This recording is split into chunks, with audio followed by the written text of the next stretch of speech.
Rich Dad, Poor Dad. What the rich teach their kids about money that the poor and middle class do not. By Robert T. Kiyosaki. To parents everywhere, a child's first and most important teachers, and to all those who educate, influence, and lead by example. Acknowledgements. How does a person say thank you when there are so many people to thank? Obviously, this book is a thank you to my two fathers, who were powerful role models, and to my mom, who taught me love and kindness. The person most responsible for this book becoming a reality is my wife, Kim, my partner in marriage, business, and in life. She makes my life complete. Introduction. Rich Dad, Poor Dad. Having two dads offered me the choice of contrasting points of view, one of a rich man and one of a poor man. I had two fathers, a rich one and a poor one. One was highly educated and intelligent. He had a PhD and completed 4 years of undergraduate work in less than 2 years. He then went on to Stanford University, the University of Chicago, and Northwestern University to do his advanced studies, all on full financial scholarships. The other father never finished the 8th grade. Both men were successful in their careers, working hard all their lives. Both earned substantial incomes, yet one always struggled financially. The other would become one of the richest men in Hawaii. One died, leaving tens of millions of dollars to his family, charities, and his church. The other left bills to be paid. Both men were strong, charismatic, and influential. Both men offered me advice, but they did not advise the same things. Both men believed strongly in education, but did not recommend the same course of study. If I had had only one dad, I would have had to accept or reject his advice. Having two dads offered me the choice of contrasting points of view, one of a rich man and one of a poor man. Instead of simply accepting or rejecting one or the other, I found myself thinking more, comparing, and then choosing for myself. The problem was that the rich man was not rich yet, and the poor man was not yet poor. Both were just starting out on their careers, and both were struggling with money and families. But they had very different points of view about money. For example, one dad would say, "The love of money is the root of all evil." The other said, "The lack of money is the root of all evil." As a young boy, having two strong fathers, both influencing me, was difficult. I wanted to be a good son and listen, but the two fathers did not say the same things. The contrast in their points of view, particularly about money, was so extreme that I grew curious and intrigued. I began to start thinking for long periods of time about what each was saying. Much of my private time was spent reflecting, asking myself questions such as, why does he say that? And then asking the same question of the other dad's statement. It would have been much easier to simply say, yeah, he's right, I agree with that. Or to simply reject the point of view by saying, the old man doesn't know what he's talking about. Instead, having two dads whom I loved forced me to think and ultimately choose a way of thinking for myself. As a process, choosing for myself turned out to be much more valuable in the long run than simply accepting or rejecting a single point of view. One of the reasons the rich get richer, the poor get poorer, and the middle class struggles in debt is that the subject of money is taught at home, not in school. Most of us learn about money from our parents, so what can poor parents tell their child about money? They simply say, stay in school and study hard. The child may graduate with excellent grades, but with a poor person's financial programming and mindset. Sadly, money is not taught in schools. Schools focus on scholastic and professional skills, but not on financial skills. This explains how smart bankers, doctors, and accountants who earned excellent grades may struggle financially all of their lives. Our staggering national debt is due in large part to highly educated politicians and government officials making financial decisions with little or no training in the subject of money. Today, I often wonder what will soon happen when we have millions of people who need financial and medical assistance. They will be dependent upon their families or the government for financial support. What will happen when Medicare and Social Security run out of money? How will a nation survive if teaching children about money continues to be left to parents, most of whom will be, or already are, poor? Because I had two influential fathers, I learned from both of them. I had to think about each dad's advice, and in doing so, I gained valuable insight into the power and effect of one's thoughts on one's life. For example, one dad had a habit of saying, "I can't afford it." The other dad forbade those words to be used. He insisted I ask, "How can I afford it?" One is a statement, and the other is a question. One lets you off the hook, and the other forces you to think. My soon-to-be rich dad would explain that by automatically saying the words, "I can't afford it," your brain stops working. By asking the question, "How can I afford it?" your brain is put to work. He did not mean that you should buy everything you want. He was fanatical about exercising your mind, the most powerful computer in the world. He'd say, "My brain gets stronger every day because I exercise it. The stronger it gets, the more money I can make." He believed that automatically saying, "I can't afford it," was a sign of mental laziness. Although both dads worked hard, I noticed that one dad had a habit of putting his brain to sleep when it came to finances, and the other had a habit of exercising his brain. The long-term result was that one dad grew stronger financially, and the other grew weaker. It is not much different from a person who goes to the gym to exercise on a regular basis versus someone who sits on the couch watching television. Proper physical exercise increases your chances for health, and proper mental exercise increases your chances for wealth. My two dads had opposing attitudes, and that affected the way they thought. One dad thought that the rich should pay more in taxes to take care of those less fortunate. The other said, taxes punish those who produce and reward those who don't produce. One dad recommended, study hard so you can find a good company to work for. The other recommended, study hard so you can find a good company to buy. One dad said, the reason I'm not rich is because I have you kids. The other said, the reason I must be rich is because I have you kids. One encouraged talking about money and business at the dinner table, while the other forbade the subject of money to be discussed over a meal. One said, when it comes to money, play it safe. Don't take risks. The other said, learn to manage risk. One believed, our home is our largest investment and our greatest asset. The other believed, my house is a liability, and if your house is your largest investment, you're in trouble. Both dads paid their bills on time, yet one paid his bills first, while the other paid his bills last. One dad believed in a company or the government taking care of you and your needs. He was always concerned about pay raises, retirement plans, medical benefits, sick leave, vacation days, and other perks. He was impressed with two of his uncles who joined the military and earned a retirement and entitlement package for life after 20 years of active service.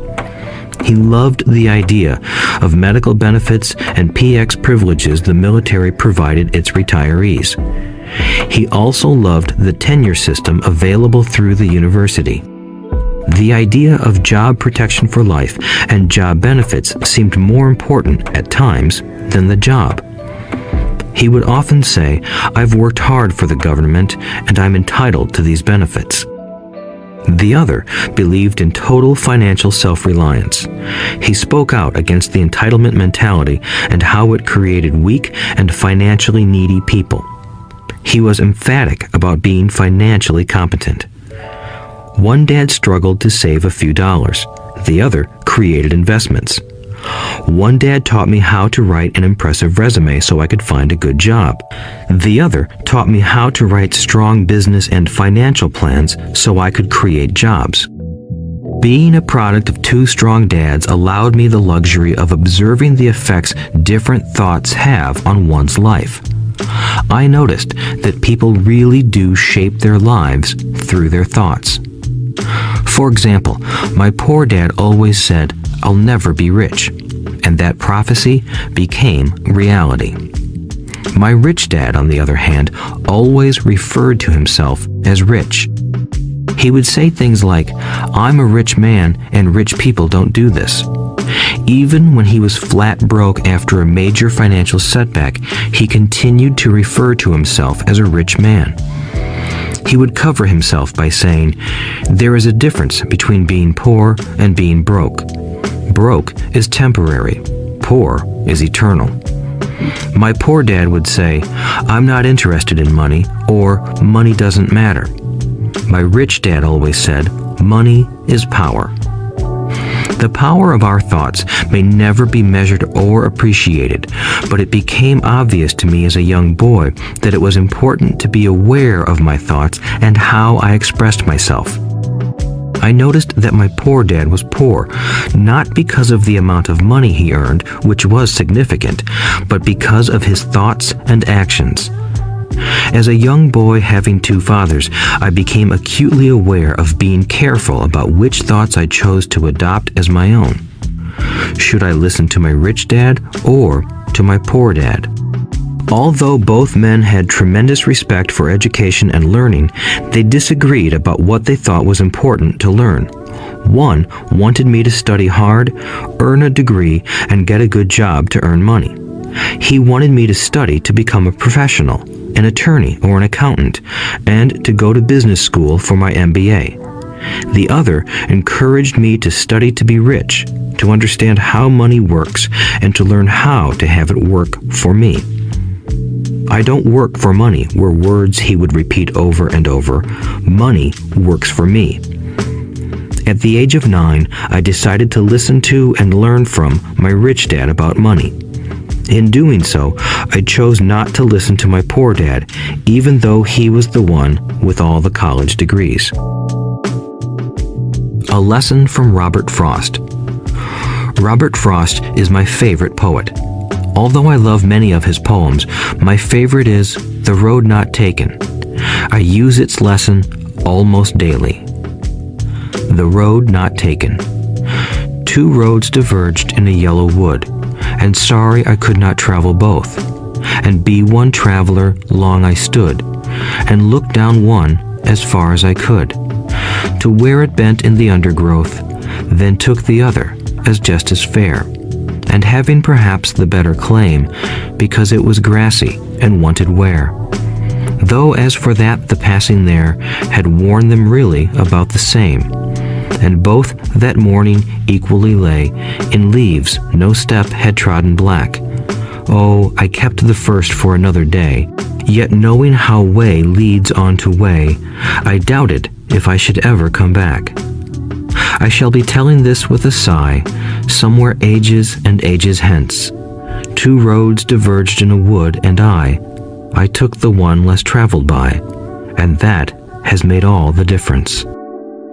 And that has made all the difference. Over the years, I have often reflected upon Robert Frost's poem. Choosing not to listen to my highly educated dad's advice and attitude about money was a painful decision, but it was a decision that shaped the rest of my life. Once I made up my mind about whom to listen to, my education about money began. My rich dad taught me over a period of 30 years until I was 39 years old. He stopped once he realized that I knew and fully understood what he had been trying to drum into my often thick skull. Money is one form of power, but what is more powerful is financial education. Money comes and goes, but if you have the education about how money works, you gain power over it and can begin building wealth. The reason positive thinking alone does not work is because most people went to school and never learned how money works, so they spend their lives working for money. Because I was only 9 years old when I started, the lessons my rich dad taught me were simple. And when it was all said and done, there were only 6 main lessons, repeated over 30 years. This audiobook is about those 6 lessons, put as simply as possible, just as simply as my rich dad put forth those lessons to me. The lessons are meant not to be answers, but guideposts that will assist you and your children to grow wealthier no matter what happens in a world of increasing change and uncertainty. Chapter 1. Lesson 1. The rich don't work for money. The poor and the middle class work for money. The rich have money work for them. Dad, can you tell me how to get rich? My dad put down the evening paper. Why do you want to get rich, son? Because today Jimmy's mom drove up in their new Cadillac and they were going to their beach house for the weekend. He took 3 of his friends, but Mike and I weren't invited. They told us we weren't invited because we were poor kids. They did? My dad asked incredulously. Yeah, they did, I replied in a hurt tone. My dad silently shook his head, pushed his glasses up the bridge of his nose, and went back to reading the paper. I stood waiting for an answer. The year was 1956. I was 9 years old. By some twist of fate, I attended the same public school where the rich people sent their kids. We were primarily a sugar plantation town. The managers of the plantation and the other affluent people, such as doctors, business owners, and bankers, sent their children to this elementary school. After grade 6, their children were generally sent off to private schools.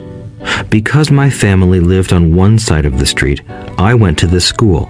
Had I lived on the other side of the street, I would have gone to a different school with kids from families more like mine. After grade 6, these kids and I would go on to the public intermediate and high school. There was no private school for them or for me. My dad finally put down the paper. I could tell he was thinking. Well, son, he began slowly, if you want to be rich, you have to learn to make money. How do I make money? I asked. Well, use your head, son, he said, smiling. Even then, I knew that really meant, that's all I'm going to tell you, or, I don't know the answer, so don't embarrass me. A partnership is formed. The next morning, I told my best friend, Mike, what my dad had said. As best as I could tell, Mike and I were the only poor kids in this school. Mike was also in this school by a twist of fate. Someone had drawn a jog in the line for the school district, and we wound up in school with the rich kids. We weren't really poor, but we felt as if we were because all the other boys had new baseball gloves, new bicycles, new everything. Mom and Dad provided us with the basics, like food and shelter and clothes, but that was about it. My dad used to say, if you want something, work for it. We wanted things, but there was not much work available for 9-year-old boys. So what do we do to make money? Mike asked. I don't know, I said, but do you want to be my partner? He agreed, and so on that Saturday morning, Mike became my first business partner. We spent all morning coming up with ideas on how to make money. Occasionally, we talked about all the cool guys at Jimmy's beach house having fun. It hurt a little, but that hurt was good because it inspired us to keep thinking of a way to make money. Finally, that afternoon, a bolt of lightning struck. It was an idea Mike got from a science book he had read. Excitedly, we shook hands, and the partnership now had a business. For the next several weeks, Mike and I ran around our neighborhood, knocking on doors and asking our neighbors if they would save their toothpaste tubes for us. With puzzled looks, most adults consented with a smile. Some asked us what we were doing, to which we replied, "We can't tell you. It's a business secret." My mom grew distressed as the weeks wore on. We had selected a site next to her washing machine as the place we would stockpile our raw materials. In a brown cardboard box that at one time held ketchup bottles, our little pile of used toothpaste tubes began to grow. Finally, my mom put her foot down. The sight of her neighbor's messy, crumpled used toothpaste tubes had gotten to her. "What are you boys doing?" she asked. "And I don't want to hear again that it's a business secret. Do something with this mess or I'm going to throw it out." Mike and I pleaded and begged, explaining that we would soon have enough and then we would begin production. We informed her that we were waiting on a couple of neighbors to finish their toothpaste so we could have their tubes. Mom granted us a 1-week extension. The date to begin production was moved up, and the pressure was on. My first partnership was already being threatened with an eviction notice by my own mom. It became Mike's job to tell the neighbors to quickly use up their toothpaste, saying their dentist wanted them to brush more often anyway. I began to put together the production line. One day, my dad drove up with a friend to see 2 9-year-old boys in the driveway with their production line operating at full speed. There was fine white powder everywhere. On a long table were small milk cartons from school, and our family's hibachi grill was glowing with red-hot coals at maximum heat. Dad walked up cautiously, having to park the car at the base of the driveway since the production line blocked the carport. As he and his friend got closer, they saw a steel pot sitting on top of the coals in which the toothpaste tubes were being melted down. In those days, toothpaste did not come in plastic tubes. The tubes were made of lead, so once the paint was burned off, the tubes were dropped in the small steel pot. They melted until they became liquid, and with my mom's pot holders, we poured the lead through a small hole in the top of the milk cartons. The milk cartons were filled with plaster of Paris. White powder was everywhere. In my haste, I had knocked the bag over, and the entire area looked like it had been hit by a snowstorm. The milk cartons were the outer containers for plaster of Paris molds. My dad and his friend watched as we carefully poured the molten lead through a small hole in the top of the plaster of Paris cube. "Careful," my dad said. I nodded without looking up. Finally, once the pouring was through, I put the steel pot down and smiled at my dad. "What are you boys doing?" he asked with a cautious smile. "We're doing what you told me to do. We're going to be rich," I said. "Yup," said Mike, grinning and nodding his head. "We're partners." "And what is in those plaster molds?" my dad asked. "Watch," I said. "This should be a good batch." With a small hammer, I tapped at the seal that divided the cube in half. Cautiously, I pulled up the top half of the plaster mold, and a lead nickel fell out. "Oh my God," my dad said, "you're casting nickels out of lead." "That's right," Mike said. "We're doing as you told us to do. We're making money." My dad's friend turned and burst into laughter. My dad smiled and shook his head. Along with a fire and a box of spent toothpaste tubes, in front of him were 2 little boys covered with white dust, smiling from ear to ear. He asked us to put everything down and sit with him on the front step of our house. With a smile, he gently explained what the word counterfeiting meant.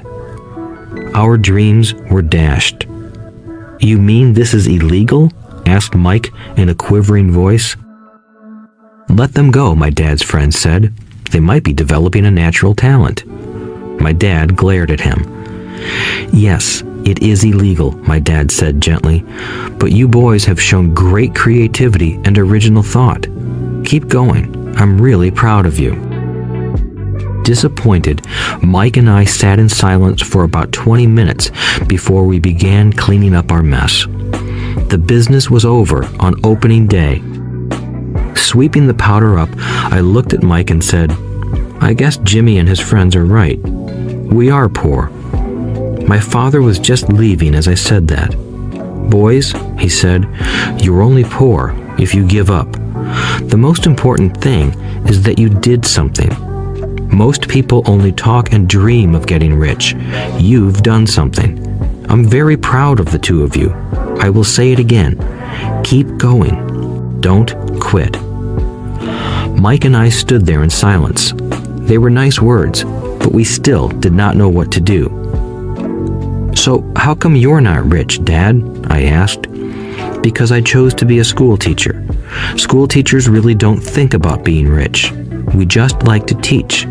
I wish I could help you, but I really don't know how to make money." Mike and I turned and continued our cleanup. "I know," said my dad. "If you boys want to learn how to be rich, don't ask me.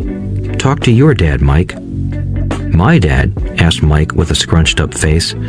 "Yeah, your dad," repeated my dad with a smile. "Your dad and I have the same banker, and he raves about your father. He's told me several times that your father is brilliant when it comes to making money." "My dad?" Mike asked again in disbelief. "Then how come we don't have a nice car and a nice house like the rich kids at school?"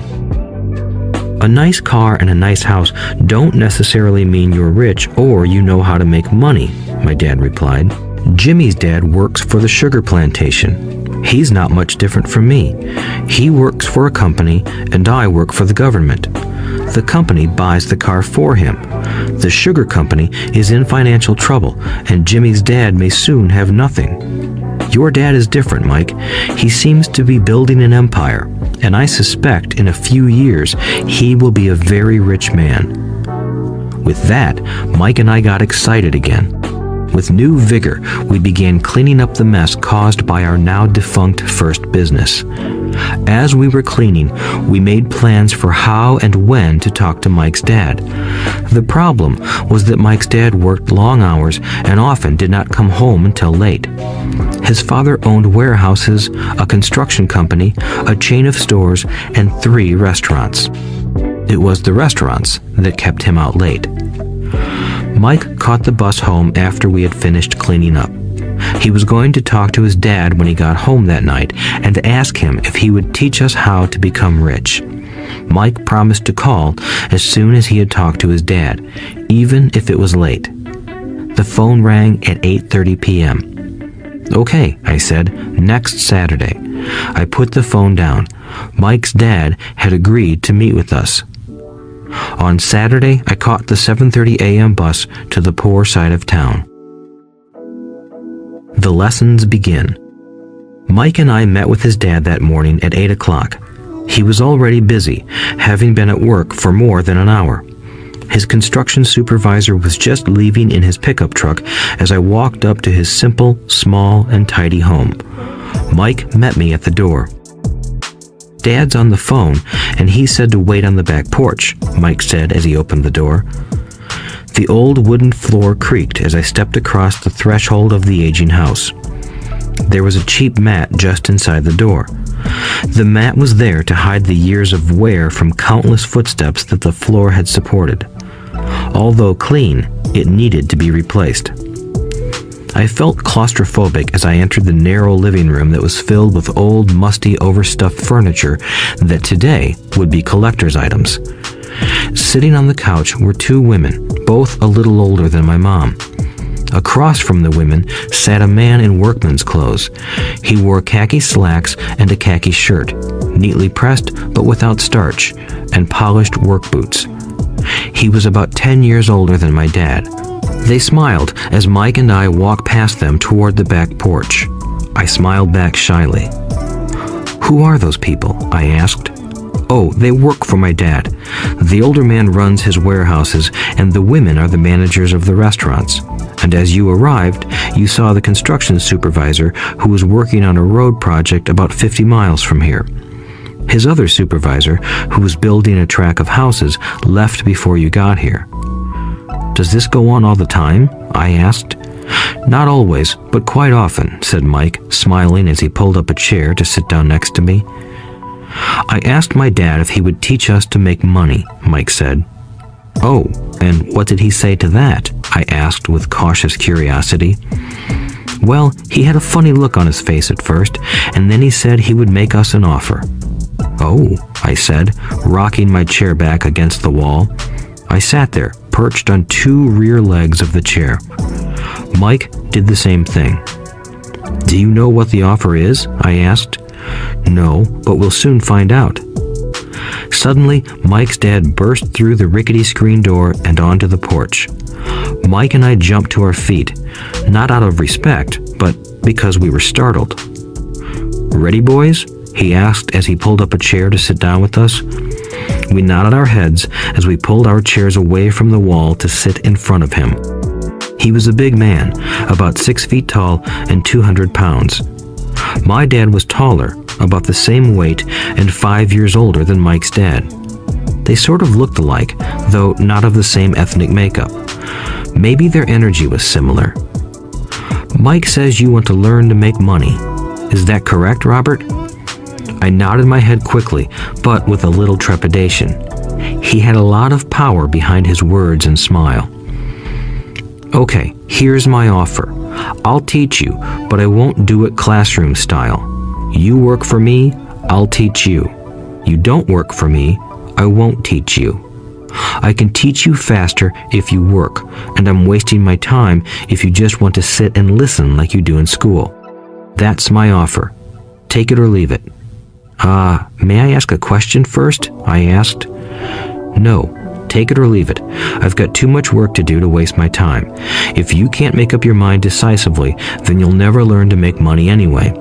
Opportunities come and go. Being able to know when to make quick decisions is an important skill. You have the opportunity that you asked for. School is beginning, or it's over in 10 seconds, Mike's dad said with a teasing smile. Take it, I said. Take it, said Mike.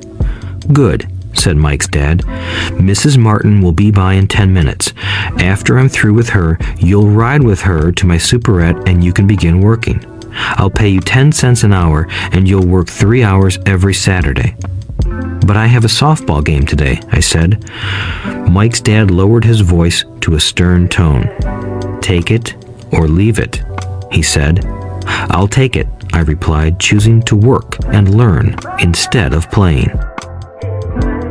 30 cents later. By 9 a.m. that day, Mike and I were working for Mrs. Martin. She was a kind and patient woman. She always said that Mike and I reminded her of her 2 grown sons. Although kind, she believed in hard work and kept us moving. We spent 3 hours taking canned goods off the shelves, brushing each can with a feather duster to get the dust off, and then restacking them neatly. It was excruciatingly boring work. Mike's dad, whom I called my rich dad, owned 9 of these little superettes, each with a large parking lot. They were the early version of the 7-Eleven convenience stores, little neighborhood grocery stores where people bought items such as milk, bread, butter, and cigarettes. The problem was that this was Hawaii before air conditioning was widely used, and the stores could not close their doors because of the heat. On 2 sides of the store, the doors had to be wide open to the road and parking lot. Every time a car drove by or pulled into the parking lot, dust would swirl and settle in the store. We knew we had a job as long as there was no air conditioning. For 3 weeks, Mike and I reported to Mrs. Martin and worked our 3 hours. By noon, our work was over, and she dropped 3 little dimes in each of our hands. Now, even at the age of 9 in the mid-1950s, 30 cents was not too exciting. Comic books cost 10 cents back then, so I usually spent my money on comic books and went home. By Wednesday of the 4th week, I was ready to quit. I had agreed to work only because I wanted to learn to make money from Mike's dad, and now I was a slave for 10 cents an hour. On top of that, I had not seen Mike's dad since that first Saturday. I'm quitting, I told Mike at lunchtime. School was boring, and now I did not even have my Saturdays to look forward to. But it was the 30 cents that really got to me. This time, Mike smiled. "What are you laughing at?" I asked with anger and frustration. "Dad said this would happen. He said to meet with him when you were ready to quit." "What?" I said indignantly. "He's been waiting for me to get fed up?" "Sort of," Mike said. "Dad's kind of different. He doesn't teach like your dad. Your mom and dad lecture a lot. My dad is quiet and a man of few words. You just wait till this Saturday. I'll tell him you're ready." "You mean I've been set up?" "No, not really. But maybe. Dad will explain on Saturday." Waiting in line on Saturday. I was ready to face Mike's dad. Even my real dad was angry with him. My real dad, the one I called the poor one, thought that my rich dad was violating child labor laws and should be investigated. My educated poor dad told me to demand what I deserve, at least 25 cents an hour.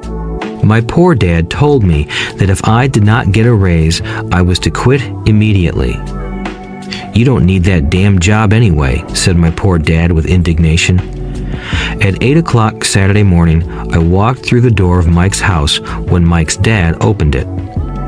"Take a seat and wait in line," he said as I entered. He turned and disappeared into his little office next to a bedroom. I looked around the room and didn't see Mike anywhere. Feeling awkward, I cautiously sat down next to the same two women who were there 4 weeks earlier. They smiled and slid down the couch to make room for me. 45 minutes went by, and I was steaming. The two women had met with him and left 30 minutes earlier. An older gentleman was in there for 20 minutes and was also gone. The house was empty, and here I sat in a musty, dark living room on a beautiful, sunny Hawaiian day, waiting to talk to a cheapskate who exploited children. I could hear him rustling around the office, talking on the phone, and ignoring me. I was ready to walk out, but for some reason, I stayed. Finally, 15 minutes later, at exactly 9 o'clock, Rich Dad walked out of his office, said nothing, and signaled with his hand for me to enter. "I understand you want a raise or you're going to quit," Rich Dad said as he swiveled in his office chair. "Well, you're not keeping your end of the bargain," I blurted out, nearly in tears. It was really frightening for me to confront a grown-up. "You said that you would teach me if I worked for you. Well, I've worked for you. I've worked hard. I've given up my baseball games to work for you, but you haven't kept your word, and you haven't taught me anything. You are a crook like everyone in town thinks you are.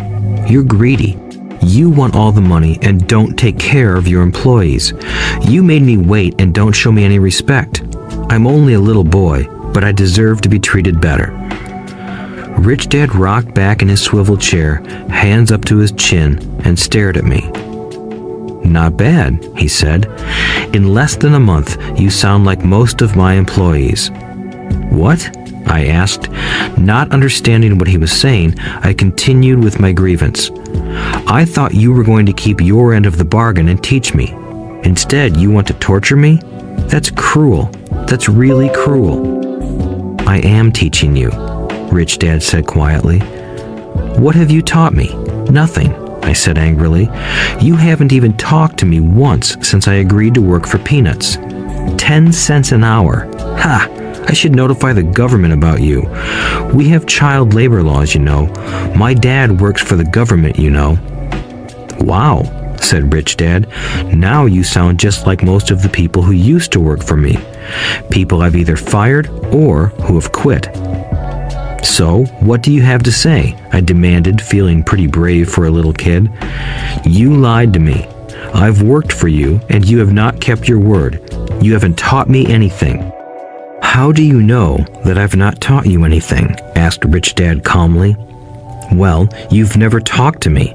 I've worked for 3 weeks, and you have not taught me anything," I said with a pout. "Does teaching mean talking or a lecture?" Rich Dad asked. Well, yes, I replied. That's how they teach you in school, he said, smiling. But that is not how life teaches you, and I would say that life is the best teacher of all. Most of the time, life does not talk to you. It just sort of pushes you around. Each push is life saying, "Wake up, there's something I want you to learn." What is this man talking about? I asked myself silently. Life pushing me around, was life talking to me? Now I knew I had to quit my job. I was talking to someone who needed to be locked up. If you learn life's lessons, you will do well. If not, life will just continue to push you around. People do two things. Some just let life push them around. Others get angry and push back. But they push back against their boss, or their job, or their husband or wife. They do not know it's life that's pushing. I had no idea what he was talking about. Life pushes all of us around. Some people give up and others fight.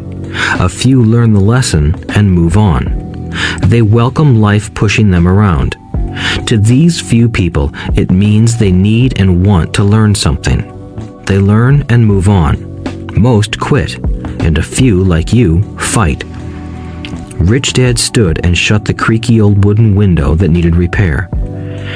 If you learn this lesson, you will grow into a wise, wealthy, and happy young man. If you don't, you will spend your life blaming a job, low pay, or your boss for your problems.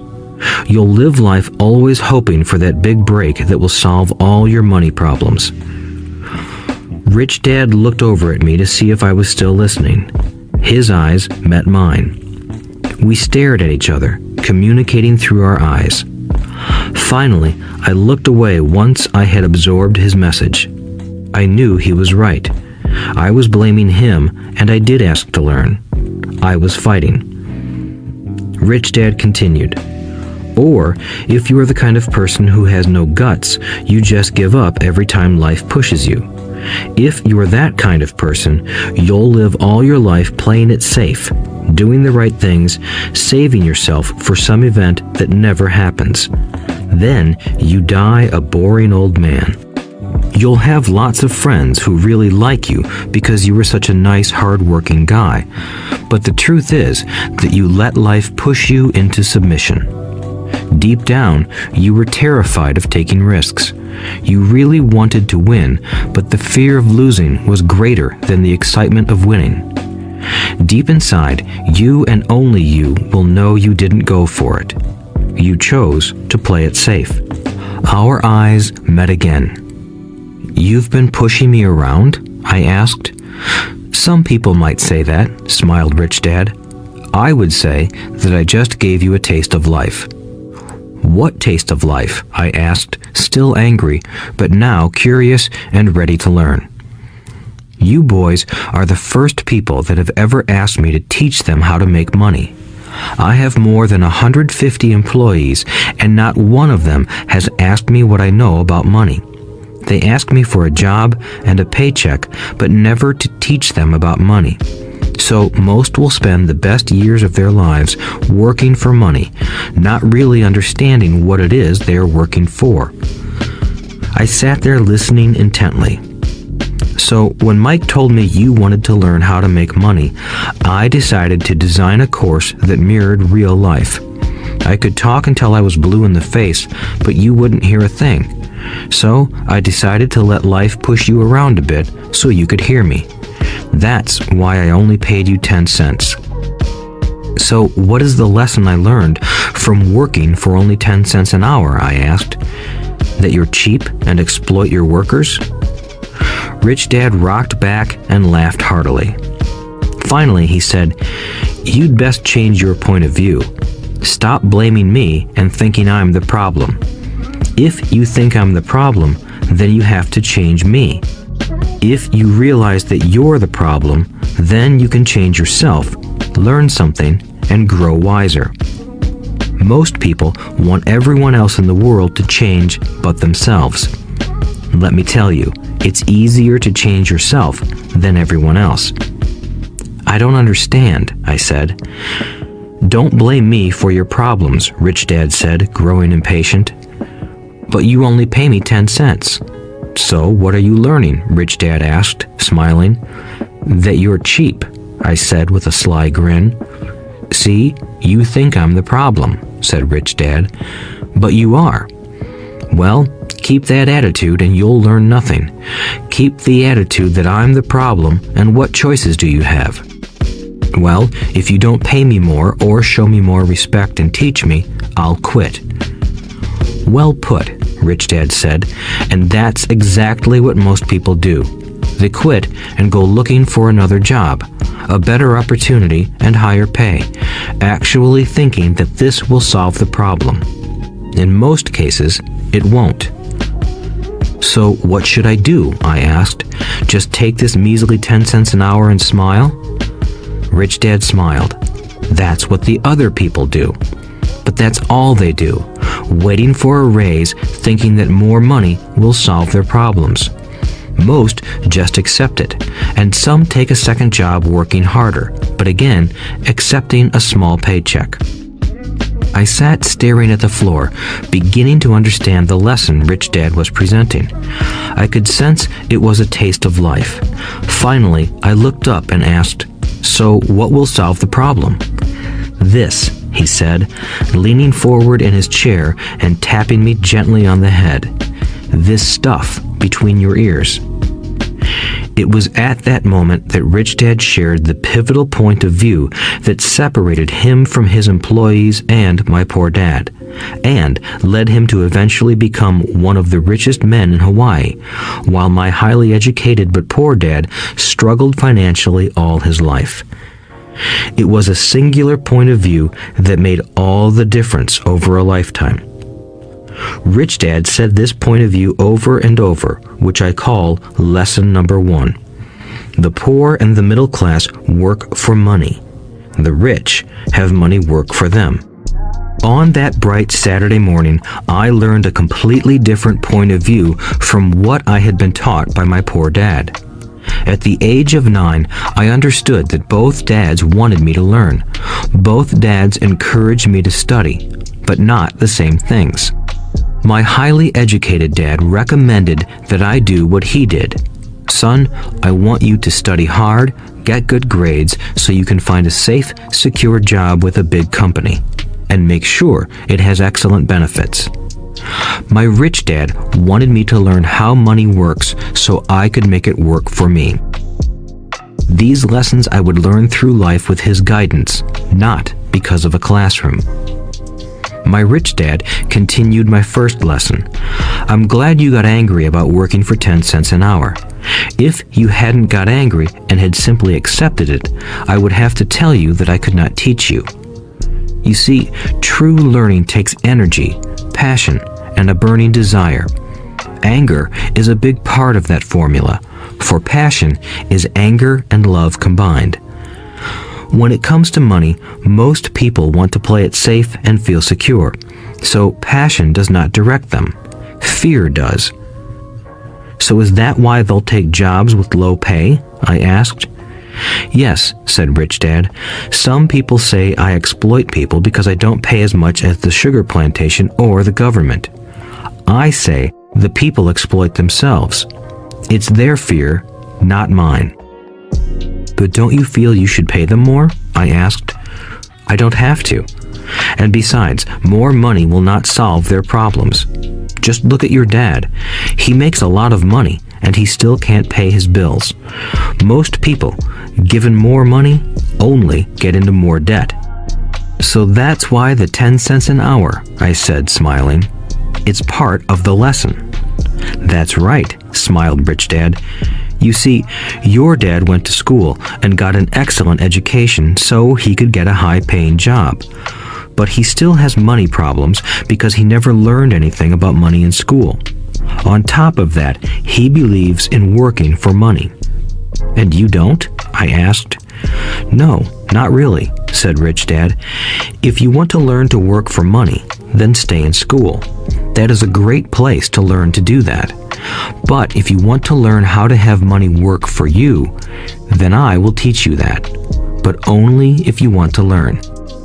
Wouldn't everyone want to learn that? I asked.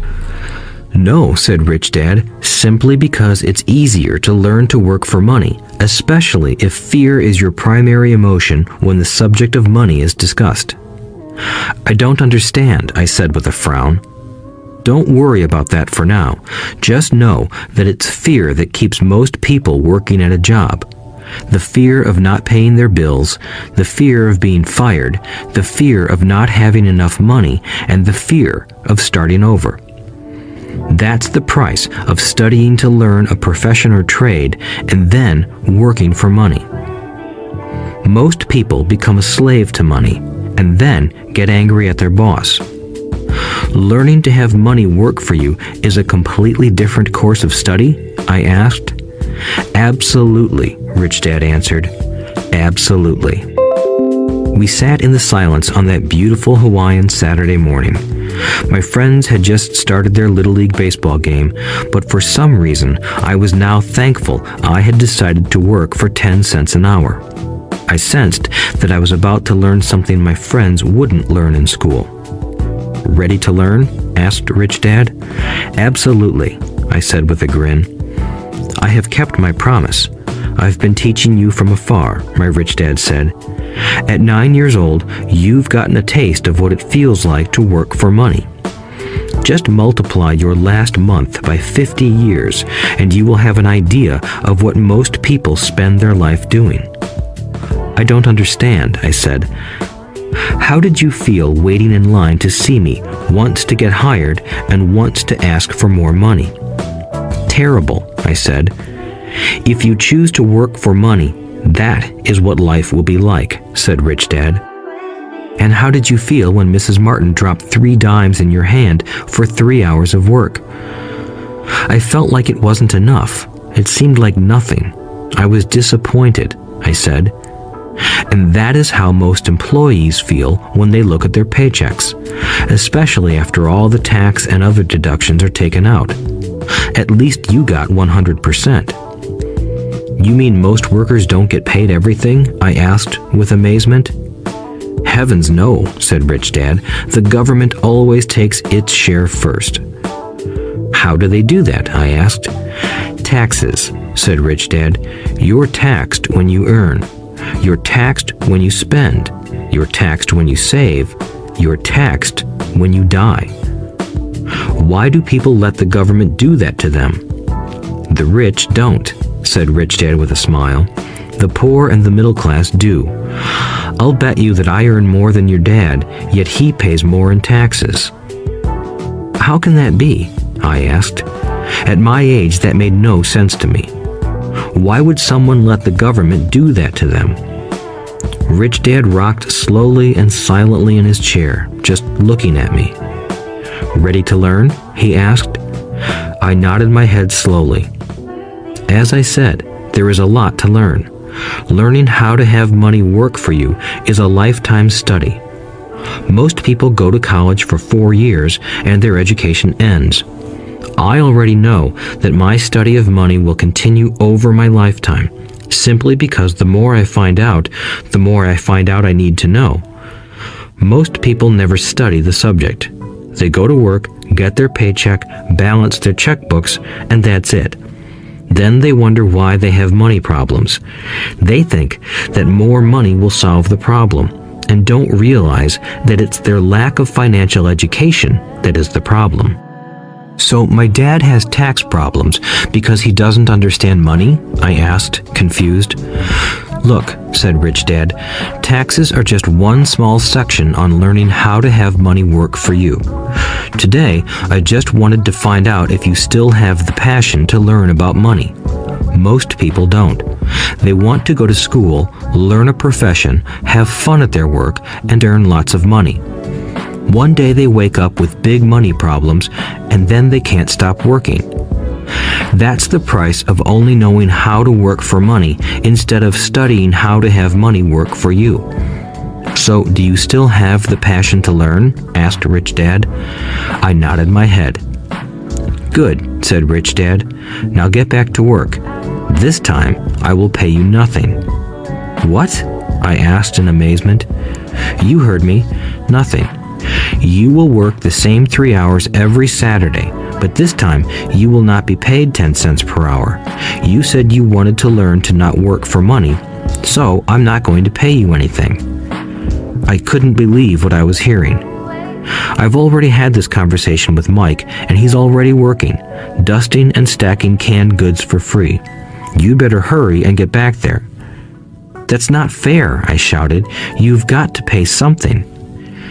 "You said you wanted to learn. If you don't learn this now, you'll grow up to be like the 2 women and the older man sitting in my living room, working for money and hoping I don't fire them. Or, like your dad, earning lots of money only to be in debt up to his eyeballs, hoping more money will solve the problem. If that's what you want, I'll go back to our original deal of 10 cents an hour. Or you can do what most adults do. Complain that there is not enough pay, quit, and go looking for another job." "But what do I do?" I asked. Rich Dad tapped me on the head. "Use this," he said. "If you use it well, you will soon thank me for giving you an opportunity, and you will grow into a rich man." I stood there, still not believing what a raw deal I was handed. I came to ask for a raise, and somehow I was instead working for nothing. Rich Dad tapped me on the head again and said, "Use this. Now, get out of here and get back to work." Lesson number 1. The rich don't work for money. I didn't tell my poor dad I wasn't being paid. He wouldn't have understood, and I didn't want to try to explain something I didn't understand myself. For 3 more weeks, Mike and I worked 3 hours every Saturday for nothing. The work didn't bother me, and the routine got easier. But it was the missed baseball games and not being able to afford to buy a few comic books that got to me. Rich Dad stopped by at noon on the 3rd week. We heard his truck pull up in the parking lot and sputter when the engine was turned off. He entered the store and greeted Mrs. Martin with a hug. After finding out how things were going in the store, he reached into the ice cream freezer, pulled out 2 bars, paid for them, and signaled to Mike and me. "Let's go for a walk, boys." We crossed the street, dodging a few cars, and walked across a large grassy field where a few adults were playing softball. Sitting down at a lone picnic table, he handed Mike and me the treats. "How's it going, boys?" "Okay," Mike said. I nodded in agreement. "Learn anything yet?" Rich Dad asked. Mike and I looked at each other, shrugged our shoulders, and shook our heads in unison. Avoiding one of life's biggest traps. Well, you boys had better start thinking. You're staring at one of life's biggest lessons. If you learn it, you'll enjoy a life of great freedom and security. If you don't, you'll wind up like Mrs. Martin and most of the people playing softball in this park. They work very hard for little money, clinging to the illusion of job security and looking forward to a 3-week vacation each year and maybe a skimpy pension after 45 years of service. If that excites you, I'll give you a raise to 25 cents an hour. But these are good, hard-working people. Are you making fun of them? I demanded. A smile came over Rich Dad's face. Mrs. Martin is like a mother to me. I would never be that cruel. I may sound unkind because I'm doing my best to point something out to the 2 of you. I want to expand your point of view so you can see something most people never have the benefit of seeing because their vision is too narrow. Most people never see the trap they are in. Mike and I sat there, uncertain of his message. He sounded cruel, yet we could sense he was trying to drive home a point. With a smile, Rich Dad said, "Doesn't that 25 cents an hour sound good? Doesn't it make your heart beat a little faster?" I shook my head no, but it really did. 25 cents an hour would be big bucks to me. "Okay, I'll pay you $1 an hour," Rich Dad said, with a sly grin. Now my heart started to race. My brain was screaming, "Take it, take it." I could not believe what I was hearing. Still, I said nothing. "Okay, $2 an hour." My little brain and heart nearly exploded. After all, it was 1956, and being paid $2 an hour would have made me the richest kid in the world. I couldn't imagine earning that kind of money. I wanted to say yes. I wanted the deal. I could picture a new bicycle, new baseball glove, and the adoration of my friends when I flashed some cash. On top of that, Jimmy and his rich friends could never call me poor again. But somehow, my mouth stayed shut. The ice cream had melted and was running down my hand. Rich Dad was looking at two boys staring back at him, eyes wide open and brains empty. He was testing us, and he knew there was a part of our emotions that wanted to take the deal. He understood that every person has a weak and needy part of their soul that can be bought, and he knew that every individual also had a part of their soul that was resilient and could never be bought. It was only a question of which one was stronger. Okay, $5 an hour. Suddenly, I was silent. Something had changed. The offer was too big and ridiculous. Not many grown-ups in 1956 made more than that, but quickly my temptation disappeared and calm set in. Slowly, I turned to my left to look at Mike. He looked back at me. The part of my soul that was weak and needy was silenced. The part of me that had no price took over. I knew Mike had gotten to that point too. Good, said Rich Dad softly. Most people have a price, and they have a price because of human emotions named fear and greed. First, the fear of being without money motivates us to work hard, and then, once we got that paycheck, greed or desire starts us thinking about all the wonderful things money can buy. The pattern is then set. What pattern? I asked. The pattern of get up, go to work, pay bills, get up, go to work, pay bills. People's lives are forever controlled by two emotions, fear and greed. Offer them more money, and they continue the cycle by increasing their spending. This is what I call the rat race. There is another way? Mike asked. Yes, said Rich Dad slowly, but only a few people find it. And what is that way? Mike asked. That's what I hope you boys will learn as you work and study with me. That is why I took away all forms of pay. Any hints? Mike asked. We're kind of tired of working hard, especially for nothing. Well, the first step is telling the truth, said Rich Dad. We haven't been lying, I said. I did not say you were lying. I said to tell the truth, Rich Dad retorted. The truth about what? I asked. How you're feeling, Rich Dad said. You don't have to say it to anyone else. Just admit it to yourself. You mean the people in this park, the people who work for you, Mrs. Martin, they don't do that? I asked. I doubt it, said Rich Dad. Instead, they feel the fear of not having money. They don't confront it logically. They react emotionally instead of using their heads, Rich Dad said. Then, they get a few bucks in their hands, and again, the emotions of joy, desire, and greed take over. And again they react instead of think. So their emotions control their brain, Mike said. That's correct, said Rich Dad. Instead of admitting the truth about how they feel, they react to their feelings and fail to think. They feel the fear, so they go to work, hoping that money will soothe the fear, but it doesn't.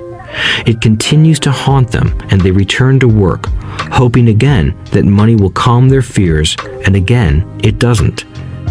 Fear keeps them in this trap of working, earning money, hoping the fear will go away. But every day they get up, and that old fear wakes up with them. For millions of people, that old fear keeps them awake all night, causing a night of turmoil and worry. So they get up and go to work, hoping that a paycheck will kill that fear gnawing at their souls. Money is running their lives, and they refuse to tell the truth about that. Money is in control of their emotions and their souls. Rich Dad sat quietly, letting his words sink in. Mike and I had heard what he said, but didn't understand fully what he was talking about. I just knew that I often wondered why grown-ups hurried off to work. It did not seem like much fun, and they never looked that happy, but something kept them going. Realizing we had absorbed as much as possible of what he was talking about, Rich Dad said, "I want you boys to avoid that trap. That is really what I want to teach you. Not just to be rich, because being rich does not solve the problem." "It doesn't?" I asked, surprised. "No, it doesn't. Let me explain the other emotion, desire. Some call it greed, but I prefer desire. It's perfectly normal to desire something better, prettier, more fun, or exciting. So people also work for money because of desire. They desire money for the joy they think it can buy. But the joy that money brings is often short-lived, and they soon need more money for more joy, more pleasure, more comfort, and more security. So they keep working, thinking money will soothe their souls that are troubled by fear and desire. But money can't do that. "Even rich people do this?" Mike asked. "Rich people included," said Rich Dad. "In fact, the reason many rich people are rich isn't because of desire, but because of fear. They believe that money can eliminate the fear of being poor, so they amass tons of it, only to find the fear gets worse. Now they fear losing the money. I have friends who keep working even though they have plenty. I know people who have millions who are more afraid now than when they were poor. They're terrified of losing it all. The fears that drove them to get rich got worse. That weak and needy part of their soul is actually screaming louder. They don't want to lose the big houses, the cars, and the high life money has bought them. They worry about what their friends would say if they lost all their money.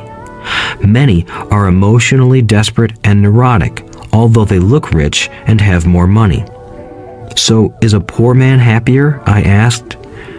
"No, I don't think so," replied Rich Dad. "The avoidance of money is just as psychotic as being attached to money." As if on cue, the town derelict went past our table, stopping by the large rubbish can and rummaging around in it. The three of us watched him with great interest, when before we probably would have just ignored him.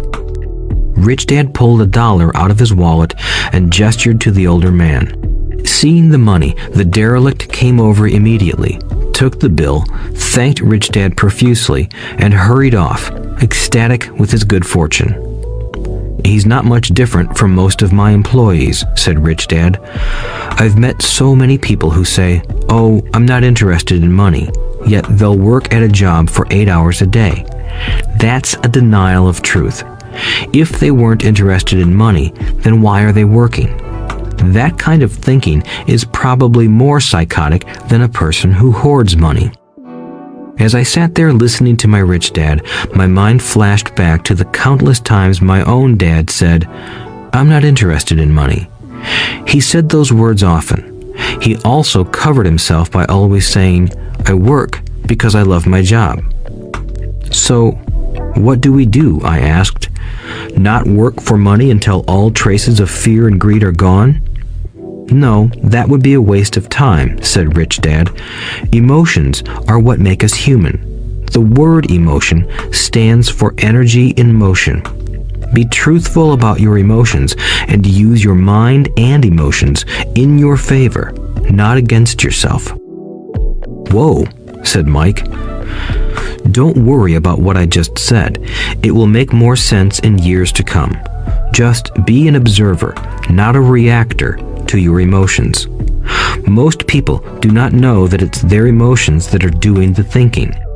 Your emotions are your emotions, but you have got to learn to do your own thinking." "Can you give me an example?" I asked. "Sure," replied Rich Dad.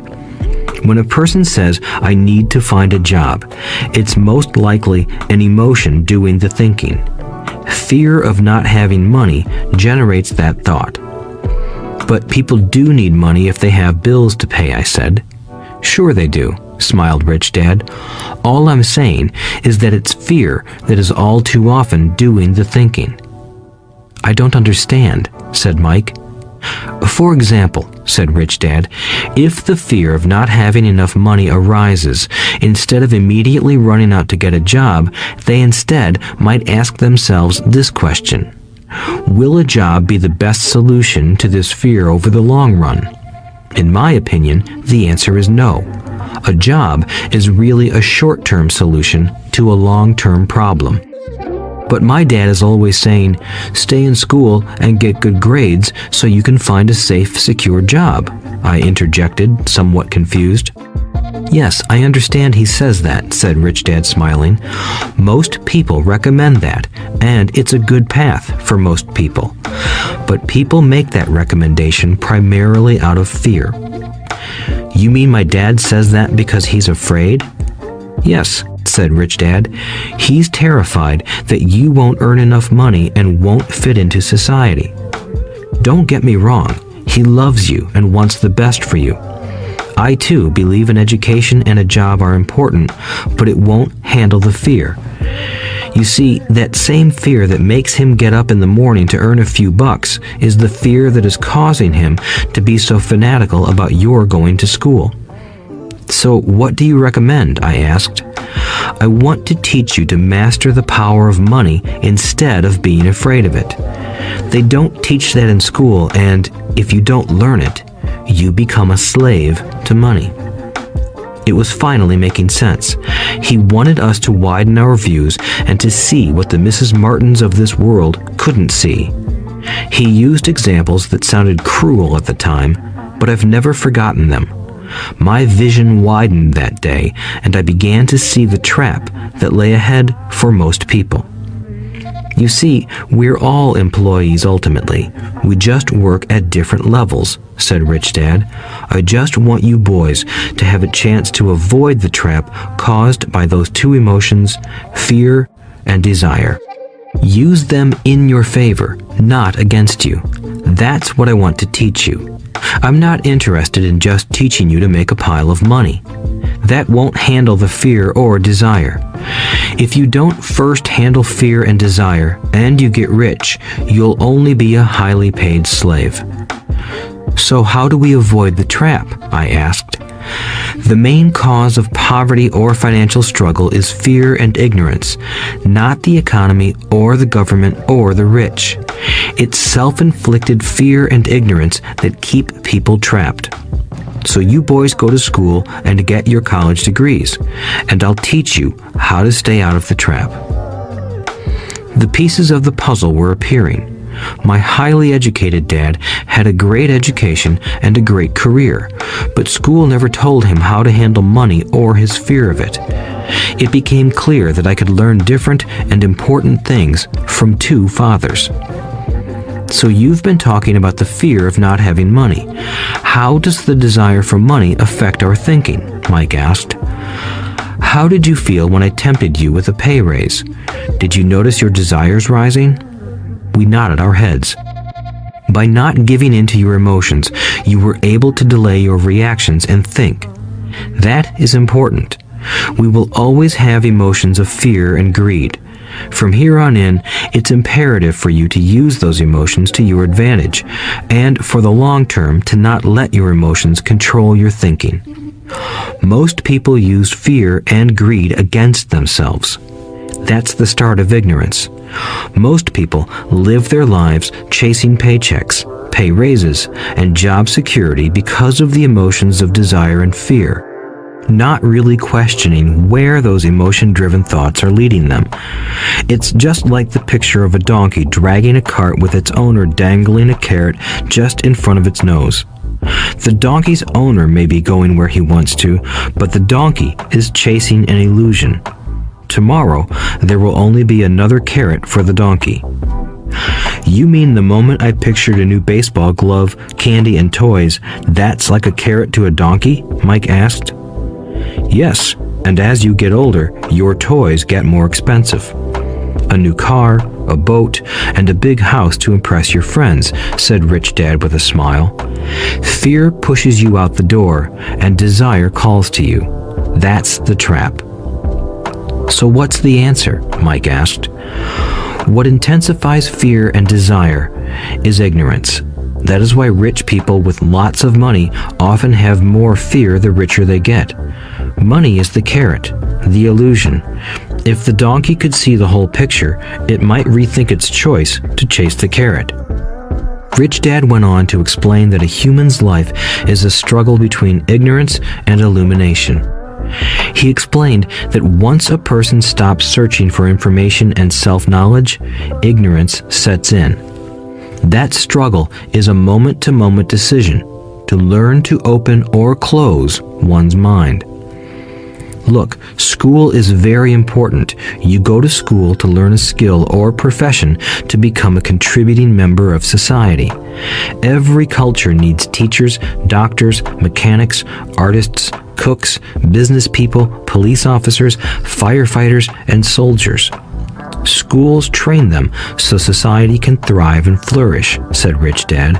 Unfortunately, for many people, school is the end, not the beginning. There was a long silence. Rich Dad was smiling. I didn't comprehend everything he said that day, but as with most great teachers, his words continued to teach for years. I've been a little cruel today, said Rich Dad, but I want you to always remember this talk. I want you to always think of Mrs. Martin, and I want you always to remember that donkey. Never forget that fear and desire can lead you into life's biggest trap if you are not aware of them controlling your thinking. To spend your life living in fear, never exploring your dreams, is cruel. To work hard for money, thinking that it will buy you things that will make you happy, is also cruel. To wake up in the middle of the night terrified about paying bills is a horrible way to live. To live a life dictated by the size of a paycheck is not really living a life. Thinking that a job makes you secure is lying to yourself. That's cruel, and that's the trap I want you to avoid. I've seen how money runs people's lives. Don't let that happen to you. Please, don't let money run your life. A softball rolled under our table. Rich Dad picked it up and threw it back. So what does ignorance have to do with greed and fear? I asked. Because it is ignorance about money that causes so much greed and fear, said Rich Dad. Let me give you some examples. A doctor, wanting more money to better provide for his family, raises his fees. By raising his fees, it makes healthcare more expensive for everyone. It hurts the poor people the most, so they have worse health than those with money. Because the doctors raise their fees, the attorneys raise their fees. Because the attorneys' fees have gone up, school teachers want a raise, which raises our taxes, and on and on and on. Soon, there will be such a horrifying gap between the rich and the poor that chaos will break out and another great civilization will collapse. History proves that great civilizations collapse when the gap between the haves and have-nots is too great. Sadly, America is on that same course because we haven't learned from history. We only memorize historical dates and names, not the lesson. Aren't prices supposed to go up? I asked. In an educated society with a well-run government, prices should actually come down. Of course, that is often only true in theory. Prices go up because of greed and fear caused by ignorance. If schools taught people about money, there would be more money and lower prices. But schools focus only on teaching people to work for money, not how to harness money's power. But don't we have business schools? Mike asked. And haven't you encouraged me to go for my MBA? Yes, said Rich Dad, but all too often business schools train employees to become sophisticated bean counters. Heaven forbid a bean counter takes over a business. All they do is look at the numbers, fire people, and kill the business. I know this because I hire bean counters. All they think about is cutting costs and raising prices, which cause more problems. Bean counting is important. I wish more people knew it, but it, too, is not the whole picture, added Rich Dad angrily.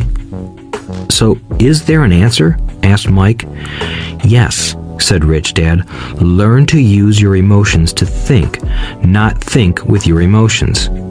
When you boys mastered your emotions by agreeing to work for free, I knew there was hope.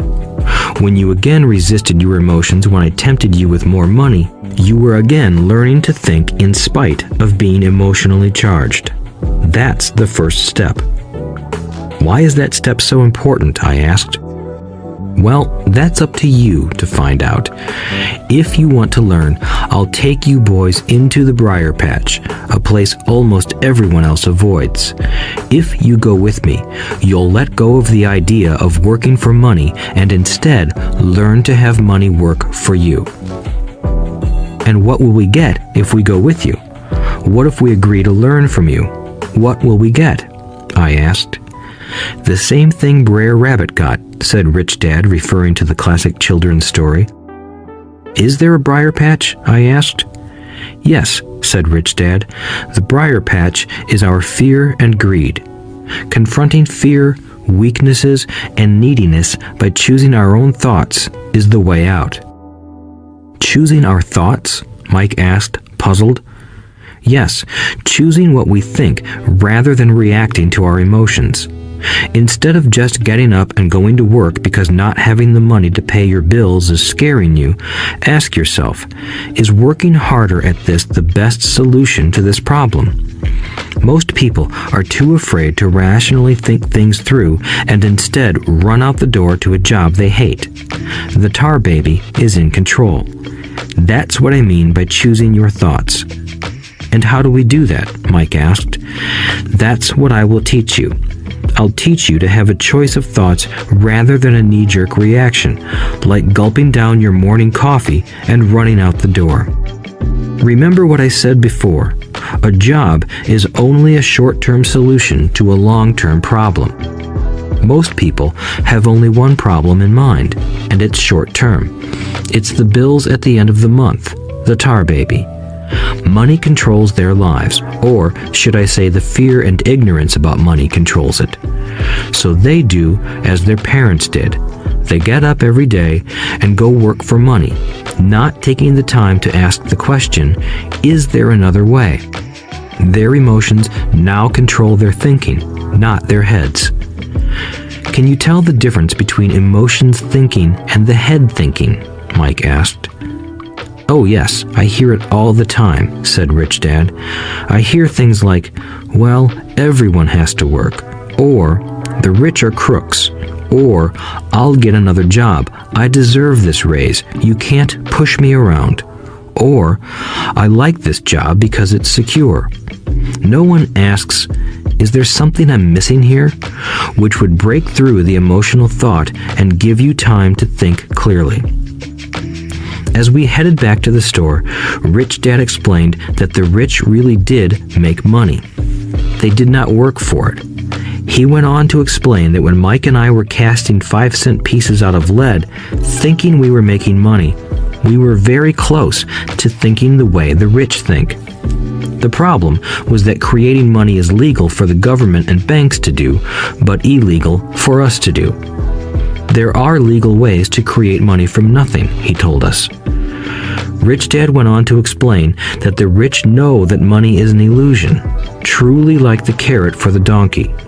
It's only out of fear and greed that the illusion of money is held together by billions of people who believe that money is real. It's not. Money is really made up. It is only because of the illusion of confidence and the ignorance of the masses that this house of cards stands. He talked about the gold standard that America was on, and that each dollar bill was actually a silver certificate. What concerned him was the rumor that we would someday go off the gold standard and our dollars would no longer be backed by something tangible.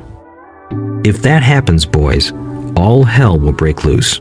The poor, the middle class, and the ignorant will have their lives ruined simply because they will continue to believe that money is real and that the company they work for or the government will look after them. We really did not understand what he was saying that day, but over the years, it made more and more sense. seeing what others miss. As he climbed into his pickup truck outside his convenience store, Rich Dad said, "Keep working, boys, but the sooner you forget about needing a paycheck, the easier your adult life will be. Keep using your brain, work for free, and soon your mind will show you ways of making money far beyond what I could ever pay you. You will see things that other people never see. Most people never see these opportunities because they're looking for money and security, so that's all they get.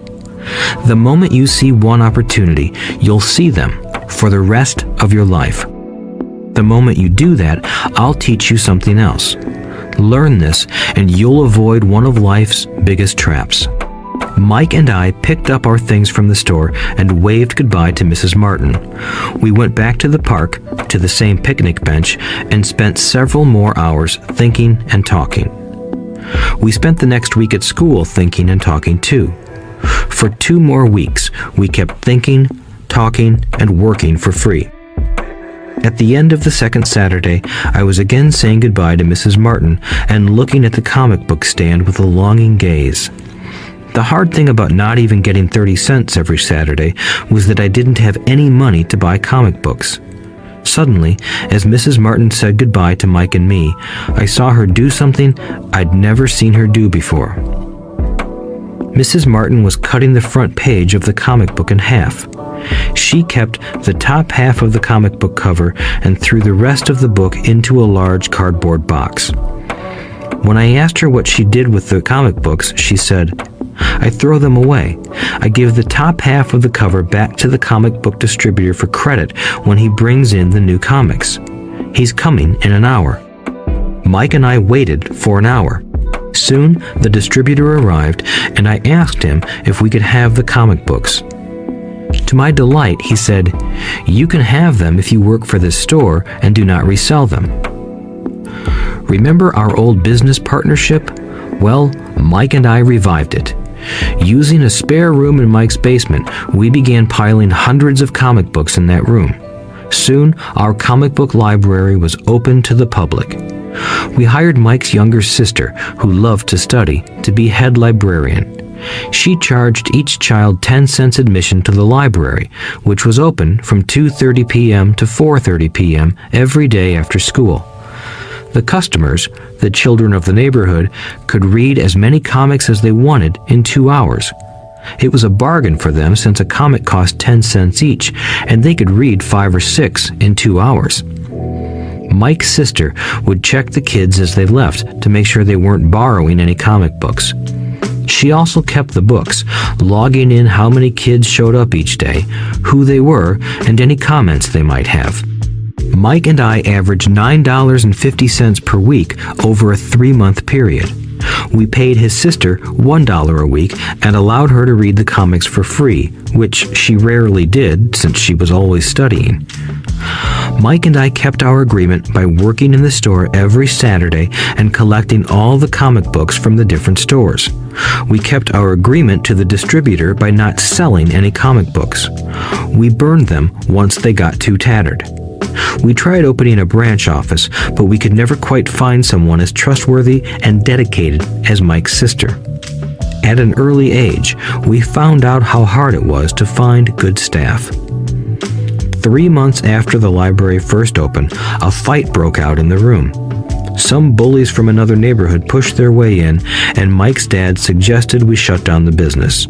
So our comic book business shut down, and we stopped working on Saturdays at the convenience store.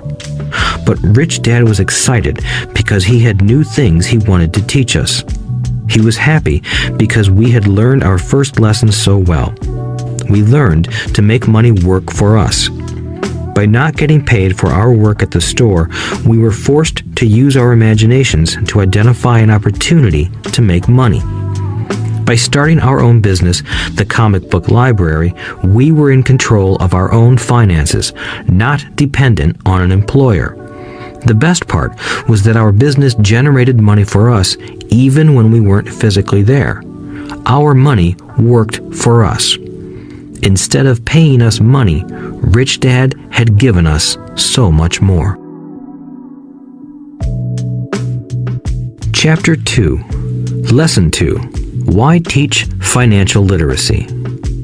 It's not how much money you make, it's how much money you keep. In 1990, Mike took over his father's empire and is, in fact, doing a better job than his dad did. We see each other once or twice a year on the golf course. He and his wife are wealthier than you can imagine. Rich Dad's empire is in great hands, and Mike is now grooming his son to take his place, as his dad had groomed us. In 1994, I retired at the age of 47, and my wife Kim was 37. Retirement does not mean not working. For us, it means that, barring unforeseen cataclysmic changes, we can work or not work, and our wealth grows automatically, staying ahead of inflation. Our assets are large enough to grow by themselves. It's like planting a tree. You water it for years, and then one day it doesn't need you anymore. Its roots are implanted deep enough. Then the tree provides shade for your enjoyment. Mike chose to run the empire, and I chose to retire. Whenever I speak to groups of people, they often ask what I would recommend that they do. How do I get started? Is there a book you would recommend? What should I do to prepare my children? What is your secret to success? How do I make millions? Whenever I hear one of these questions, I'm reminded of the following story. The Richest Businessmen.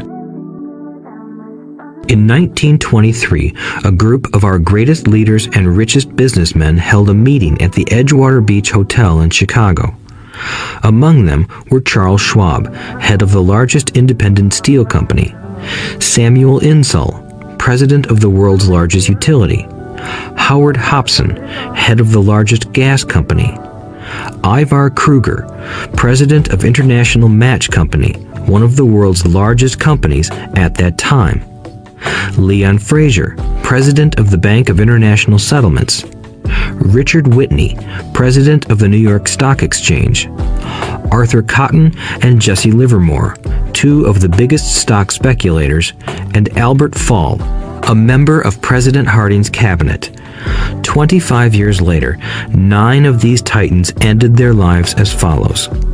Schwab died penniless after living for 5 years on borrowed money. Insull died broke in a foreign land, and Kruger and Cotton also died broke. Hobson went insane. Whitney and Albert Fall were released from prison, and Fraser and Livermore committed suicide. I doubt if anyone can say what really happened to these men. If you look at the date, 1923, it was just before the 1929 market crash and the Great Depression, which I suspect had a great impact on these men and their lives. The point is this. Today, we live in times of greater and faster change than these men did. I suspect there will be many booms and busts in the coming years that will parallel the ups and downs these men faced. I am concerned that too many people are too focused on money and not on their greatest wealth, their education. If people are prepared to be flexible, keep an open mind, and learn, they will grow richer and richer despite tough changes. If they think money will solve problems, they will have a rough ride. Intelligence solves problems and produces money. Money without financial intelligence is money soon gone. Most people fail to realize that in life, it's not how much money you make, it's how much money you keep. We've all heard stories of lottery winners who are poor, then suddenly rich, and then poor again. They win millions, yet are soon back where they started. Or stories of professional athletes who at the age of 24 are earning millions, but are sleeping under a bridge 10 years later. I remember a story of a young basketball player who a year ago had millions.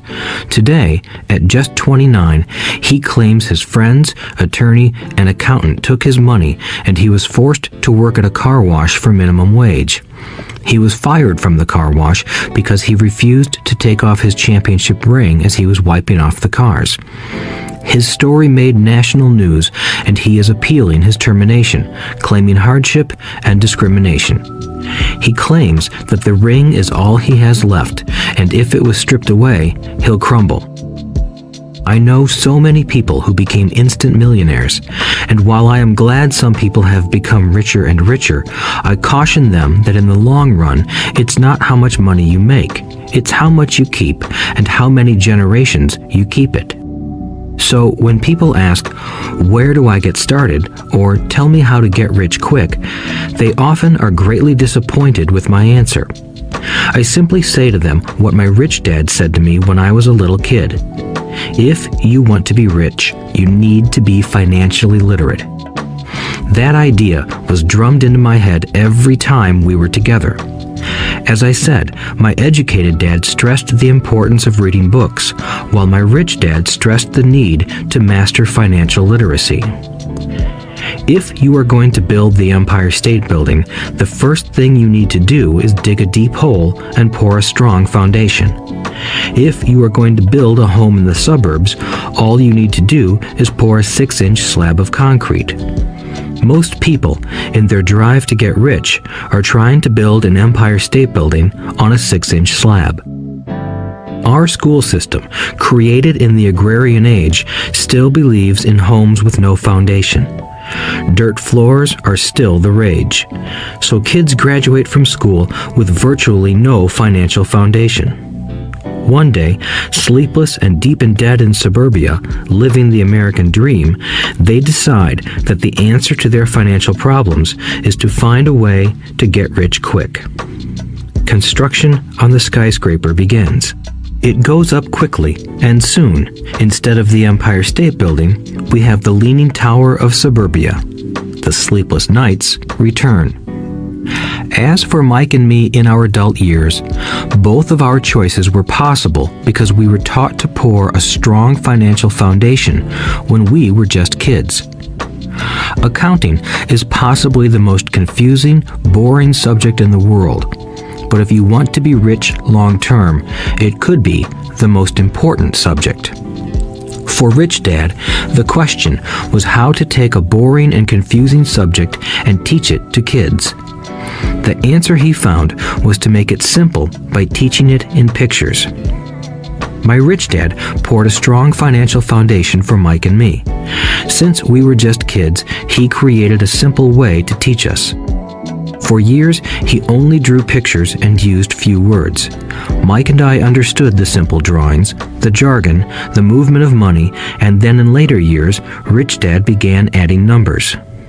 Today, Mike has gone on to master much more complex and sophisticated accounting analysis because he had to in order to run his empire. I am not as sophisticated because my empire is smaller, yet we come from the same simple foundation. Over the following pages, we will discuss those same simple line drawings Mike's dad created for us. Though basic, those drawings helped guide two little boys in building great sums of wealth on a solid and deep foundation. Rule number 1. You must know the difference between an asset and a liability, and buy assets. If you want to be rich, this is all you need to know. It is rule number 1. It is the only rule. This may sound absurdly simple, but most people have no idea how profound this rule is. Most people struggle financially because they do not know the difference between an asset and a liability. Rich people acquire assets. The poor and middle class acquire liabilities that they think are assets, said Rich Dad. When Rich Dad explained this to Mike and me, we thought he was kidding. Here we were, nearly teenagers, and waiting for the secret to getting rich, and this was his answer. It was so simple that we stopped for a long time to think about it. "What is an asset?" asked Mike. "Don't worry right now," said Rich Dad. "Just let the idea sink in. If you can comprehend the simplicity, your life will have a plan and be financially easy. It is simple. That is why the idea is missed." "You mean all we need to know is what an asset is, acquire them, and we'll be rich?" I asked. Rich Dad nodded his head. It's that simple. If it's that simple, how come everyone is not rich? I asked. Rich Dad smiled. Because people do not know the difference between an asset and a liability. I remember asking, how could adults be so misguided? If it is that simple, if it is that important, why would everyone not want to find out? It took Rich Dad only a few minutes to explain what assets and liabilities were. As an adult, I have difficulty explaining it to other adults. The simplicity of the idea escapes them because they have been educated differently. They were taught by other educated professionals, such as bankers, accountants, real estate agents, financial planners, and so forth. The difficulty comes in asking adults to unlearn or become children again. An intelligent adult often feels it is demeaning to pay attention to simplistic definitions. Rich Dad believed in the KISS principle. Keep it simple, stupid, or keep it super simple. So he kept it simple for us, and that made our financial foundation strong. So what causes the confusion? How could something so simple be so screwed up? Why would someone buy an asset that was really a liability? The answer is found in basic education. We focus on the word literacy and not financial literacy. What defines something to be an asset or a liability are not words. In fact, if you really want to be confused, look up the words asset and liability in the dictionary. I know the definition may sound good to a trained accountant, but for the average person, it makes no sense. But we adults are often too proud to admit that something does not make sense. To us young boys, Rich Dad said, "What defines an asset are not words, but numbers. And if you can't read the numbers, you can't tell an asset from a hole in the ground." In accounting, Rich Dad would say, it's not the numbers, but what the numbers are telling you. It's just like words. It's not the words, but the story the words are telling you. If you want to be rich, you've got to read and understand numbers. If I heard that once, I heard it 1,000 times from my rich dad. And I also heard the rich acquire assets and the poor and middle class acquire liabilities. Here is how to tell the difference between an asset and a liability. Most accountants and financial professionals do not agree with the definitions, but these simple drawings were the start of strong financial foundations for two young boys. An asset is something that puts money in my pocket. A liability is something that takes money out of my pocket. This is really all you need to know. If you want to be rich, simply spend your life buying assets. If you want to be poor or middle class, spend your life buying liabilities. Illiteracy, both in words and numbers, is the foundation of financial struggle. If people are having difficulties financially, there is something that they don't understand, either in words or numbers. The rich are rich because they are more literate in different areas than people who struggle financially. So if you want to be rich and maintain your wealth, it's important to be financially literate in words as well as numbers. Numbers alone mean little, just as words out of context mean little. It's the story that counts. In financial reporting, reading numbers is looking for the plot, the story of where the cash is flowing. In 80% of most families, the financial story paints a picture of hard work to get ahead. However, this effort is for naught because they spend their lives buying liabilities instead of assets. Everyone has living expenses, the need for food, shelter, and clothing. It is the cash flow that tells the story of how a person handles their money. The reason I started with the story of the richest men in America is to illustrate the flaw in believing that money will solve all problems. That is why I cringe whenever I hear people ask me how to get rich quicker or where they should start. I often hear, "I'm in debt, so I need to make more money." But more money will often not solve the problem. In fact, it may compound the problem. Money often makes obvious our tragic human flaws, putting a spotlight on what we don't know. That is why, all too often, a person who comes into a sudden windfall of cash, let's say an inheritance, a pay raise, or lottery winnings, soon returns to the same financial mess, if not worse than the mess they were in before. Money only accentuates the cash flow pattern running in your head. If your pattern is to spend everything you get, most likely an increase in cash will just result in an increase in spending. Thus the saying, "A fool and his money is one big party." I have said many times that we go to school to gain scholastic and professional skills, both of which are important. We learn to make money with our professional skills. In the 1960s, when I was in high school, if someone did well academically, people assumed this bright student would go on to be a medical doctor because it was the profession with the promise of the greatest financial reward. Today, doctors face financial challenges I wouldn't wish on my worst enemy. Insurance companies taking control of the business, managed healthcare, government intervention, and malpractice suits. Today, kids want to be famous athletes, movie stars, rock stars, beauty queens, or CEOs because that is where the fame, money, and prestige are. That is the reason it is so hard to motivate kids in school today. They know that professional success is no longer solely linked to academic success, as it once was. Because students leave school without financial skills, millions of educated people pursue their profession successfully, but later find themselves struggling financially. They work harder, but don't get ahead. What is missing from their education is not how to make money, but how to manage money. It's called financial aptitude, what you do with the money once you make it, how to keep people from taking it from you, how to keep it longer, and how to make that money work hard for you. Most people don't understand why they struggle financially because they don't understand cash flow. A person can be highly educated, professionally successful, and financially illiterate. These people often work harder than they need to because they learned how to work hard, but not how to have their money work hard for them. The story of how the quest for a financial dream turns into a financial nightmare. The classic story of hardworking people has set a pattern.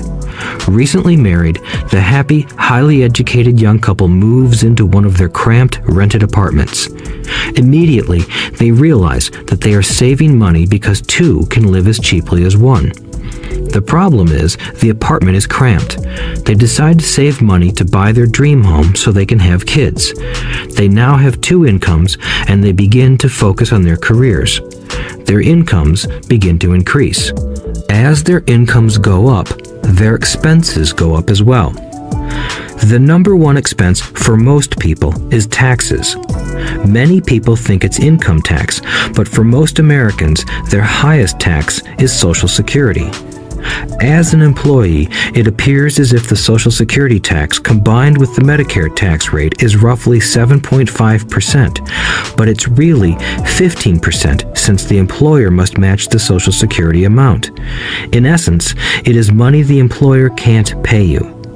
On top of that, you still have to pay income tax on the amount deducted from your wages for Social Security tax. Income you never received because it went directly to Social Security through withholding. Going back to the young couple, as a result of their incomes increasing, they decide to buy the house of their dreams. Once in their house, they have a new tax called property tax. Then they buy a new car, new furniture, and new appliances to match their new house. All of a sudden, they wake up and their liabilities column is full of mortgage and credit card debt. Their liabilities go up. They're now trapped in the rat race. Pretty soon, a baby comes along and they work harder. The process repeats itself. Higher incomes cause higher taxes, also called bracket creep. A credit card comes in the mail. They use it. It maxes out. A loan company calls and says their greatest asset, their home, has appreciated in value. Because their credit is so good, the company offers a bill consolidation loan and tells them the intelligent thing to do is clear off the high-interest consumer debt by paying off their credit card. And besides, interest on their home is a tax deduction. They go for it and pay off those high-interest credit cards. They breathe a sigh of relief. Their credit cards are paid off. They've now folded their consumer debt into their home mortgage. Their payments go down because they extend their debt over 30 years. It is the smart thing to do. Their neighbor calls to invite them to go shopping. The Memorial Day sale is on. They promise themselves they'll just window shop, but they take a credit card, just in case. I run into this young couple all the time. Their names change, but their financial dilemma is the same. They come to one of my talks to hear what I have to say. They ask me, "Can you tell us how to make more money?" They don't understand that their trouble is really how they choose to spend the money they do have. It is caused by financial illiteracy and not understanding the difference between an asset and a liability. More money seldom solves someone's money problems. Intelligence solves problems. There is a saying a friend of mine says over and over to people in debt. If you find you have dug yourself into a hole, stop digging. As a child, my dad often told us that the Japanese were aware of 3 powers: the power of the sword, the jewel, and the mirror. The sword symbolizes the power of weapons. America has spent trillions of dollars on weapons, and because of this, is a powerful military presence in the world. The jewel symbolizes the power of money. There is some degree of truth to the saying, "Remember the golden rule. He who has the gold makes the rules." The mirror symbolizes the power of self-knowledge. This self-knowledge, according to Japanese legend, was the most treasured of the 3. All too often, the poor and middle class allow the power of money to control them. By simply getting up and working harder, failing to ask themselves if what they do makes sense, they shoot themselves in the foot as they leave for work every morning. By not fully understanding money, the vast majority of people allow its awesome power to control them. If they used the power of the mirror, they would have asked themselves, "Does this make sense?" All too often, instead of trusting their inner wisdom, that genius inside, most people follow the crowd. They do things because everybody else does them. They conform rather than question. Often, they mindlessly repeat what they have been told. Diversify. Your home is an asset. Your home is your biggest investment. You get a tax break for going into greater debt. Get a safe job. Don't make mistakes. Don't take risks.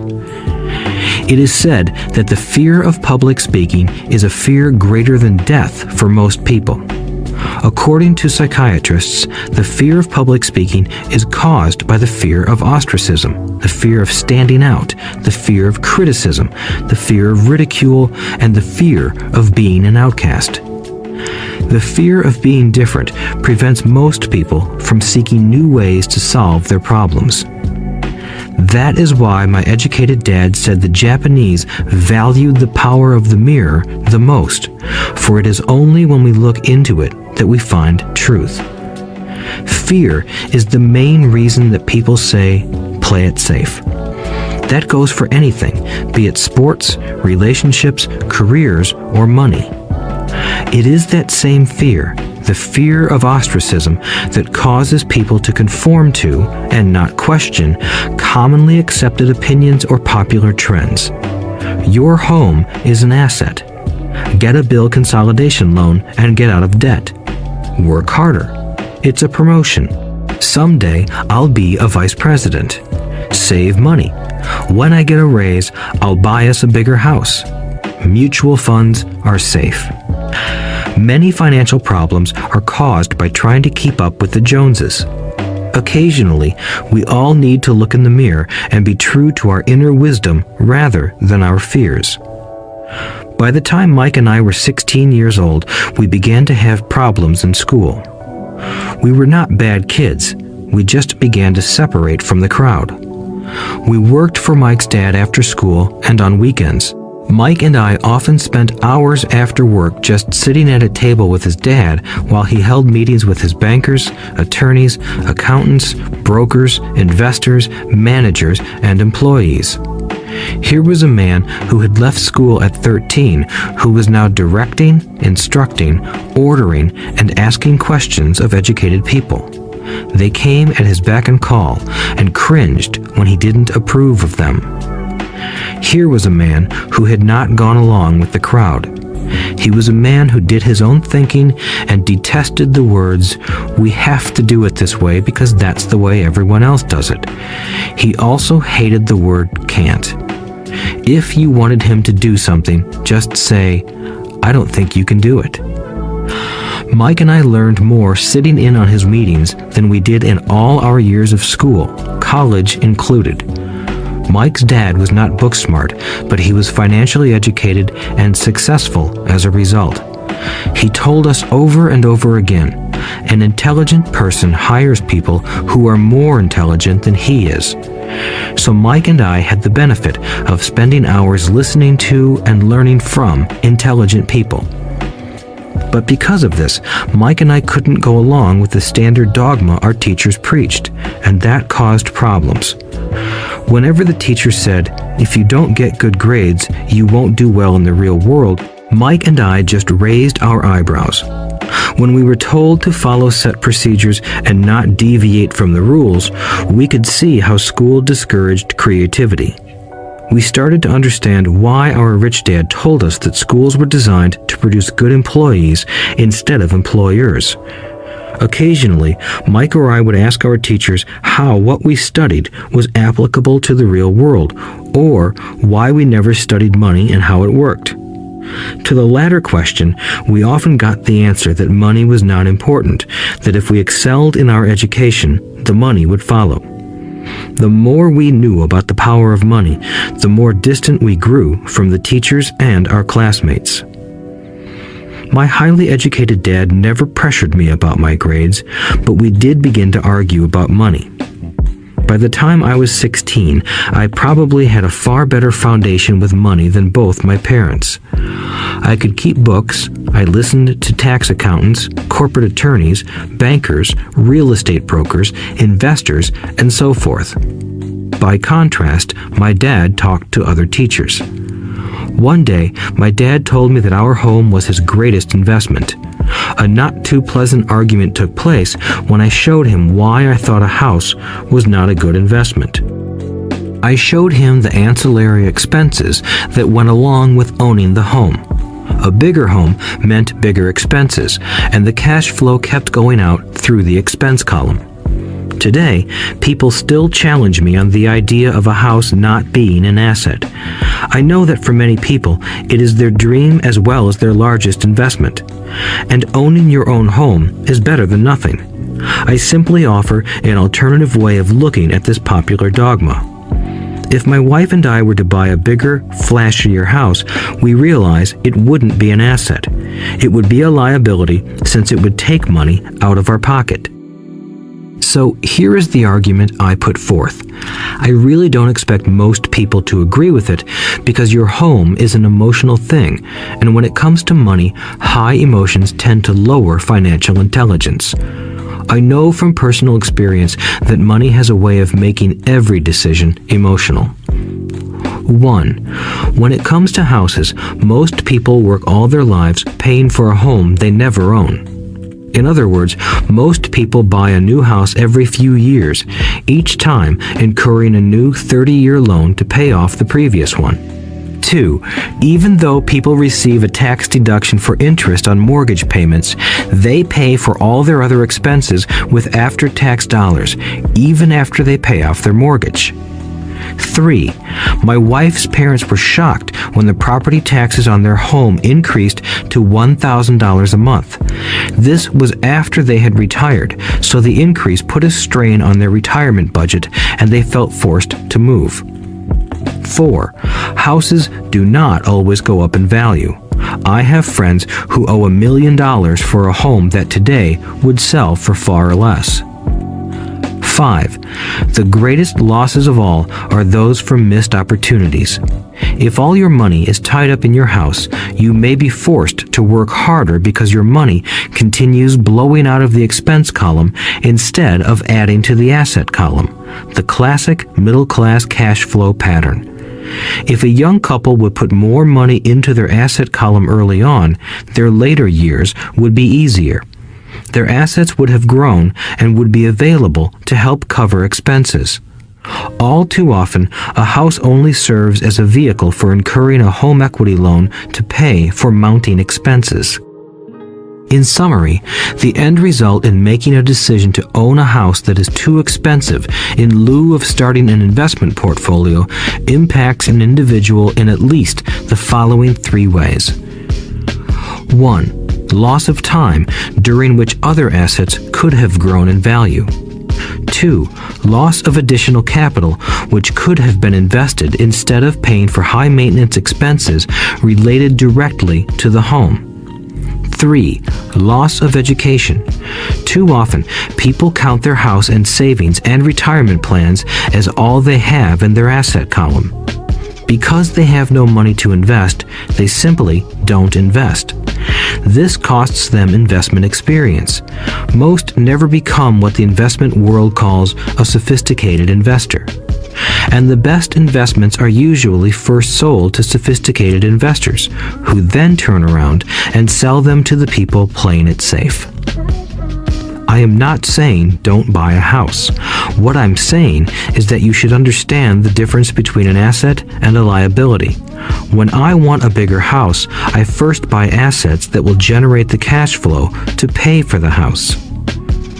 My educated dad's personal financial statement best demonstrates the life of someone caught in the rat race. His expenses match his income, never allowing him enough left over to invest in assets.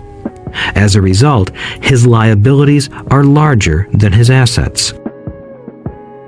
Why the rich get richer. A review of my rich dad's financial statement shows why the rich get richer. The asset column generates more than enough income to cover expenses, with the balance reinvested into the asset column. The asset column continues to grow, and therefore, the income it produces grows with it. The result is that the rich get richer. Why the middle class struggle? The middle class finds itself in a constant state of financial struggle. Their primary income is through their salary. As their wages increase, so do their taxes. Their expenses tend to increase in proportion to their salary increase, hence the phrase, the rat race. They treat their home as their primary asset instead of investing in income-producing assets. This pattern of treating your home as an investment and the philosophy that a pay raise means you can buy a larger home or spend more is the foundation of today's debt-ridden society. Increased spending throws families into greater debt and into more financial uncertainty, even though they may be advancing in their jobs and receiving raises on a regular basis. This is high-risk living caused by weak financial education. The massive loss of jobs in recent times proves how shaky the middle class really is financially. Company pension plans are being replaced by 401k plans. Social Security is obviously in trouble and can't be relied upon as a source for retirement. Panic has set in for the middle class. Today, mutual funds are popular because they supposedly represent safety. Average mutual fund buyers are too busy working to pay taxes and mortgages, save for their children's college, and pay off credit cards. They do not have time to study investing, so they rely on the expertise of the manager of a mutual fund. Also, because the mutual fund includes many different types of investments, they feel their money is safer because it is diversified. This educated middle class subscribes to the dogma put out by mutual fund brokers and financial planners. Play it safe, avoid risk. The real tragedy is that the lack of early financial education is what creates the risk faced by average middle-class people. The reason they have to play it safe is because their financial positions are tenuous at best. Their balance sheets are not balanced. Instead, they are loaded with liabilities and have no real assets that generate income. Typically, their only source of income is their paycheck. Their livelihood becomes entirely dependent on their employer. So when genuine deals of a lifetime come along, these people can't take advantage of them because they are working so hard, are taxed to the max, and are loaded with debt. As I said at the start of this section, the most important rule is to know the difference between an asset and a liability. Once you understand the difference, concentrate your efforts on buying income-generating assets. That's the best way to get started on a path to becoming rich. Keep doing that, and your asset column will grow. Keep liabilities and expenses down so more money is available to continue pouring into the asset column. Soon, the asset base will be so deep that you can afford to look at more speculative investments. Investments that may have returns of 100% to infinity. $5,000 investments that are soon turned into $1 million or more. Investments that the middle class calls too risky. The investment is not risky for the financially literate. As an employee who is also a homeowner, your working efforts are generally as follows. 1. You work for the company. Employees make their business owner or the shareholders rich, not themselves. Your efforts and success will help provide for the owner's success and retirement. 2. You work for the government. The government takes its share from your paycheck before you even see it. By working harder, you simply increase the amount of taxes taken by the government. Most people work from January to May just for the government. 3. You work for the bank. After taxes, your next largest expense is usually your mortgage and credit card debt. The problem with simply working harder is that each of these 3 levels takes a greater share of your increased efforts. You need to learn how to have your increased efforts benefit you and your family directly.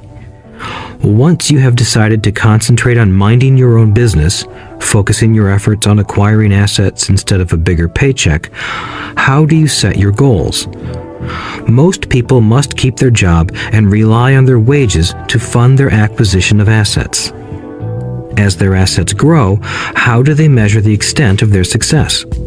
When does someone know that they are rich, that they have wealth? As well as having my own definitions for assets and liabilities, I also have my own definition for wealth. Actually, I borrowed it from a man named R. Buckminster Fuller. Some call him a quack, and others call him a genius.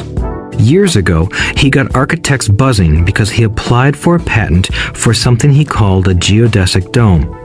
But in the application, Fuller also said something about wealth.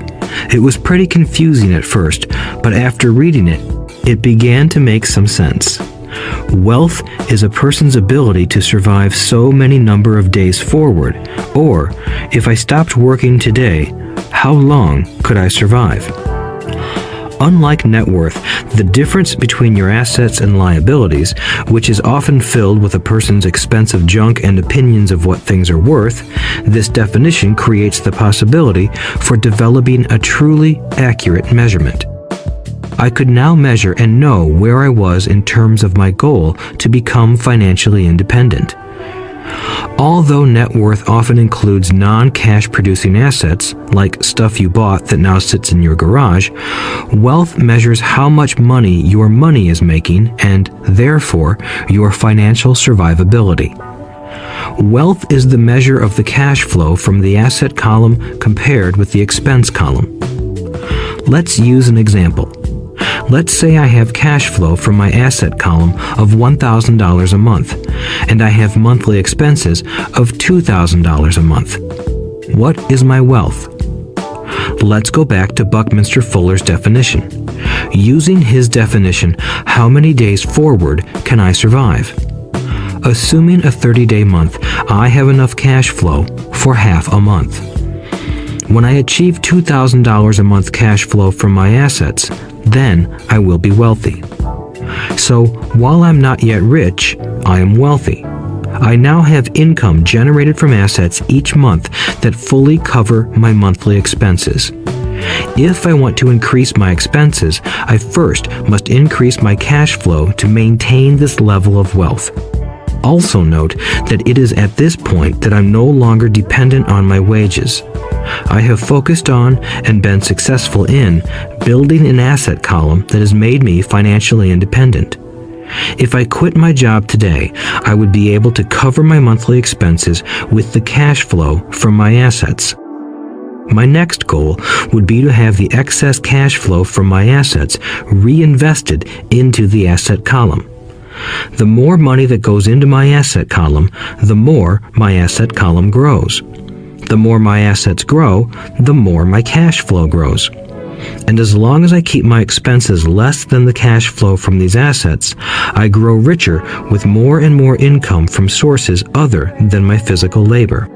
As this reinvestment process continues, I am well on my way to becoming rich.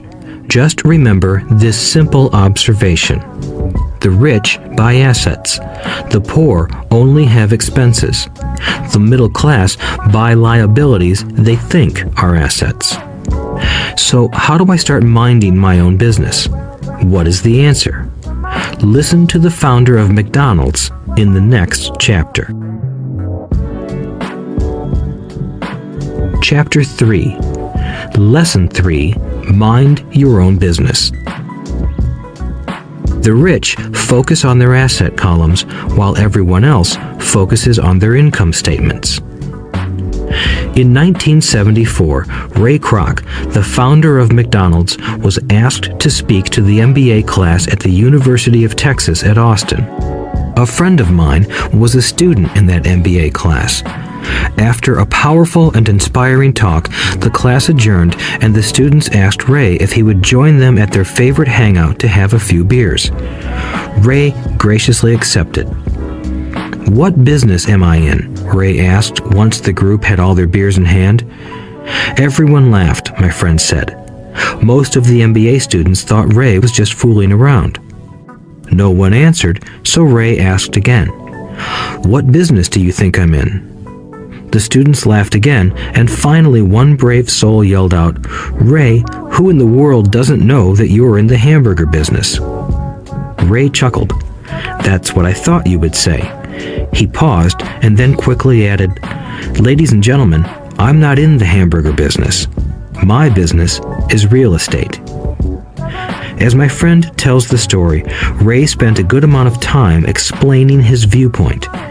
In his business plan, Ray knew that the primary business focus was to sell hamburger franchises, but what he never lost sight of was the location of each franchise. He knew that the land and its location were the most significant factors in the success of each franchise. Basically, the person who bought the franchise was also buying the real estate under the franchise for Ray Kroc's organization. Today, McDonald's is the largest single owner of real estate in the world, owning even more than the Catholic Church. McDonald's owns some of the most valuable intersections and street corners in America and around the globe. My friend considers this as one of the most important lessons in his life. Today, he owns car washes, but his business is the real estate under those car washes. The previous chapter presented that most people work for everyone but themselves. They work first for the owners of the company, then for the government through taxes, and finally for the bank that owns their mortgage. When I was a young boy, we did not have a McDonald's nearby. Yet my rich dad was responsible for teaching Mike and me the same lesson that Ray Kroc talked about at the University of Texas. It is secret number 3 of the rich. The secret is mind your own business.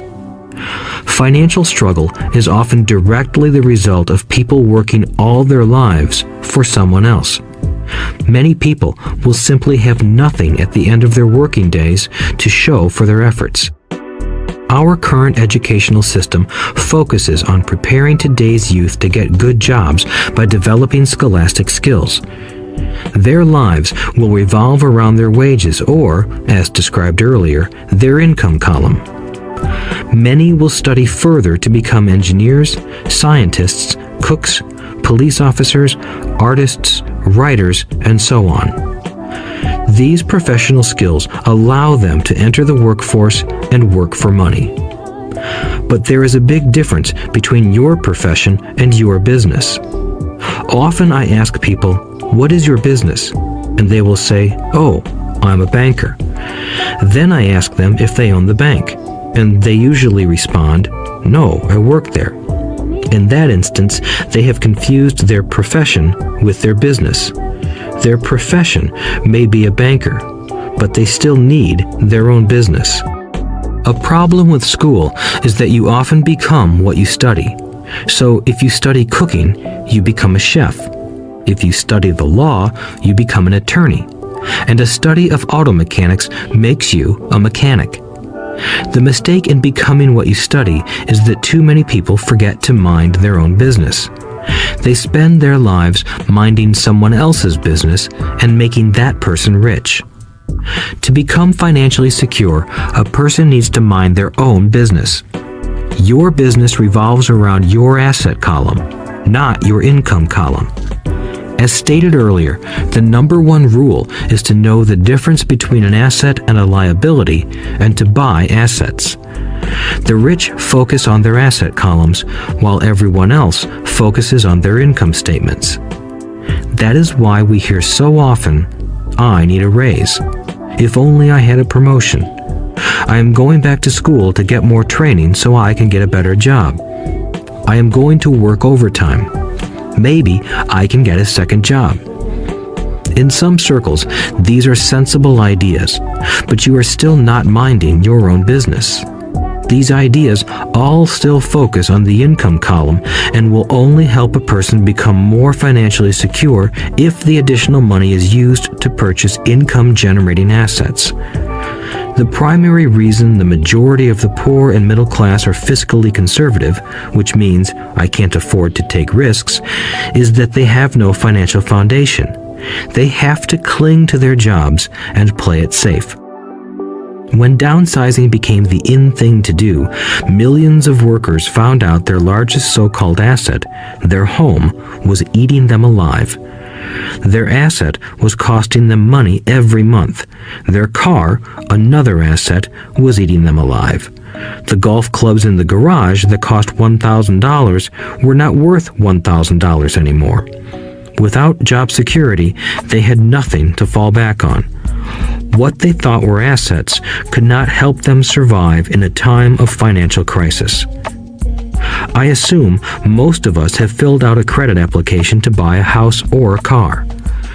It's always interesting to look at the net worth section because of what accepted banking and accounting practices allow a person to count as assets. One day when I wanted a loan, my financial position did not look too good. So I added my new golf clubs, my art collection, books, electronics, Armani suits, wristwatches, shoes, and other personal effects to boost the number in the asset column. But I was turned down because I had too much investment real estate. The loan committee didn't like that I made so much money from rent. They wanted to know why I did not have a normal job with a salary. They did not question the Armani suits, golf clubs, or art collection. Life is sometimes tough when you do not fit the standard profile. I cringe every time I hear someone say to me that their net worth is $1 million or $100,000 or whatever. One of the main reasons net worth is not accurate is simply because the moment you begin selling your assets, you are taxed for any gains. So many people have put themselves in deep financial trouble when they run short of income. To raise cash, they sell their assets, but their personal assets can generally be sold for only a fraction of the value that is listed on their personal balance sheet. Or, if there is a gain on the sale of the assets, they are taxed on the gain. So again, the government takes its share, thus reducing the amount available to help them out of debt. That is why I say someone's net worth is often worth less than they think. Start minding your own business. Keep your daytime job, but start buying real assets, not liabilities or personal effects that have no real value once you get them home. A new car loses nearly 25% of the price you pay for it the moment you drive it off the lot. It is not a true asset even if your banker lets you list it as one. My $400 new titanium driver was worth $150 the moment I teed off. Keep expenses low, reduce liabilities, and diligently build a base of solid assets. For young people who have not yet left home, it is important for parents to teach them the difference between an asset and a liability. Get them to start building a solid asset column before they leave home, get married, buy a house, have kids, and get stuck in a risky financial position, clinging to a job and buying everything on credit. I see so many young couples who get married and trap themselves into a lifestyle that will not let them get out of debt for most of their working years. For many people, just as the last child leaves home, the parents realize they have not adequately prepared for retirement and they begin to scramble to put some money away. Then their own parents become ill and they find themselves with new responsibilities. So, what kind of assets am I suggesting that you or your children acquire? In my world, real assets fall into the following categories. Businesses that do not require my presence. I own them, but they are managed or run by other people. If I have to work there, it's not a business. It becomes my job. Stocks, bonds, income-generating real estate, notes, IOUs, royalties from intellectual property such as music, scripts, and patents. Anything else that has value, produces income, or appreciates, and has a ready market. As a young boy, my educated dad encouraged me to find a safe job, but my rich dad encouraged me to begin acquiring assets that I loved. If you don't love it, you won't take care of it. I collect real estate simply because I love buildings and land. I love shopping for them, and I could look at them all day long. When problems arise, the problems aren't so bad that it changes my love for real estate. For people who hate real estate, they shouldn't buy it. I also love stocks of small companies, especially startups, because I am an entrepreneur, not a corporate person.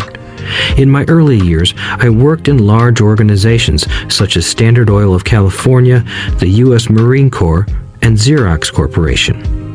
I enjoyed my time with those organizations and have fond memories, but I know deep down I am not a company man.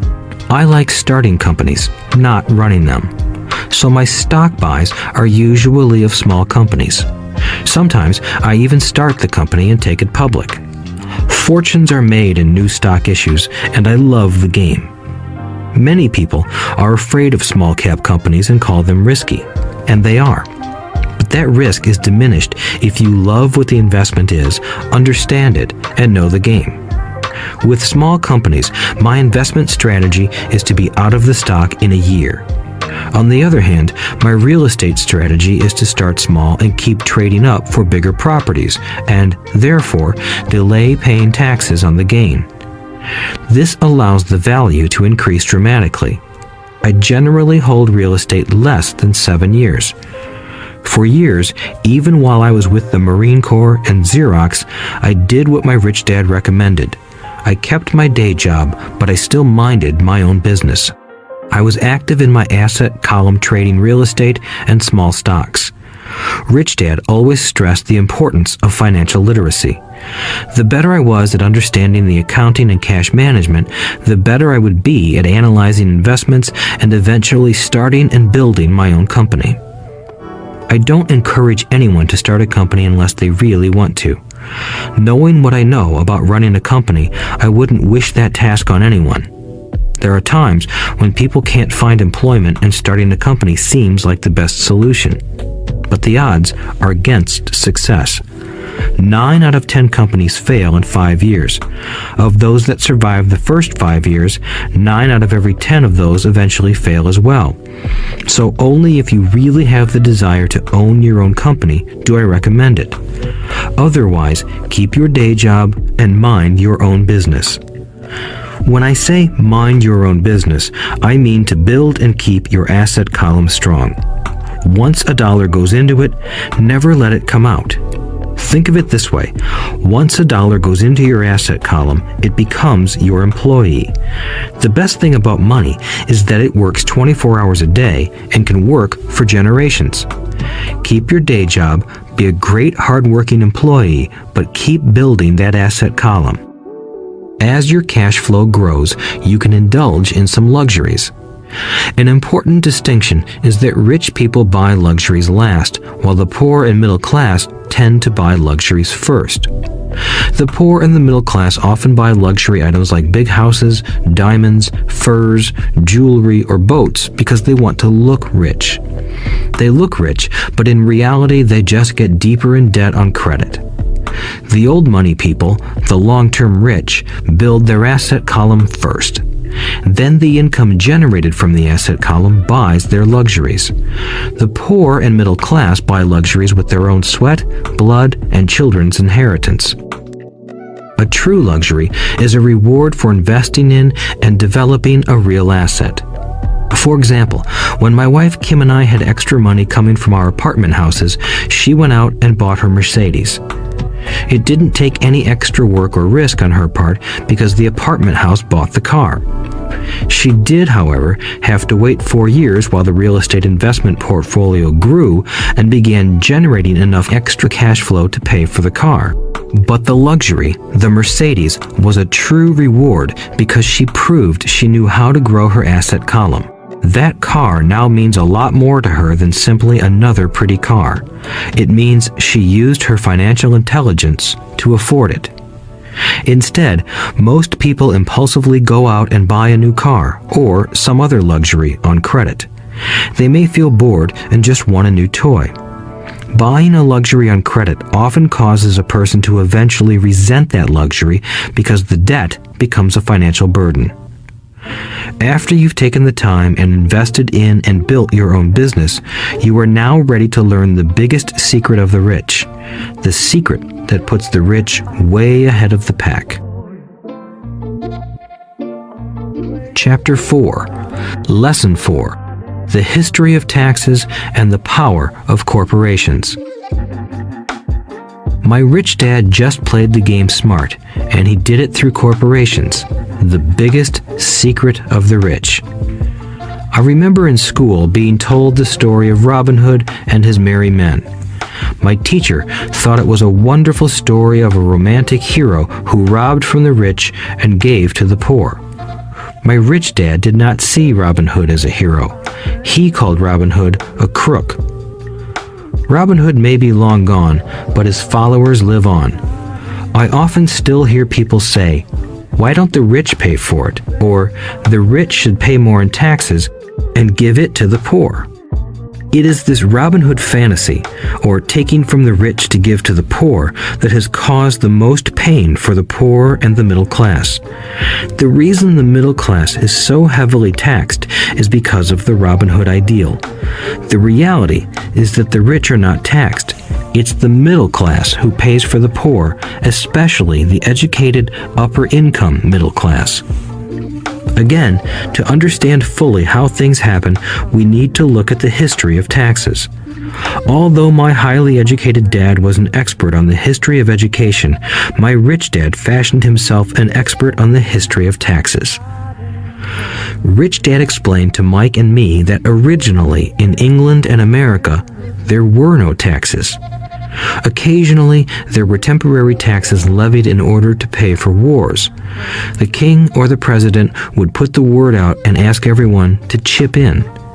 Taxes were levied in Britain for the fight against Napoleon from 1799 to 1816, and in America to pay for the Civil War from 1861 to 1865. In 1874, England made income tax a permanent levy on its citizens.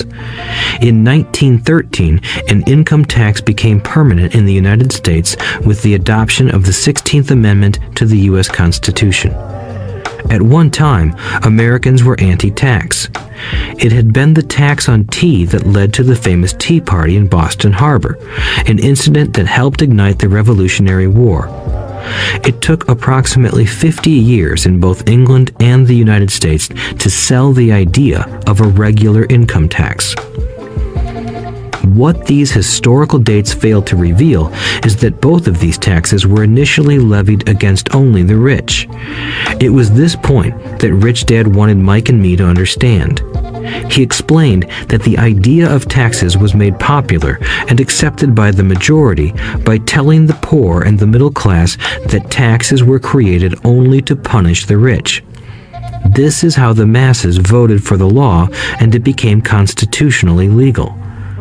Although it was intended to punish the rich, in reality it wound up punishing the very people who voted for it, the poor and middle class. Once government got a taste of money, its appetite grew, said Rich Dad. Your dad and I are exactly opposite. He's a government bureaucrat, and I am a capitalist. We get paid, and our success is measured on opposite behaviors. He gets paid to spend money and hire people. The more he spends and the more people he hires, the larger his organization becomes. In the government, a large organization is a respected organization. On the other hand, within my organization, the fewer people I hire and the less money I spend, the more I am respected by my investors. That's why I don't like government people. They have different objectives than most business people. As the government grows, more and more tax dollars are needed to support it. My educated dad sincerely believed that government should help people. He loved John F. Kennedy and especially the idea of the Peace Corps. He loved the idea so much that both he and my mom worked for the Peace Corps, training volunteers to go to Malaysia, Thailand, and the Philippines. He always strived for additional grants and budget increases so he could hire more people, both in his job with the Education Department and in the Peace Corps. From the time I was about 10 years old, I would hear from my rich dad that government workers were a pack of lazy thieves, and from my poor dad, I would hear how the rich were greedy crooks who should be made to pay more taxes. Both sides had valid points. It was difficult to go to work for one of the biggest capitalists in town and come home to a father who was a prominent government leader. It was not easy to know which dad to believe. Yet, when you study the history of taxes, an interesting perspective emerges. As I said, the passage of taxes was only possible because the masses believed in the Robin Hood theory of economics. Take from the rich and give to everyone else. The problem was that the government's appetite for money was so great that taxes soon needed to be levied on the middle class, and from there it kept trickling down. However, the rich saw an opportunity because they don't play by the same set of rules. The rich knew about corporations, which became popular in the days of sailing ships. The rich created the corporation as a vehicle to limit their risk to the assets of each voyage.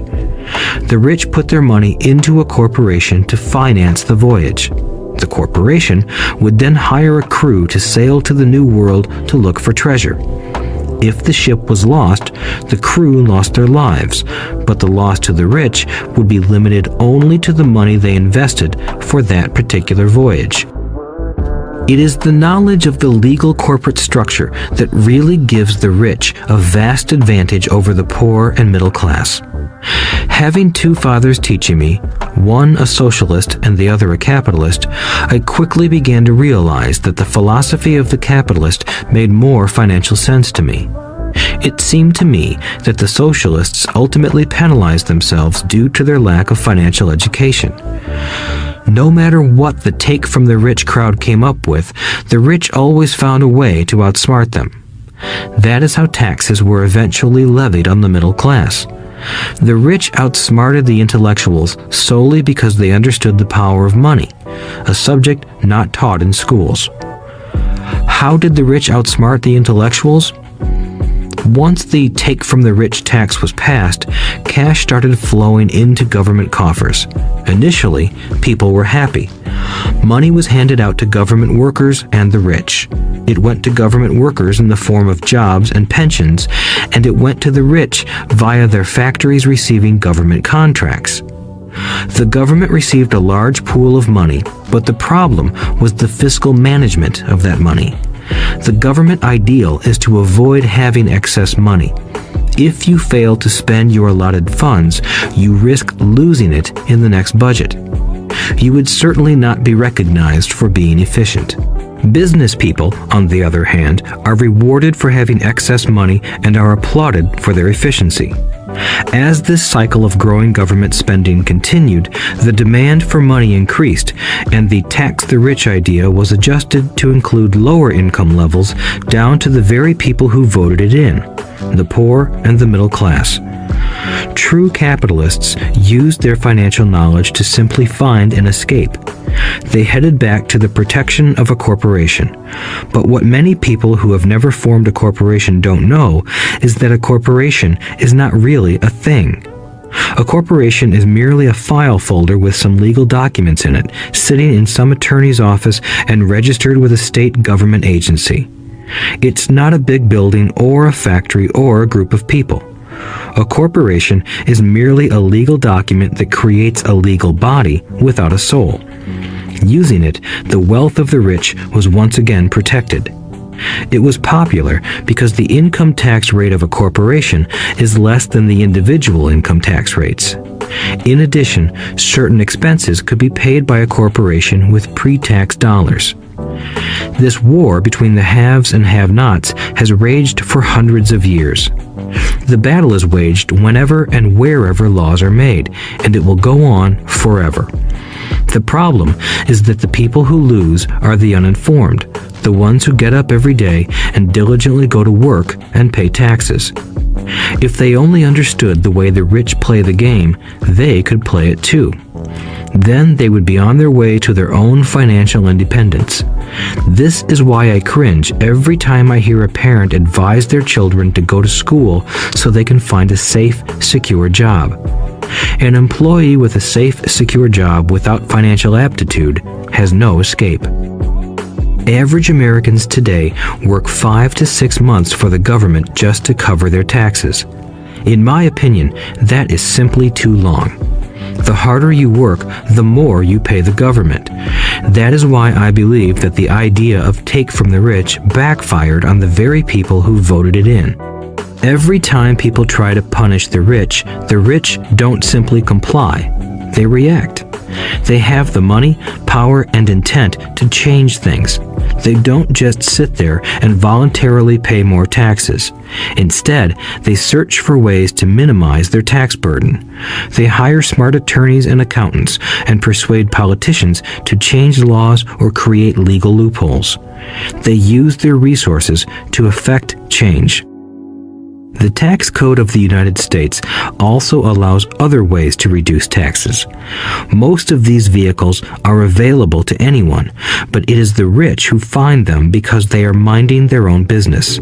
For example, 1031 is jargon for Section 1031 of the Internal Revenue Code, which allows a seller to delay paying taxes on a piece of real estate that is sold for a capital gain through an exchange for a more expensive piece of real estate. Real estate is one investment vehicle that has a great tax advantage. As long as you keep trading up in value, you will not be taxed on the gains until you liquidate. People who don't take advantage of these legal tax savings are missing a great opportunity to build their asset columns. The poor and middle class don't have the same resources. They sit there and let the government's needles enter their arm and allow the blood donation to begin. Today, I am constantly shocked at the number of people who pay more taxes or take fewer deductions simply because they are afraid of the government. I have friends who have had their businesses shut down and destroyed, only to find out it was a mistake on the part of the government. I realize all that, but the price of working from January to May is a high price to pay for that intimidation. My poor dad never fought back. My rich dad didn't either. He just played the game smarter, and he did it through corporations, the biggest secret of the rich. You may remember the first lesson I learned from my rich dad. I was a little boy of 9 who had to sit and wait for him to choose to talk to me. I sat in his office waiting for him to get to me. He was ignoring me on purpose. He wanted me to recognize his power and to desire to have that power for myself one day. During all the years I studied and learned from him, he always reminded me that knowledge is power. And with money comes great power that requires the right knowledge to keep it and make it multiply. Without that knowledge, the world pushes you around. Rich Dad constantly reminded Mike and me that the biggest bully was not the boss or the supervisor, but the tax man. The tax man will always take more if you let him. The first lesson of having money work for you, as opposed to you working for money, is all about power. If you work for money, you give the power to your employer. If money works for you, you keep the power and control it. Once we had this knowledge of the power of money working for us, he wanted us to be financially smart and not let anyone or anything push us around. If you're ignorant, it's easy to be bullied. If you know what you're talking about, you have a fighting chance. That is why he paid so much for smart tax accountants and attorneys. It was less expensive to pay them than to pay the government. His best lesson to me was, be smart and you won't be pushed around as much. He knew the law because he was a law-abiding citizen and because it was expensive to not know the law.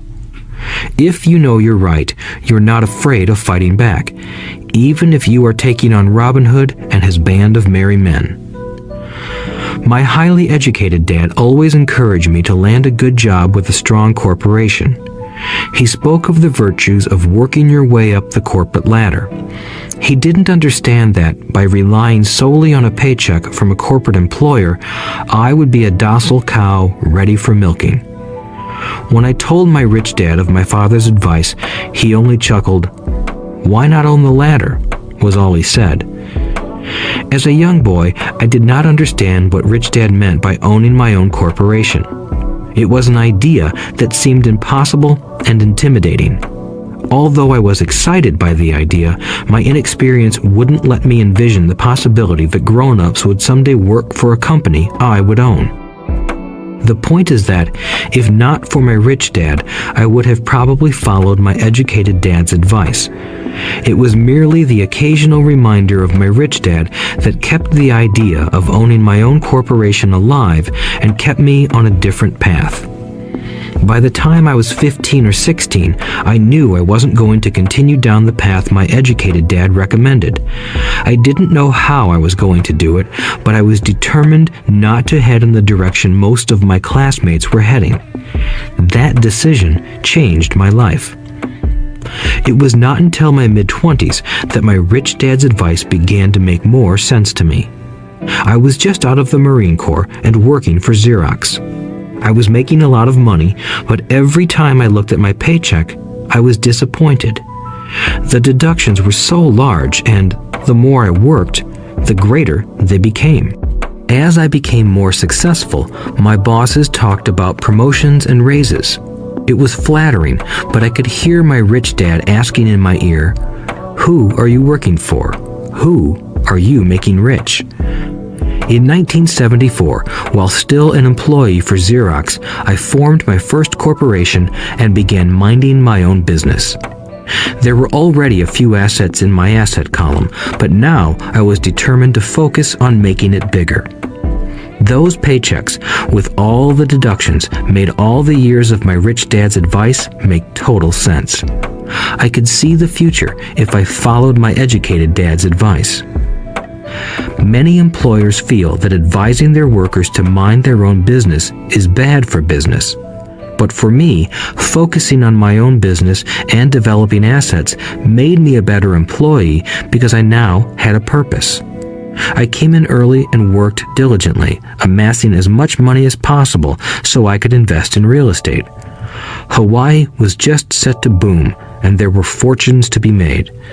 The more I realized that we were in the beginning stages of a boom, the more Xerox machines I sold. The more I sold, the more money I made, and, of course, the more deductions came out of my paycheck. It was inspiring. I wanted out of the employee trap so badly that I worked even harder so I could invest more. By 1978, I was consistently one of the top 5 salespeople at the company. I badly wanted out of the rat race. In less than 3 years, I was making more in my real estate holding corporation than I was making at Xerox. And the money I was making in my asset column in my own corporation was money working for me, not me pounding on doors selling copiers. My rich dad's advice made much more sense. Soon, the cash flow from my properties were so strong that my company bought me my first Porsche. My fellow Xerox salespeople thought I was spending my commissions. I wasn't. I was investing my commissions in assets. My money was working hard to make more money. Each dollar in my asset column was a great employee, working hard to make more employees and buy the boss a new Porsche with before-tax dollars. I began to work harder for Xerox. The plan was working, and my Porsche was the proof. By using the lessons I learned from my rich dad, I was able to get out of the proverbial rat race at an early age. It was made possible because of the strong financial knowledge I had acquired through Rich Dad's lessons. Without this financial knowledge, which I call financial intelligence or financial IQ, my road to financial independence would have been much more difficult. I now teach others in the hope that I may share my knowledge with them. I remind people that financial IQ is made up of knowledge from 4 broad areas of expertise. 1. Accounting. Accounting is financial literacy or the ability to read numbers. This is a vital skill if you want to build an empire. The more money you are responsible for, the more accuracy is required, or the house comes tumbling down. This is the left brain side, or the details. Financial literacy is the ability to read and understand financial statements, which allows you to identify the strengths and weaknesses of any business. 2. Investing. Investing is the science of money making money. This involves strategies and formulas which use the creative right brain side. 3. Understanding markets. Understanding markets is the science of supply and demand. You need to know the technical aspects of the market, which are emotion-driven, in addition to the fundamental or economic aspects of an investment. Does an investment make sense, or does it not make sense based on current market conditions? 4. The law. A corporation wrapped around the technical skills of accounting, investing, and markets can contribute to explosive growth. A person who understands the tax advantages and protections provided by a corporation can get rich so much faster than someone who is an employee or a small business sole proprietor.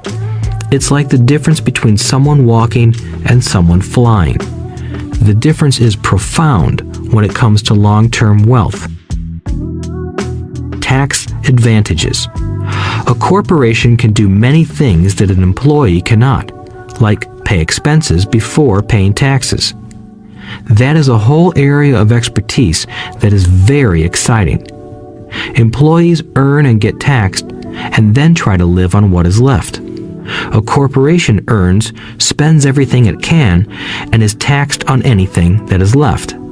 It's one of the biggest legal tax loopholes that the rich use.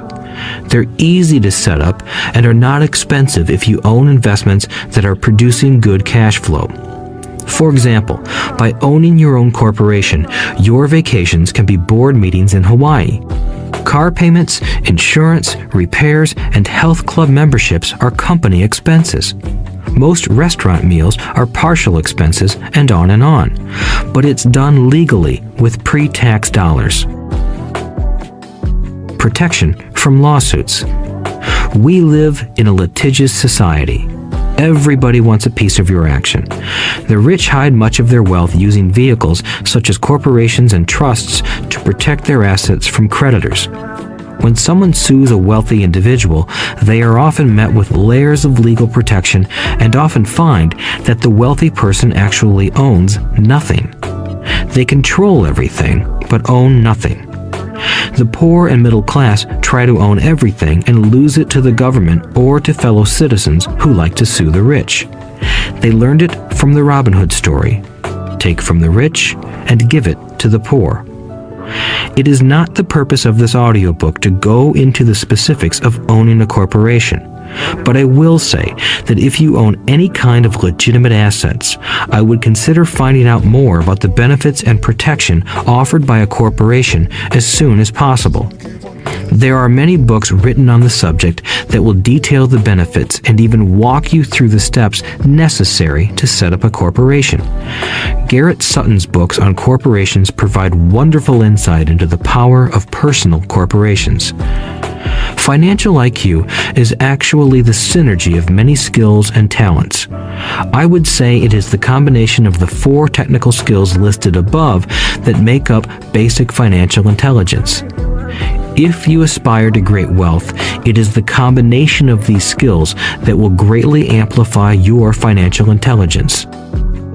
In summary, business owners with corporations 1. Earn, 2. Spend, 3. Pay taxes. Employees who work for corporations 1. Earn, 2. Pay taxes, 3. Spend. As part of your overall financial strategy, I recommend that you learn about the protection that legal entities can provide for businesses and assets. Chapter 5. Lesson 5. The rich invent money. Often in the real world, it's not the smart who get ahead, but the bold. Last night, I took a break from writing and watched a TV program on the history of a young man named Alexander Graham Bell. Bell had just patented his telephone and was having growing pains because the demand for his new invention was so strong. Needing a bigger company, he then went to the giant at that time, Western Union, and asked them if they would buy his patent and his tiny company. He wanted $100,000 for the whole package. The president of Western Union scoffed at him and turned him down, saying the price was ridiculous. The rest is history. A multi-billion-dollar industry emerged, and AT&T was born. The evening news came on right after the story of Alexander Graham Bell. On the news was a story of another downsizing at a local company. The workers were angry and complained that the company ownership was unfair. A terminated manager of about 45 years of age had his wife and 2 babies at the plant and was begging the guards to let him talk to the owners to ask if they would reconsider his termination. He had just bought a house and was afraid of losing it. The camera focused in on his pleading for all the world to see. Needless to say, it held my attention. I have been teaching professionally since 1984. It has been a great experience and a rewarding one. It is also a disturbing profession, for I have taught thousands of individuals and I see one thing in common in all of us, myself included. We all have tremendous potential, and we all are blessed with gifts. Yet the one thing that holds all of us back is some degree of self-doubt. It is not so much the lack of technical information that holds us back, but more the lack of self-confidence. Some are more affected than others. Once we leave school, most of us know that it is not so much a matter of college degrees or good grades that count.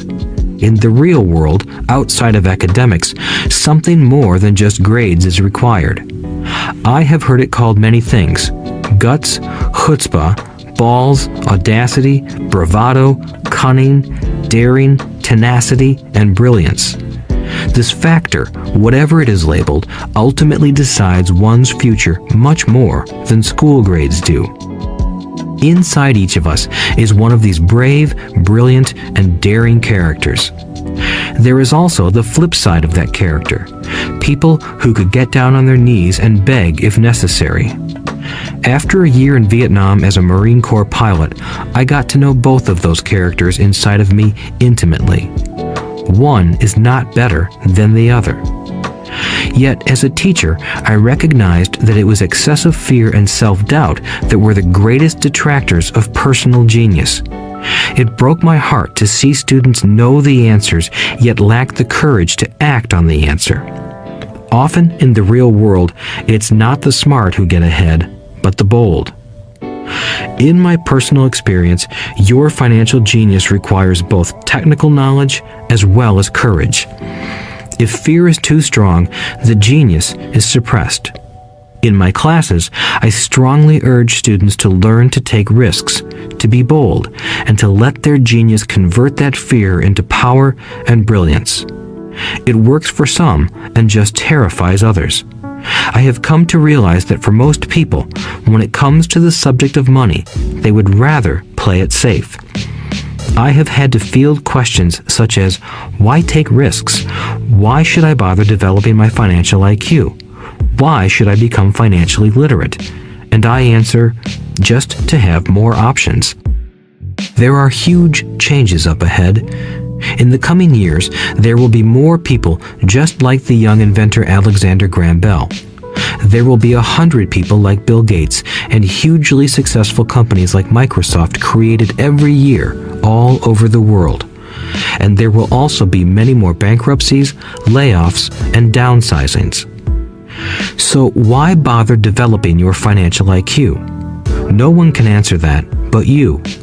Yet I can tell you why I myself do it. I do it because it is the most exciting time to be alive. I'd rather be welcoming change than dreading change. I'd rather be excited about making millions than worrying about not getting a raise. This period we are in now is a most exciting time, unprecedented in our world's history. Generations from now, people will look back at this period of time and remark at what an exciting era it must have been. It was the death of the old and birth of the new. It was full of turmoil, and it was exciting. So why bother developing your financial IQ? Because if you do, you will prosper greatly. And if you don't, this period of time will be a frightening one. It will be a time of watching some people move boldly forward while others cling to worn-out life preservers. Land was wealth 300 years ago, so the person who owned the land owned the wealth. Later, wealth was in factories and production, and America rose to dominance. The industrialist owned the wealth. Today, wealth is in information, and the person who has the most timely information owns the wealth. The problem is that information flies around the world at the speed of light. The new wealth cannot be contained by boundaries and borders as land and factories were. The changes will be faster and more dramatic.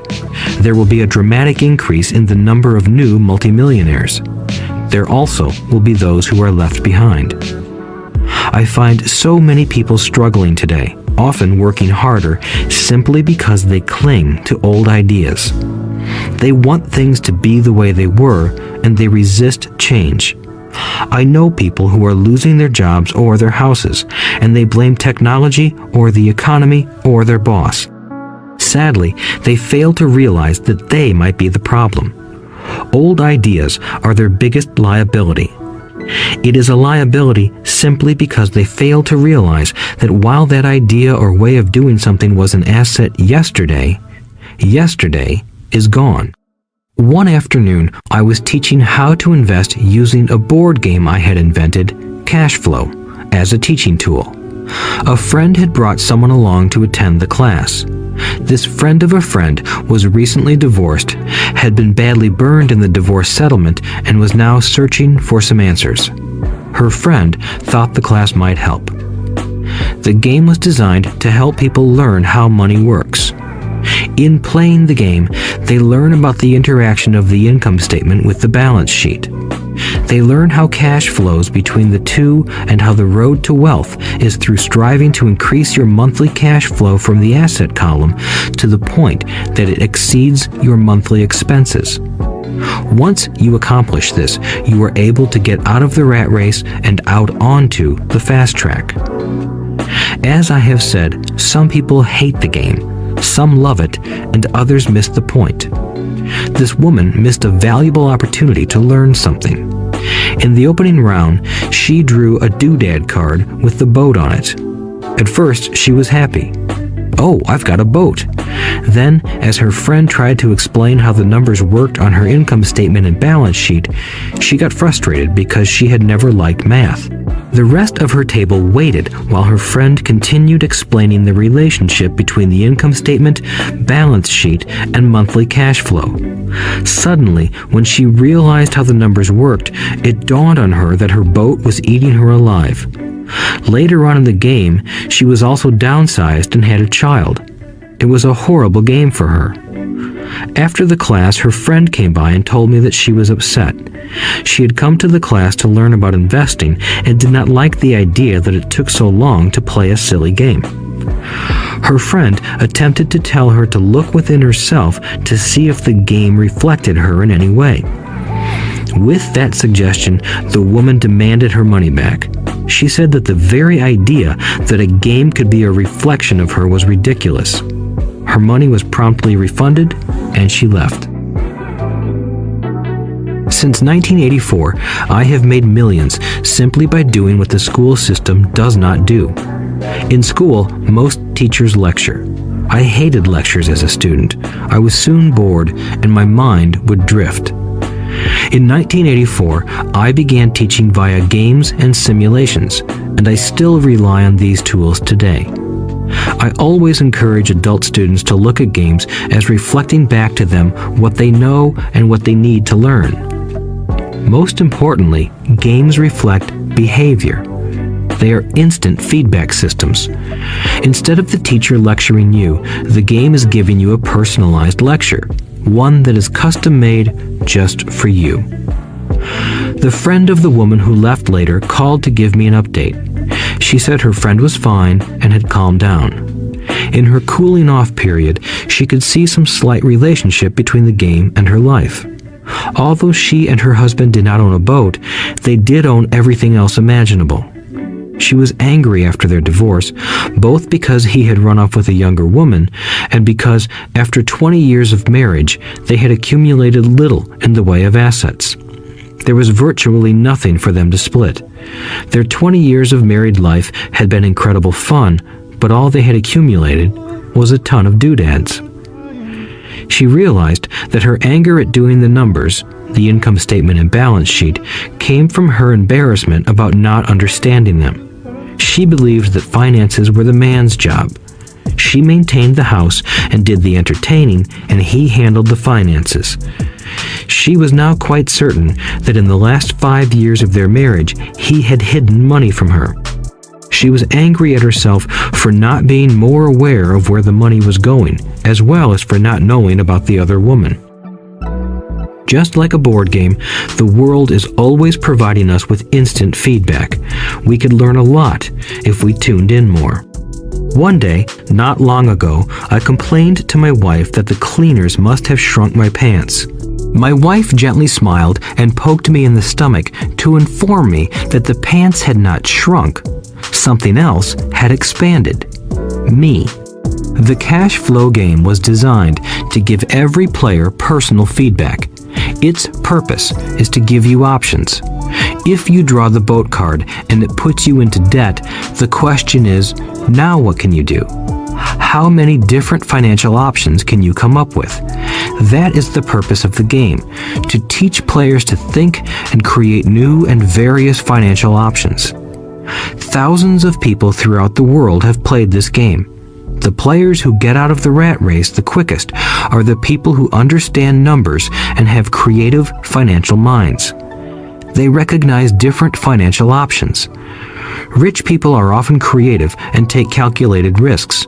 People who take the longest are people who are not familiar with numbers and often do not understand the power of investing. Some people playing cash flow gain lots of money in the game, but they don't know what to do with it. Even though they have money, everyone else seems to be getting ahead of them.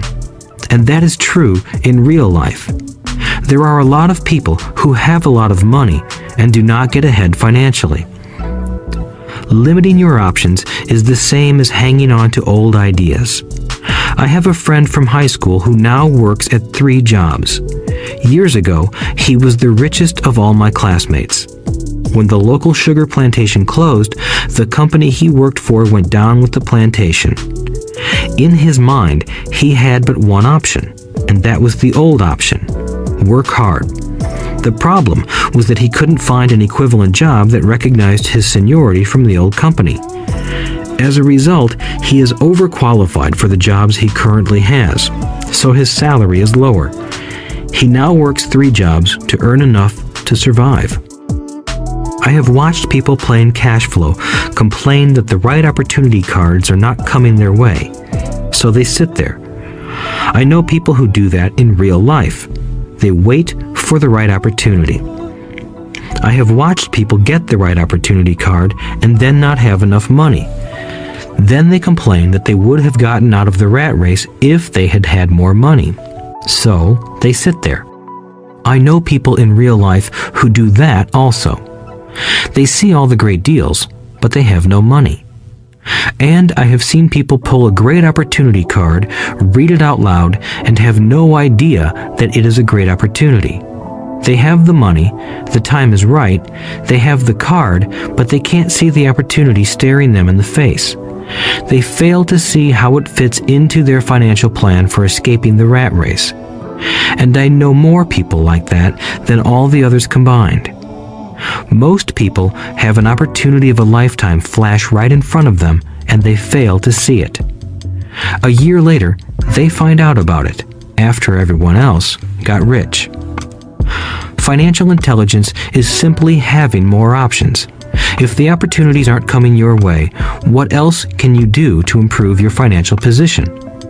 If an opportunity lands in your lap and you have no money and the bank won't talk to you, what else can you do to get the opportunity to work in your favor? If your hunch is wrong and what you've been counting on doesn't happen, how can you turn a lemon into millions? That is financial intelligence. It is not so much what happens, but how many different financial solutions you can think of to turn a lemon into millions. It is how creative you are in solving financial problems. Most people only know one solution: work hard, save, and borrow. So why would you want to increase your financial intelligence? Because you want to be the kind of person who creates your own luck. You take whatever happens and make it better. Few people realize that luck is created, just as money is. And if you want to be luckier and create money instead of working hard, then your financial intelligence is important. If you are the kind of person who is waiting for the right thing to happen, you might wait for a long time. It's like waiting for all the traffic lights to be green for 5 miles before you'll start your trip. As young boys, Mike and I were constantly told by my rich dad that money is not real. Rich Dad occasionally reminded us of how close we came to the secret of money on that first day we got together and began making money out of plaster of Paris. The poor and middle class work for money, he would say. The rich make money. The more real you think money is, the harder you will work for it. If you can grasp the idea that money is not real, you will grow richer faster. What is it? Was a question Mike and I often came back with. What is money if it is not real? What we agree it is, was all Rich Dad would say. The single most powerful asset we all have is our mind. If it is trained well, it can create enormous wealth seemingly instantaneously. An untrained mind can also create extreme poverty that can crush a family for generations. In the information age, money is increasing exponentially. A few individuals are getting ridiculously rich from nothing, just ideas and agreements. If you ask many people who trade stocks or other investments for a living, they see it done all the time. Often, millions can be made instantaneously from nothing. And by nothing, I mean no money was exchanged. It is done via agreement, a hand signal in a trading pit, a blip on a trader's screen in Lisbon from a trader's screen in Toronto and back to Lisbon, a call to my broker to buy and a moment later to sell. Money did not change hands. Agreements did. So why develop your financial genius? Only you can answer that. I can tell you why I have been developing this area of my intelligence. I do it because I want to make money fast.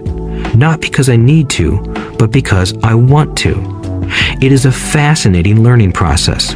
I develop my financial IQ because I want to participate in the fastest game and biggest game in the world. And, in my own small way, I would like to be part of this unprecedented evolution of humanity, the era where humans work purely with their minds and not with their bodies. Besides, it is where the action is. It is what is happening. It's hip, it's scary, and it's fun. That is why I invest in my financial intelligence, developing the most powerful asset I have. I want to be with people moving boldly forward. I do not want to be with those left behind. I will give you a simple example of creating money. In the early 1990s, the economy of Phoenix, Arizona was horrible. I was watching a TV show when a financial planner came on and began forecasting doom and gloom. His advice was to save money. Put $100 away every month, he said. In 40 years, you will be a multimillionaire. Well, putting money away every month is a sound idea. It is one option, the option most people subscribe to. The problem is this: it blinds the person to what is really going on. It causes them to miss major opportunities for much more significant growth of their money. The world is passing them by. As I said, the economy was terrible at that time. For investors, this is the perfect market condition. A chunk of my money was in the stock market and in apartment houses. I was short of cash. Because people were giving properties away, I was buying. I was not saving money. I was investing. Kim and I had more than $1 million in cash working in a market that was rising fast. It was the best opportunity to invest. The economy was terrible. I just could not pass up these small deals. Houses that were once $100,000 were now $75,000. But instead of shopping with local real estate agents, I began shopping at the bankruptcy attorney's office or the courthouse steps. In these shopping places, a $75,000 house could sometimes be bought for $20,000 or less. For $2,000, which was loaned to me from a friend for 90 days for $200, I gave an attorney a cashier's check as a down payment. While the acquisition was being processed, I ran an ad advertising a $75,000 house for only $60,000 and no money down. The phone rang hard and heavy. Prospective buyers were screened, and once the property was legally mine, all the prospective buyers were allowed to look at the house. It was a feeding frenzy. The house sold in a few minutes. I asked for a $2,500 processing fee, which they gladly handed over, and the escrow and title company took over from there. I returned the $2,000 to my friend with an additional $200. He was happy, the home buyer was happy, the attorney was happy, and I was happy. I had sold a house for $60,000 that cost me $20,000. The $40,000 was created from money in my asset column in the form of a promissory note from the buyer. Total working time, 5 hours. So, now that you are on your way to becoming more financially literate and skilled at reading numbers, I will tell you why this is an example of money being invented. During this depressed market, Kim and I were able to do 6 of these simple transactions in our spare time. While the bulk of our money was in larger properties and the stock market, we were able to create more than $190,000 in assets, notes at 10% interest, in those 6 buy, create, and sell transactions. That comes to approximately $19,000 a year income, much of it sheltered through our private corporation. Much of that $19,000 a year goes to pay for our company cars, gas, trips, insurance, dinners with clients, and other things. By the time the government gets a chance to tax that income, it's been spent on legally allowed pre-tax expenses. This was a simple example of how money is invented, created, and protected using financial intelligence. Ask yourself, how long would it take to save $190,000? Would the bank pay you 10% interest on your money? And the promissory note is good for 30 years. I hope they never pay me the $190,000. I have to pay a tax if they pay me the principal, and besides, $19,000 paid over 30 years is a little over $500,000 in income. I have people ask, what happens if the person doesn't pay? That does happen, and it's good news. That $60,000 home could be taken back and resold for $70,000, and another $2,500 collected as a loan processing fee. It would still be a zero-down transaction in the mind of the new buyer, and the process would go on.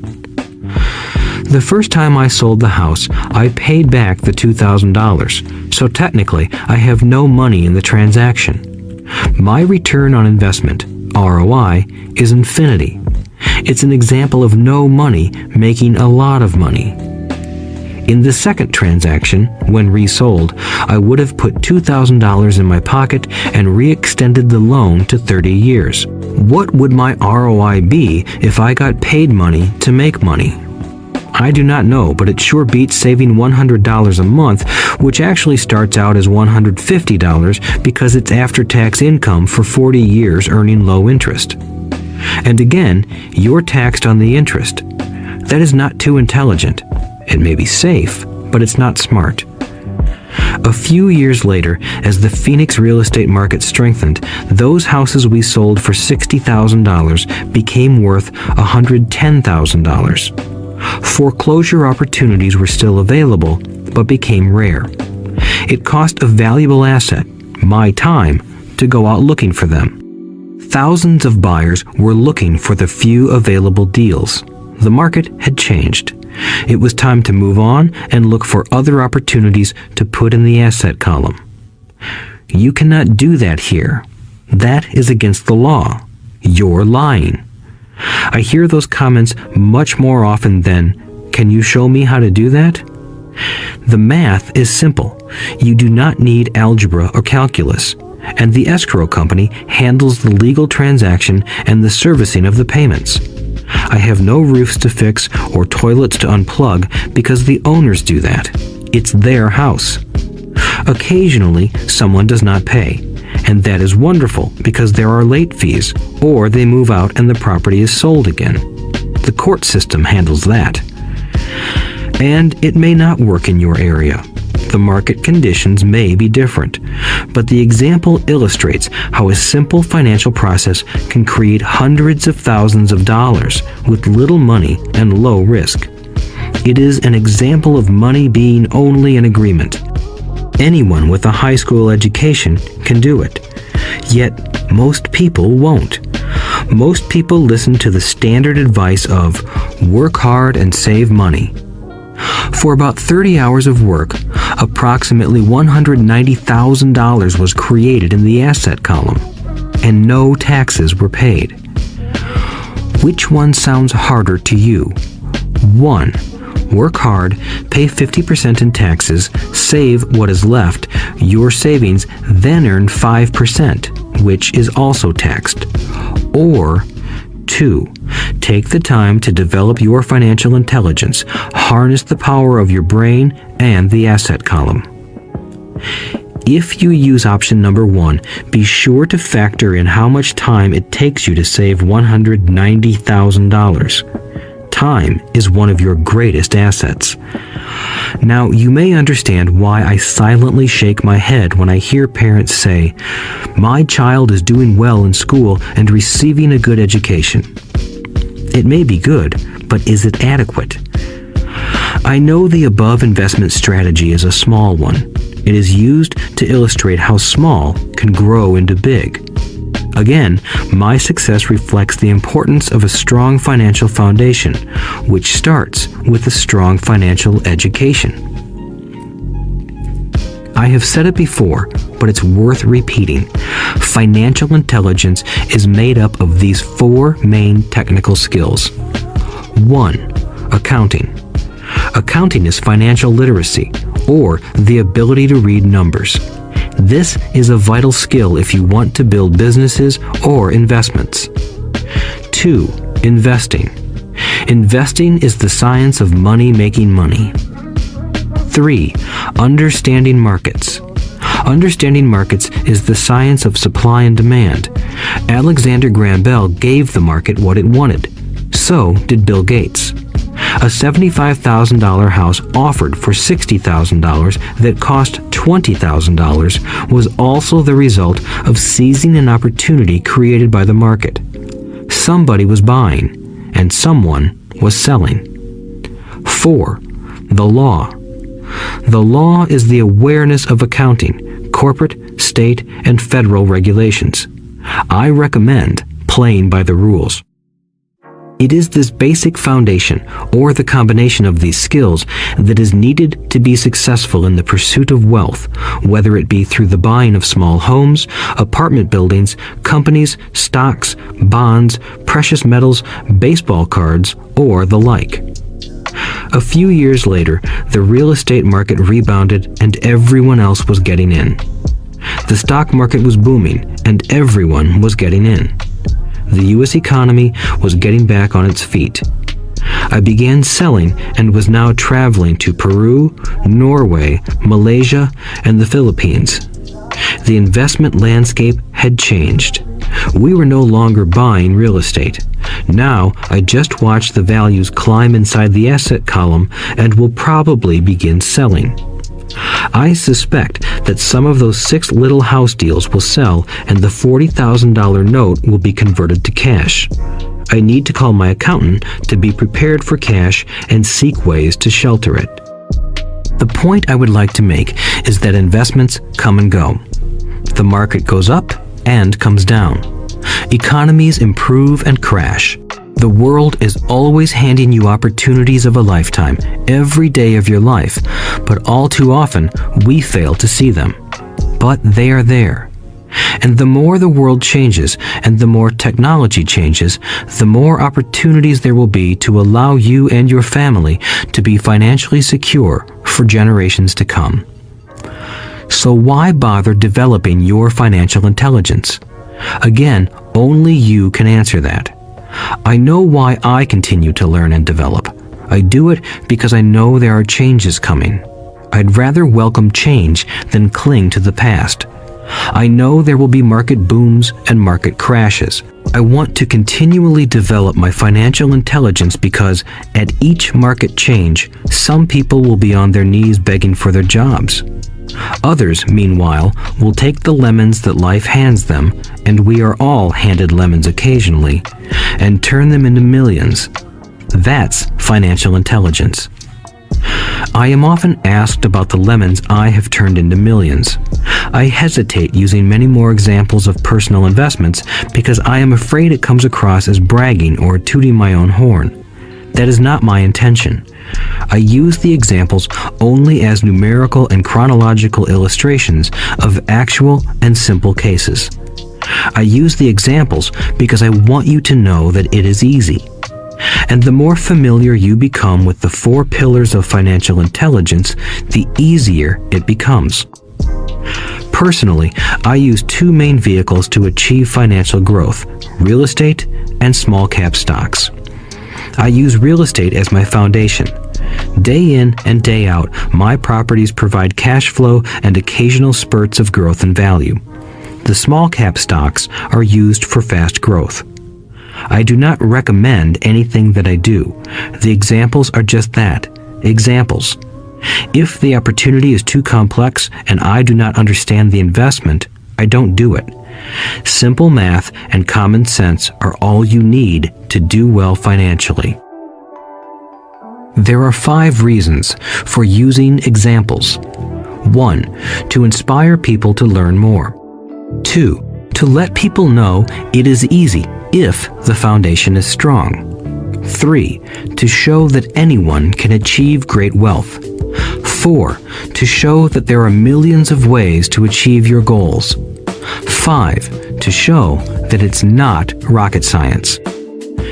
In 1989, I used to jog through a lovely neighborhood in Portland, Oregon. It was a suburb that had little gingerbread houses. They were small and cute. I almost expected to see Little Red Riding Hood skipping down the sidewalk on her way to Granny's.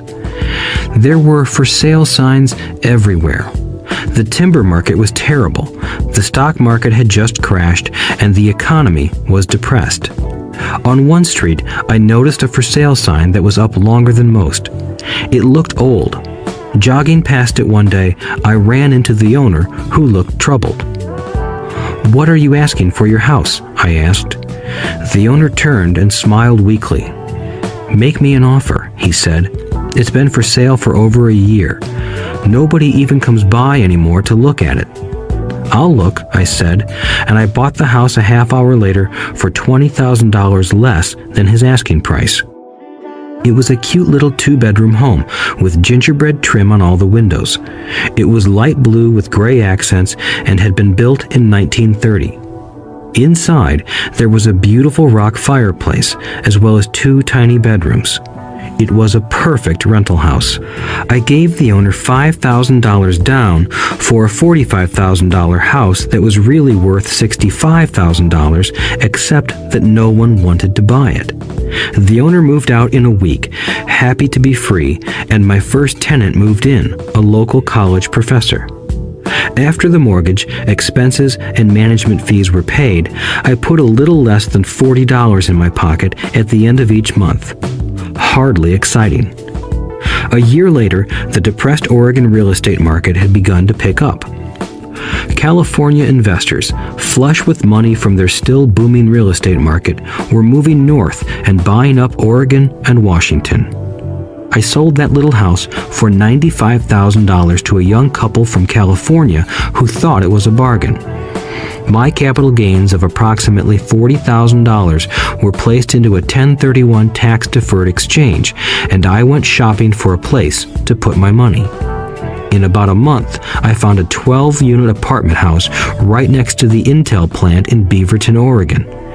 The owners lived in Germany, had no idea what the place was worth, and again, just wanted to get out of it. I offered $275,000 for a $450,000 building. They agreed to $300,000. I bought it and held it for 2 years. Utilizing the same 1031 exchange process, we sold the building for $495,000 and bought a 30-unit apartment building in Phoenix, Arizona. We had moved to Phoenix by then to get out of the rain and needed to sell anyway. Like the former Oregon market, the real estate market in Phoenix was depressed. The price of the 30-unit apartment building in Phoenix was $875,000, with $225,000 down. The cash flow from the 30 units was a little over $5,000 a month. The Arizona market began moving up, and a few years later, a Colorado investor offered us $1.2 million for the property. The point of this example is how a small amount can grow into a large amount. Again, it is a matter of understanding financial statements, investment strategies, a sense of the market, and the laws. If people are not versed in these subjects, then obviously they must follow standard dogma, which is to play it safe, diversify, and only invest in secure investments. The problem with secure investments is that they are often sanitized, that is, made so safe that the gains are less. Most large brokerage houses will not touch speculative transactions in order to protect themselves and their clients, and that is a wise policy. The really hot deals are not offered to people who are novices. Often, the best deals that make the rich even richer are reserved for those who understand the game. It is technically illegal to offer speculative deals to someone who is considered not sophisticated, but of course, it happens. The more sophisticated I get, the more opportunities come my way. Another case for developing your financial intelligence over a lifetime is simply that more opportunities are presented to you. And the greater your financial intelligence, the easier it is to tell whether a deal is good. It's your intelligence that can spot a bad deal or make a bad deal good. The more I learn, and there is a lot to learn, the more money I make simply because I gain experience and wisdom as the years go on. I have friends who are playing it safe, working hard at their profession and failing to gain financial wisdom, which does take time to develop. My overall philosophy is to plant seeds inside my asset column. That is my formula. I start small and plant seeds. Some grow, some don't. Inside our real estate corporation, we have property worth several $1 million. It is our own right, or real estate investment trust. The point I'm making is that most of those millions started out as little $5,000 to $10,000 investments. All of those down payments were fortunate to catch a fast-rising market and increase tax-free. We traded in and out several times over a number of years. We also own a stock portfolio, surrounded by a corporation that Kim and I call our personal mutual fund. We have friends who deal specifically with investors like us who have extra money each month to invest. We buy high-risk, speculative private companies that are just about to go public on a stock exchange in the United States or Canada. An example of how fast gains can be made are 100,000 shares purchased for 25 cents each before the company goes public. 6 months later, the company is listed and the 100,000 shares now are worth $2 each. If the company is well managed, the price keeps going up, and the stock may go to $20 or more per share. There are years when our $25,000 has gone to $1 million in less than a year. It is not gambling if you know what you're doing. It is gambling if you're just throwing money into a deal and praying. The idea in anything is to use your technical knowledge, wisdom, and love of the game to cut the odds down, to lower the risk. Of course, there is always risk. It is financial intelligence that improves the odds. Thus, what is risky for one person is less risky to someone else. That is the primary reason I constantly encourage people to invest more in their financial education than in stocks, real estate, or other markets. The smarter you are, the better chance you have of beating the odds. The stock plays I personally invested in were extremely high risk for most people and absolutely not recommended. I have been playing that game since 1979 and have paid more than my share in dues. But if you will review why investments such as these are high risk for most people, you may be able to set your life up differently, so that the ability to take $25,000 and turn it into $1 million in a year is low risk for you. As stated earlier, nothing I have written is a recommendation. It is only used as an example of what is simple and possible. What I do is small potatoes in the grand scheme of things. Yet, for the average individual, a passive income of more than $100,000 a year is nice and not hard to achieve. Depending on the market and how smart you are, it could be done in 5 to 10 years. If you keep your living expenses modest, $100,000 coming in as additional income is pleasant, regardless of whether you work. You can work if you like, or take time off if you choose, and use the government tax system in your favor rather than against you. My personal basis is real estate. I love real estate because it's stable and slow-moving. I keep the base solid. The cash flow is fairly steady and, if properly managed, has a good chance of increasing in value. The beauty of a solid base of real estate is that it allows me to take greater risks, as I do with speculative stocks. If I make great profits in the stock market, I pay my capital gains tax on the gain and then reinvest what's left in real estate, again, further securing my asset foundation. A last word on real estate. I have traveled all over the world and taught investing. In every city, I hear people say you cannot buy real estate cheap. That is not my experience. Even in New York or Tokyo, or just on the outskirts of the city, prime bargains are overlooked by most people. In Singapore, with their high real estate prices, there are still bargains to be found within a short driving distance. So whenever I hear someone say, "You can't do that here," pointing at me, I remind them that maybe the real statement is, "I don't know how to do that here, yet." Great opportunities are not seen with your eyes. They are seen with your mind. Most people never get wealthy simply because they are not trained financially to recognize opportunities right in front of them. I am often asked, how do I start? In the final chapter of this audiobook, I offer 10 steps that I followed on the road to my financial freedom. But always remember to have fun. When you learn the rules and the vocabulary of investing and begin to build your asset column, I think you'll find that it's as fun a game as you've ever played. Sometimes you win, and sometimes you learn. But have fun. Most people never win because they're more afraid of losing. That is why I found school so silly. In school, we learn that mistakes are bad, and we are punished for making them. Yet if you look at the way humans are designed to learn, we learn by making mistakes. We learn to walk by falling down. If we never fell down, we would never walk. The same is true for learning to ride a bike. I still have scars on my knees, but today I can ride a bike without thinking. The same is true for getting rich. Unfortunately, the main reason most people are not rich is because they are terrified of losing. Winners are not afraid of losing, but losers are. Failure is part of the process of success. People who avoid failure also avoid success. I look at money much like my game of tennis.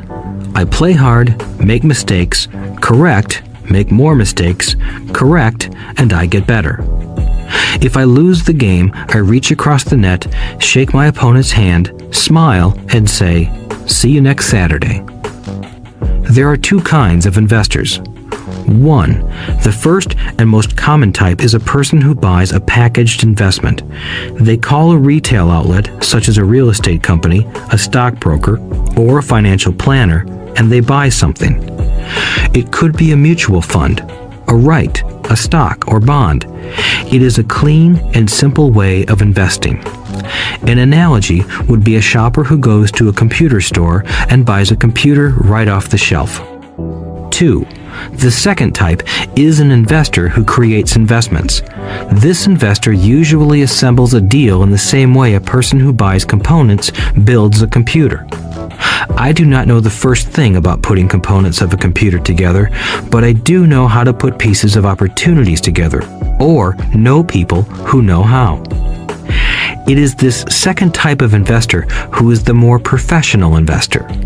Sometimes it may take years for all the pieces to come together, and sometimes they never do. It is this second type of investor that my rich dad encouraged me to be. It is important to learn how to put the pieces together, because that is where the huge wins reside, and sometimes some huge losses if the tide goes against you. If you want to be the second type of investor, you need to develop 3 main skills. These skills are in addition to those required to become financially intelligent. 1. Find an opportunity that everyone else missed. You see with your mind what others miss with their eyes. For example, a friend bought this run-down old house. It was spooky to look at. Everyone wondered why he bought it. What he saw that we did not was that the house came with 4 extra empty lots. He discovered that after going to the title company.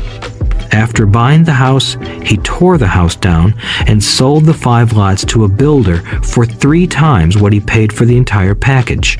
He made $75,000 for 2 months of work. It's not a lot of money, but it sure beats minimum wage, and it's not technically difficult. 2. Raise money. The average person only goes to the bank. This second type of investor needs to know how to raise capital, and there are many ways that don't require a bank. To get started, I learned how to buy houses without a bank.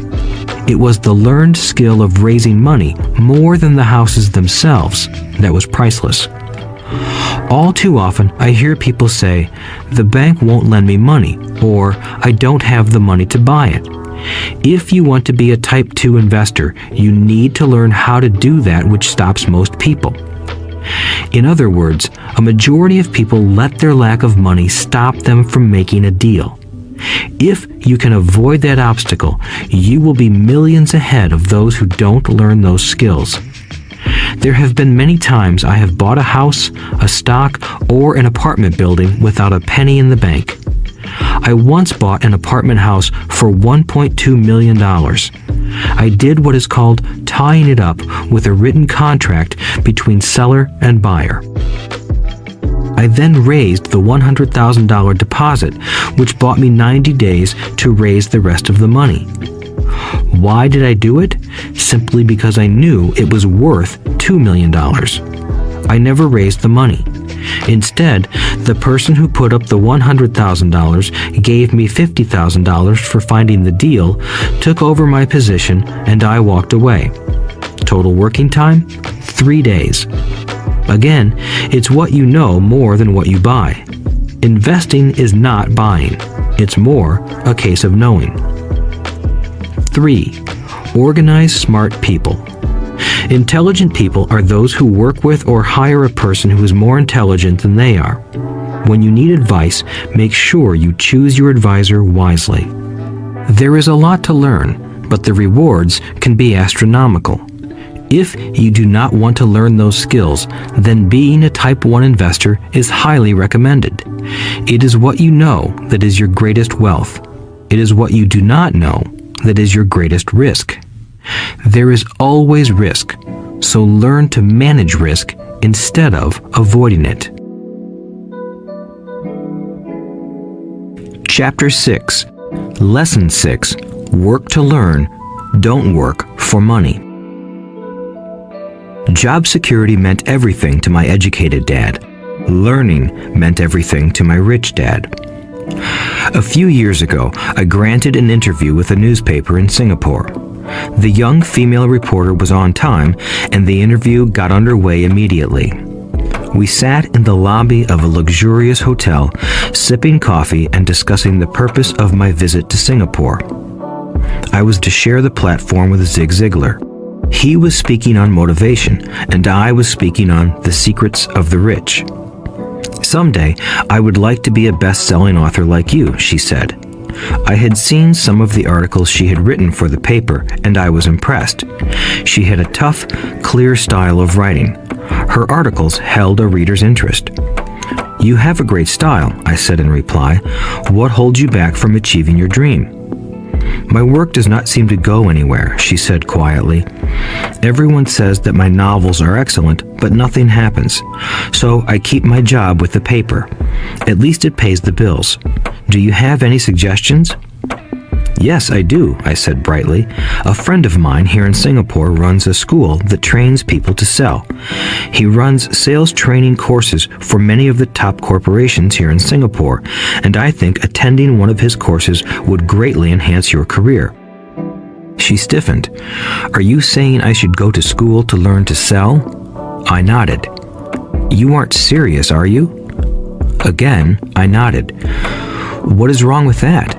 I was now backpedaling. She was offended by something, and now I was wishing I had not said anything. In my attempt to be helpful, I found myself defending my suggestion. "I have a master's degree in English literature. Why would I go to school to learn to be a salesperson?" I am a professional. I went to school to be trained in a profession so I would not have to be a salesperson. I hate salespeople. All they want is money. So tell me why I should study sales. She was packing her briefcase. The interview was over. On the coffee table sat a copy of an earlier best-selling book I wrote. I picked it up as well as the notes she had jotted down on her legal pad. "Do you see this?" I said, pointing to her notes. She looked down at her notes. "What?" she said, confused. Again, I pointed deliberately to her notes. On her pad, she had written, "Robert Kiyosaki, best-selling author." "It says best-selling author, not best writing author," I said quietly. Her eyes widened. "I am a terrible writer," I said. "You are a great writer. I went to sales school. You have a master's degree. Put them together, and you get a best-selling author and a best writing author." Anger flared from her eyes. "I'll never stoop so low as to learn how to sell. People like you have no business writing. I'm a professionally trained writer, and you are a salesman. It is not fair," she fumed. She put the rest of her notes away and hurried out through the large glass doors into the humid Singapore morning. At least she gave me a fair and favorable write-up the next morning. The world is filled with smart, talented, educated, and gifted people. We meet them every day. They are all around us. A few days ago, my car was not running well. I pulled into a garage, and the young mechanic had it fixed in just a few minutes. He knew what was wrong by simply listening to the engine. I was amazed. I am constantly shocked at how little talented people earn. I have met brilliant, highly educated people who earn less than $20,000 a year. A business consultant who specializes in the medical trade was telling me how many doctors, dentists, and chiropractors struggle financially. All this time, I thought that when they graduated, the dollars would pour in. It was this business consultant who gave me the phrase, "They are one skill away from great wealth." What this phrase means is that most people need only to learn and master one more skill, and their income would jump exponentially. I have mentioned before that financial intelligence is a synergy of accounting, investing, marketing, and law. Combine those 4 technical skills, and making money with money is easier than most people would believe. When it comes to money, the only skill most people know is to work hard. The classic example of a synergy of skills was that young writer for the newspaper. If she diligently learned the skills of sales and marketing, her income would jump dramatically. If I were her, I would take some courses in advertising copywriting as well as sales. Then, instead of working at the newspaper, I would seek a job at an advertising agency. Even if it were a cut in pay, she would learn how to communicate in shortcuts that are used in successful advertising.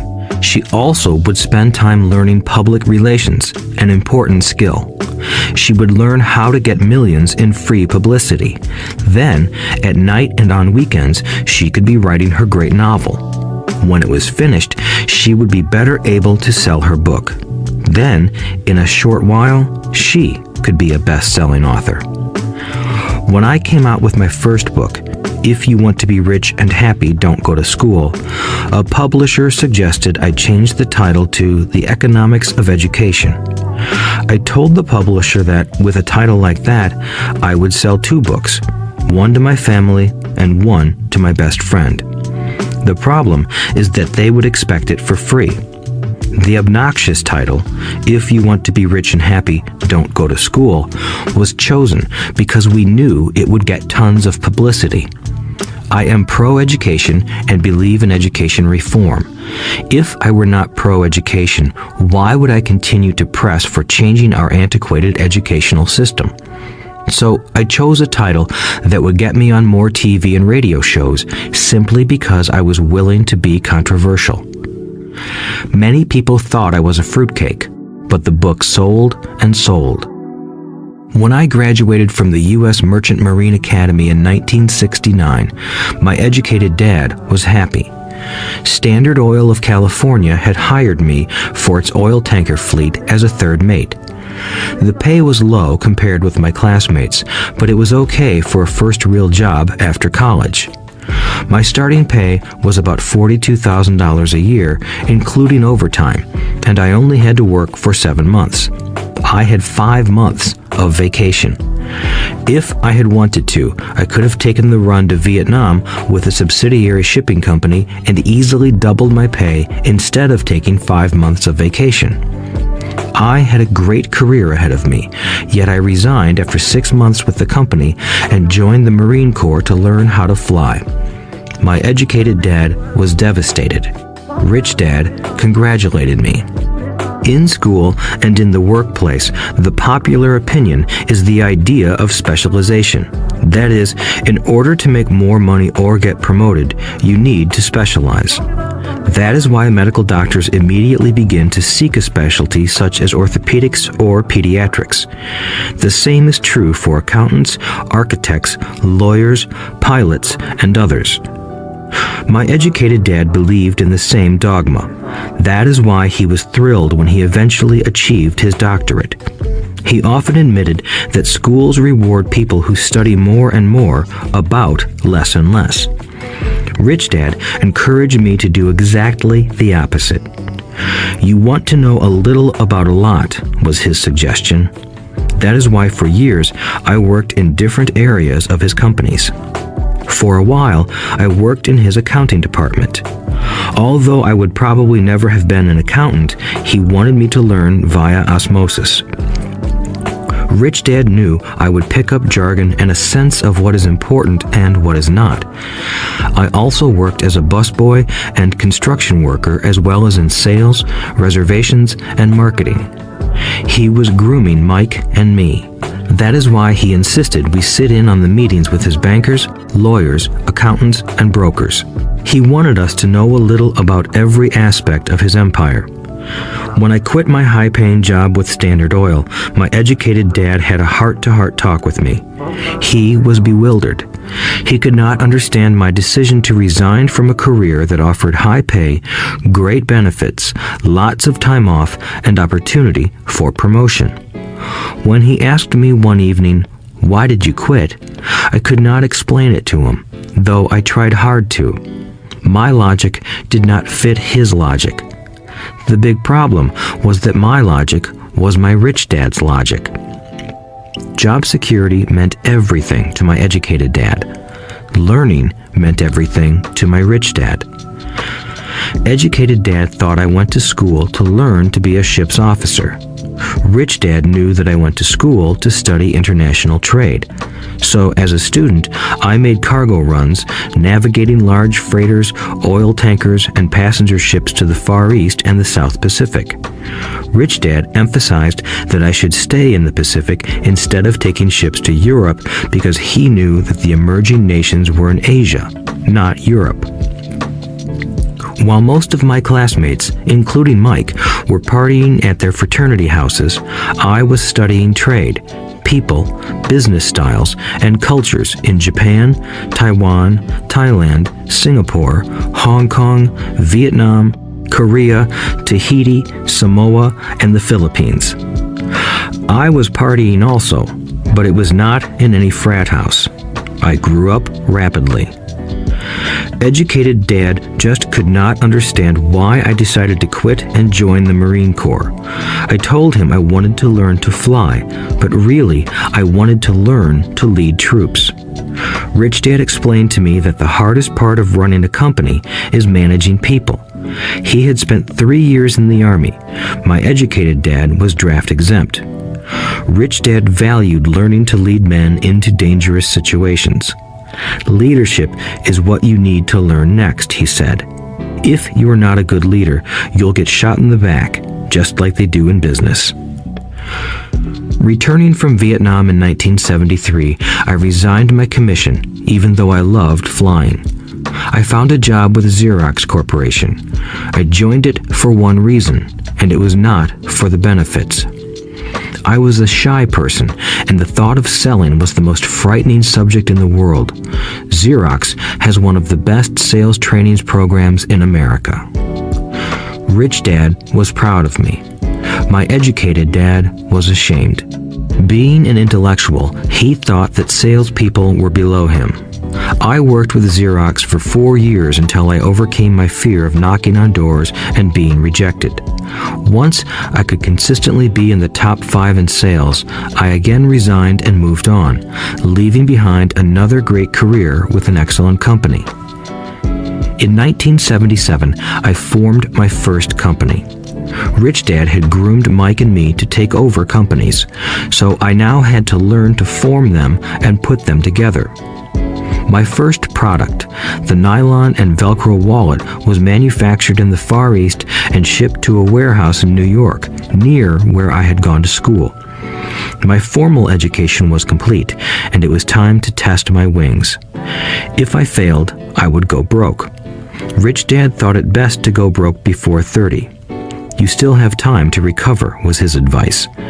On the eve of my 30th birthday, my first shipment left Korea for New York. Today, I still do business internationally, and as my rich dad encouraged me to do, I keep seeking the emerging nations. Today, my investment company invests in South American countries and Asian countries, as well as in Norway and Russia. There is an old cliche that goes, "Job is an acronym for just over broke." Unfortunately, I would say that applies to millions of people. Because school does not think financial intelligence is an intelligence, most workers live within their means. They work and they pay bills. There is another horrible management theory that goes, workers work hard enough to not be fired, and owners pay just enough so that workers won't quit. And if you look at the pay scales of most companies, again, I would say there is a degree of truth to that statement. The net result is that most workers never get ahead. They do what they've been taught to do, get a secure job. Most workers focus on working for pay and benefits that reward them in the short term, but are often disastrous in the long run. Instead, I recommend to young people to seek work for what they will learn more than what they will earn. Look down the road at what skills they want to acquire before choosing a specific profession and before getting trapped in the rat race. Once people are trapped in the lifelong process of bill paying, they become like those little hamsters running around in those metal wheels. Their little furry legs are spinning furiously. The wheel is turning furiously, but come tomorrow morning, they'll still be in the same cage. Great job. In the movie Jerry Maguire, starring Tom Cruise, there are many great one-liners. Probably the most memorable is, "Show me the money."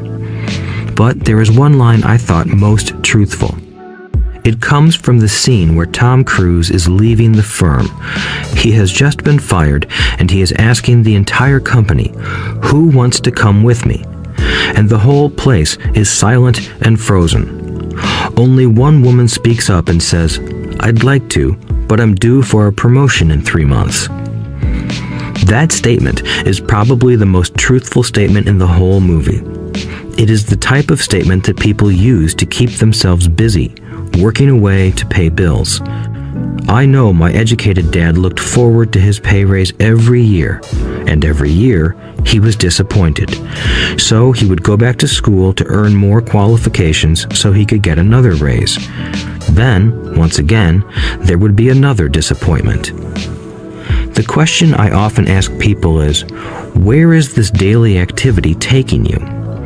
Just like the little hamster, I wonder if people look at where their hard work is taking them. What does the future hold? In his book, The Retirement Myth, Craig S. Carpel writes, "I visited the headquarters of a major national pension consulting firm and met with a managing director who specializes in designing lush retirement plans for top management.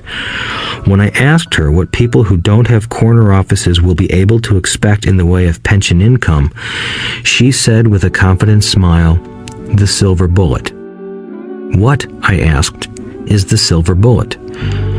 She shrugged and said, "If baby boomers discover they don't have enough money to live on when they're older, they can always blow their brains out."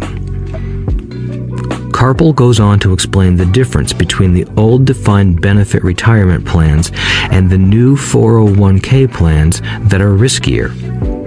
It is not a pretty picture for most people working today, and that is just for retirement. Add medical fees and long-term nursing home care, and the picture is frightening. Already, many hospitals in countries with socialized medicine need to make tough decisions such as who will live and who will die. They make those decisions purely on how much money they have and how old the patients are. If the patient is old, they often will give the medical care to someone younger. The older, poor patient gets put to the back of the line. Just as the rich can afford better education, the rich will be able to keep themselves alive, while those who have little wealth will die. So I wonder, are workers looking into the future or just until their next paycheck, never questioning where they are headed? When I speak to adults who want to earn more money, I always recommend the same thing. I suggest taking a long view of their life. Instead of simply working for the money and security, which I admit are important, I suggest they take a second job that will teach them a second skill. Often I recommend joining a network marketing company, also called multi-level marketing, if they want to learn sales skills. Some of these companies have excellent training programs that help people get over their fear of failure and rejection, which are the main reasons people are unsuccessful. Education is more valuable than money in the long run.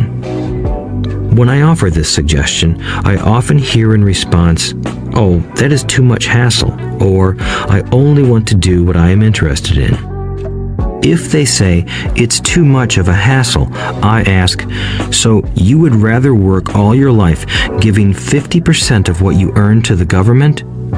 If they tell me, "I only do what I am interested in," I say, "I'm not interested in going to the gym, but I go because I want to feel better and live longer." Unfortunately, there is some truth to the old statement, "You can't teach an old dog new tricks." Unless a person is used to changing, it's hard to change. But for those of you who might be on the fence when it comes to the idea of working to learn something new, I offer this word of encouragement. Life is much like going to the gym. The most painful part is deciding to go. Once you get past that, it's easy. There have been many days I have dreaded going to the gym, but once I am there and in motion, it is a pleasure. After the workout is over, I am always glad I talked myself into going. If you are unwilling to work to learn something new and instead insist on becoming highly specialized within your field, make sure the company you work for is unionized. Labor unions are designed to protect specialists. My educated dad, after falling from grace with the governor, became the head of the teachers' union in Hawaii. He told me that it was the hardest job he ever held. My rich dad, on the other hand, spent his life doing his best to keep his companies from becoming unionized.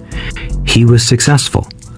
Although the unions came close, Rich Dad was always able to fight them off.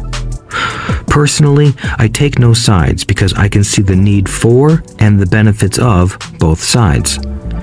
If you do as school recommends, become highly specialized, then seek union protection. For example, had I continued with my flying career, I would have sought a company that had a strong pilots union. Why?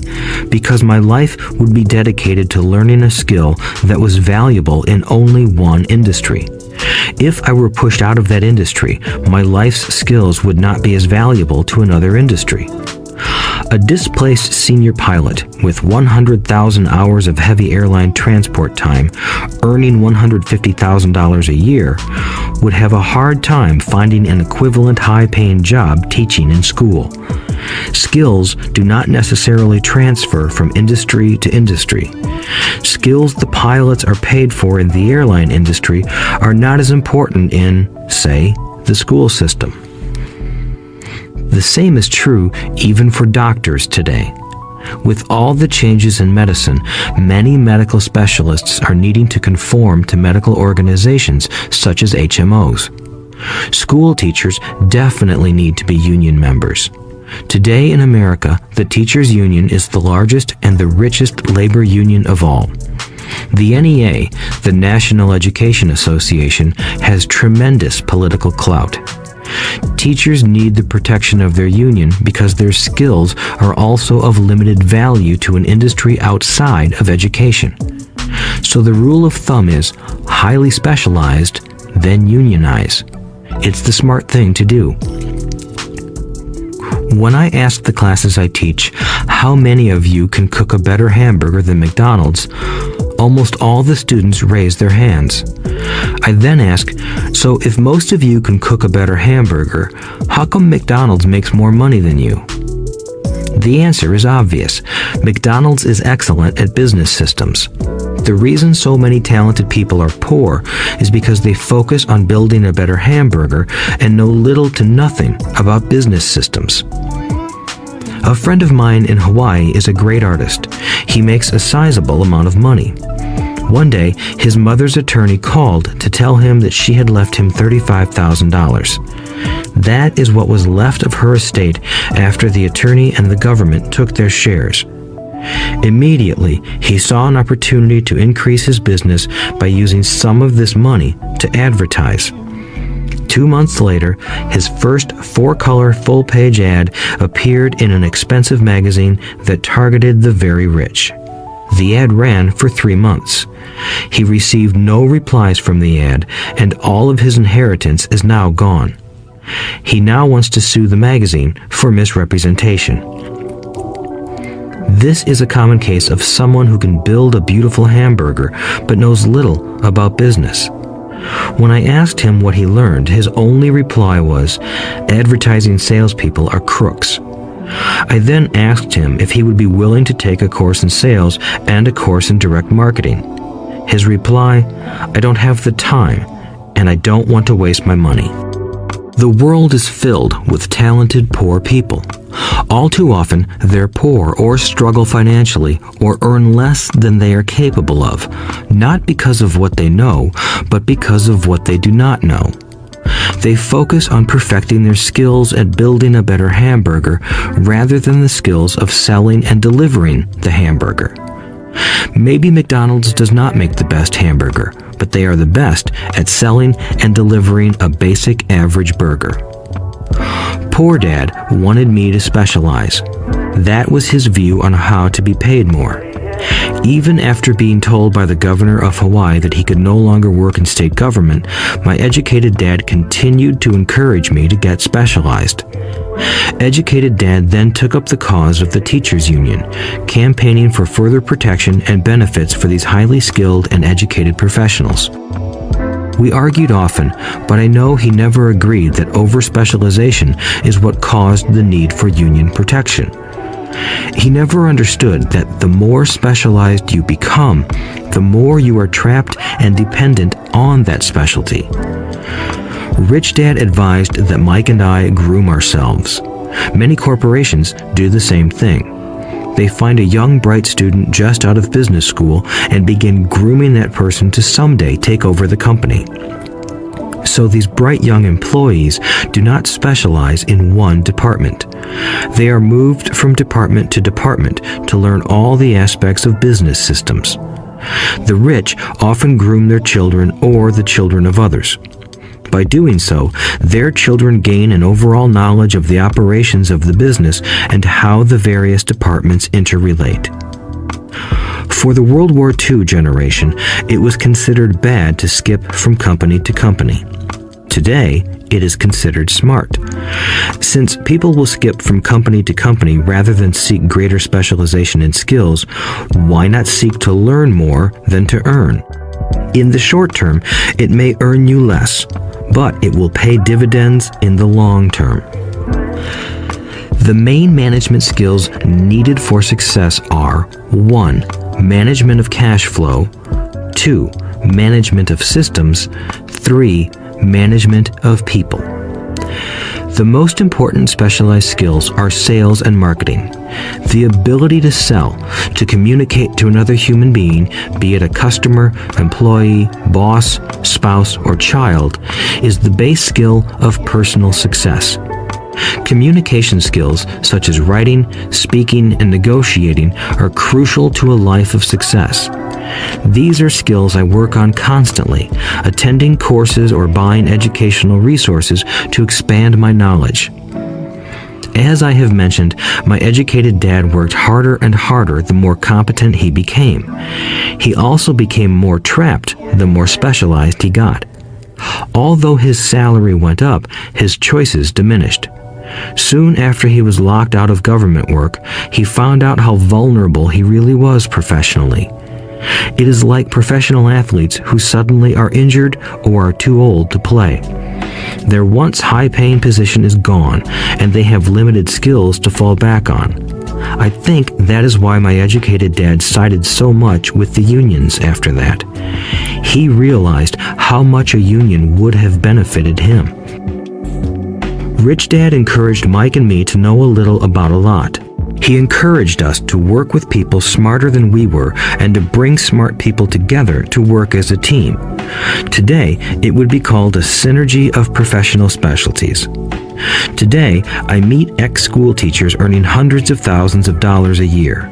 They earn that much because they have specialized skills in their field as well as other skills. They can teach as well as sell and market. I know of no other skills to be more important than selling and marketing.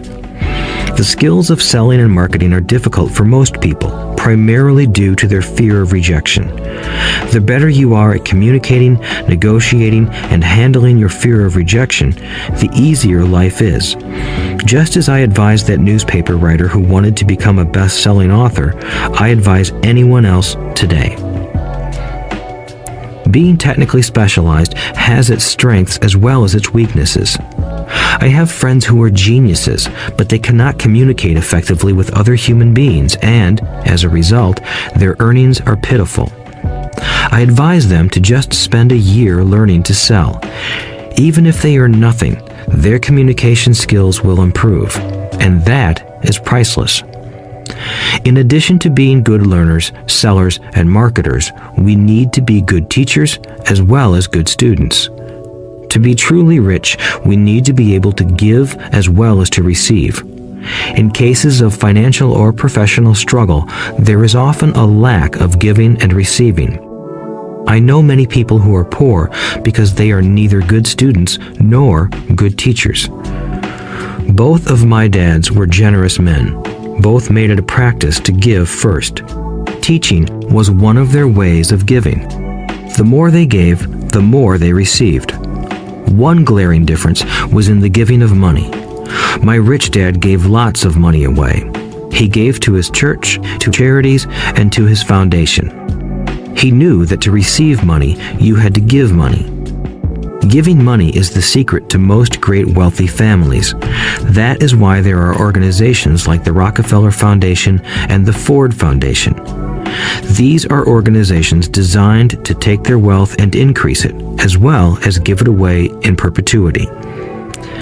My educated dad always said, "When I have some extra money, I'll give it." The problem was that there was never any extra. So he worked harder to draw more money in rather than focus on the most important law of money. Give and you shall receive. Instead, he believed in receive and then you give. In conclusion, I became both dads. One part of me is a hardcore capitalist who loves the game of money making money. The other part is a socially responsible teacher who is deeply concerned with this ever-widening gap between the haves and have-nots.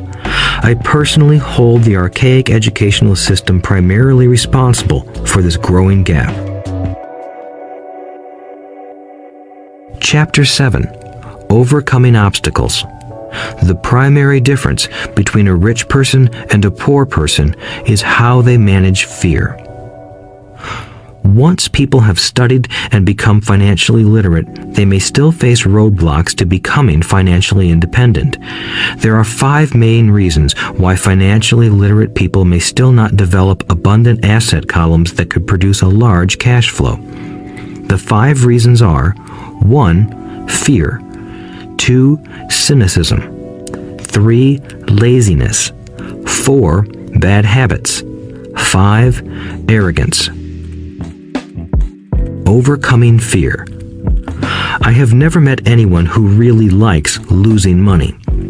And in all my years, I have never met a rich person who has never lost money. But I have met a lot of poor people who have never lost a dime. Investing, that is. The fear of losing money is real. Everyone has it, even the rich. But it's not having fear that is the problem. It's how you handle fear. It's how you handle losing. It's how you handle failure that makes the difference in one's life. The primary difference between a rich person and a poor person is how they manage that fear. It's okay to be fearful. It's okay to be a coward when it comes to money. You can still be rich. We're all heroes at something and cowards at something else. My friend's wife is an emergency room nurse. When she sees blood, she flies into action. When I mention investing, she runs away. When I see blood, I don't run. I pass out. My rich dad understood phobias about money. Some people are terrified of snakes. Some people are terrified about losing money. Both are phobias, he would say. So his solution to the phobia of losing money was this little rhyme: if you hate risk and worry, start early. If you start young, it's easier to be rich. I won't go into it here, but there is a staggering difference between a person who starts investing at age 20 versus age 30. The purchase of Manhattan Island is said to be one of the greatest bargains of all time. New York was purchased for $24 in trinkets and beads. Yet, if that $24 had been invested at 8% annually, that $24 would have been worth more than $28 trillion by 1995. Manhattan could be repurchased with money left over to buy much of Los Angeles. But what if you don't have much time left or would like to retire early? How do you handle the fear of losing money? My poor dad did nothing. He simply avoided the issue, refusing to discuss the subject. My rich dad, on the other hand, recommended that I think like a Texan. I like Texas and Texans, he used to say. In Texas, everything is bigger. When Texans win, they win big. And when they lose, it's spectacular. They like losing? I asked. That's not what I'm saying. Nobody likes losing. Show me a happy loser, and I'll show you a loser, said Rich Dad. It's a Texan's attitude toward risk, reward, and failure I'm talking about. It's how they handle life. They live it big. Not like most of the people around here, living like roaches when it comes to money, terrified that someone will shine a light on them, and whimpering when the grocery clerk shortchanges them a quarter. Rich Dad went on, what I like best is the Texas attitude. They're proud when they win, and they brag when they lose. Texans have a saying, if you're going to go broke, go big. You don't want to admit you went broke over a duplex. He constantly told Mike and me that the greatest reason for lack of financial success was because most people played it too safe. People are so afraid of losing that they lose, were his words. Fran Tarkenton, a one-time great NFL quarterback, says it's still another way. Winning means being unafraid to lose. In my own life, I've noticed that winning usually follows losing. Before I finally learned to ride a bike, I first fell down many times. I've never met a golfer who has never lost a golf ball. I've never met people who have fallen in love who have never had their heart broken. And I've never met someone rich who has never lost money. So for most people, the reason they don't win financially is because the pain of losing money is far greater than the joy of being rich. Another saying in Texas is, everyone wants to go to heaven, but no one wants to die. Most people dream of being rich, but are terrified of losing money, so they never get to heaven. Rich Dad used to tell Mike and me stories about his trips to Texas. If you really want to learn the attitude of how to handle risk, losing, and failure, go to San Antonio and visit the Alamo. The Alamo is a great story of brave people who chose to fight, knowing there was no hope of success. They chose to die instead of surrendering. It's an inspiring story, worthy of study. Nonetheless, it's still a tragic military defeat. They got their butts kicked. So, how do Texans handle failure? They still shout, "Remember the Alamo." Mike and I heard this story a lot. He always told us this story when he was about to go into a big deal and he was nervous. After he had done all his due diligence and it was time to put up or shut up, he told us this story. Every time he was afraid of making a mistake or losing money, he told us this story. It gave him strength, for it reminded him that he could always turn a financial loss into a financial win. Rich Dad knew that failure would only make him stronger and smarter. It's not that he wanted to lose.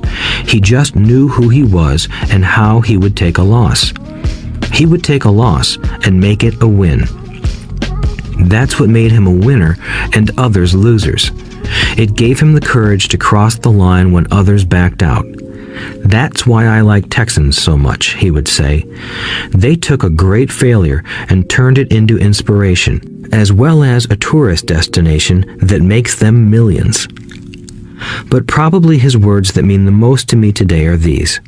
Texans don't bury their failures. They get inspired by them. They take their failures and turn them into rallying cries.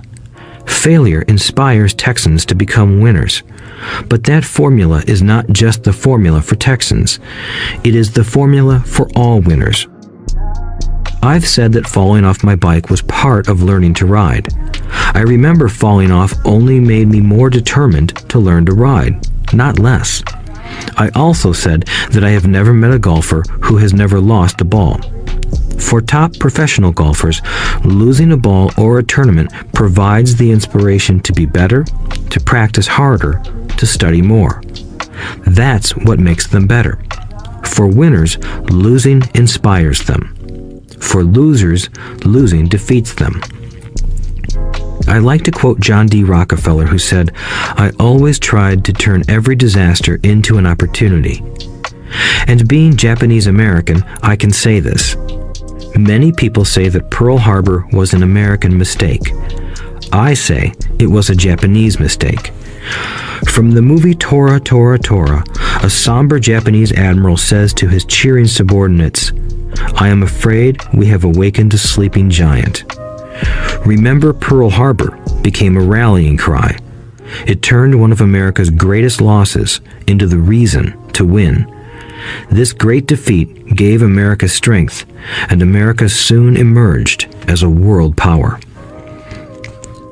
Failure inspires winners, and failure defeats losers. It is the biggest secret of winners.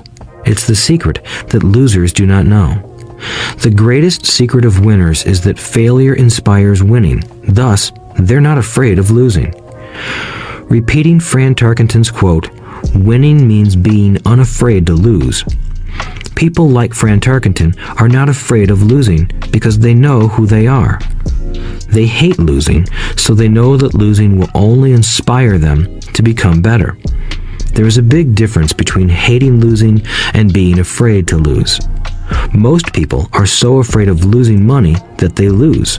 They go broke over a duplex. Financially, they play life too safe and too small. They buy big houses and big cars, but not big investments. The main reason that over 90% of the American public struggles financially is because they play not to lose. They don't play to win. They go to their financial planners or accountants or stockbrokers and buy a balanced portfolio. Most have lots of cash in CDs, low-yield bonds, mutual funds that can be traded within a mutual fund family, and a few individual stocks. It is a safe and sensible portfolio, but it is not a winning portfolio. It is a portfolio of someone playing not to lose. Don't get me wrong, it's probably a better portfolio than more than 70% of the population has, and that's frightening. It's a great portfolio for someone who loves safety. But playing it safe and balanced on your investment portfolio is not the way successful investors play the game. If you have little money and you want to be rich, you must first be focused, not balanced. If you look at any successful person, at the start, they were not balanced. Balanced people go nowhere. They stay in one spot. To make progress, you must first go unbalanced. Just look at how you make progress walking. Thomas Edison was not balanced. He was focused. Bill Gates was not balanced. He was focused. Donald Trump is focused. George Soros is focused. George Patton did not take his tanks wide. He focused them and blew through the weak spots in the German line. The French went wide with the Maginot Line, and you know what happened to them. If you have any desire to be rich, you must focus. Do not do what poor and middle-class people do. Put their few eggs in many baskets. Put a lot of your eggs in a few baskets and focus. Follow one course until successful. If you hate losing, play it safe. If losing makes you weak, play it safe. Go with balanced investments. If you're over 25 years old and are terrified of taking risks, don't change. Play it safe, but start early. Start accumulating your nest egg early because it will take time. But if you have dreams of freedom, of getting out of the rat race, the first question to ask yourself is, how do I respond to failure? If failure inspires you to win, maybe you should go for it, but only maybe. If failure makes you weak or causes you to throw temper tantrums, like spoiled brats who call attorneys to file lawsuits every time something doesn't go their way, then play it safe. Keep your daytime job, or buy bonds or mutual funds. But remember, there is risk in those financial instruments also, even though they may appear safe. I say all this, mentioning Texas and Fran Tarkenton, because stacking the asset column is easy. It's really a low-aptitude game. It doesn't take much education. 5th grade math will do. But building your asset column is a game in which attitude plays a major role. It takes guts, patience, and a great attitude toward failure. Losers avoid failing, and failure turns losers into winners. Just remember the Alamo. Overcoming cynicism. The sky is falling. The sky is falling. Most of us know the story of Chicken Little, who ran around warning the barnyard of impending doom. We all know people who are that way. There's a Chicken Little inside each of us. As I stated earlier, the cynic is really a little chicken. We all get a little chicken when fear and doubt cloud our thoughts. All of us have doubts. I'm not smart. I'm not good enough. So-and-so is better than me. Our doubts often paralyze us. We play the what-if game. What if the economy crashes right after I invest? What if I lose control and I can't pay the money back? What if things don't go as I planned? Or we have friends or loved ones who will remind us of our shortcomings. They often say, "What makes you think you can do that? If it's such a good idea, how come someone else hasn't done it? That will never work. You don't know what you're talking about." These words of doubt often get so loud that we fail to act. A horrible feeling builds in our stomach. Sometimes we can't sleep. We fail to move forward. So we stay with what is safe, and opportunities pass us by. We watch life passing by as we sit immobilized with a cold knot in our body. We have all felt this at one time in our lives, some more than others. Peter Lynch of Fidelity Magellan Mutual Fund fame refers to warnings about the sky falling as noise. and we all hear it. Noise is either created inside our heads or comes from outside, often from friends, family, co-workers, and the media. Lynch recalls the time during the 1950s when the threat of nuclear war was so prevalent in the news that people began building fallout shelters and storing food and water. If they had invested that money wisely in the market, instead of building a fallout shelter, they'd probably be financially independent today. When violence breaks out in a city, gun sales go up all over the country. A person dies from rare hamburger meat in the state of Washington, and the Arizona Health Department orders restaurants to have all beef cooked well done. A drug company runs a TV commercial in February showing people catching the flu. Colds go up as well as sales of cold medicine. Most people are poor because when it comes to investing, the world is filled with Chicken Littles running around yelling, "The sky is falling, the sky is falling." And Chicken Littles are effective because every one of us is a little chicken. It often takes great courage to not let rumors and talk of doom and gloom affect your doubts and fears. But a savvy investor knows that the seemingly worst of times is actually the best of times to make money. When everyone else is too afraid to act, they pull the trigger and are rewarded. Some time ago, a friend named Richard came from Boston to visit Kim and me in Phoenix. He was impressed with what we had done through stocks and real estate.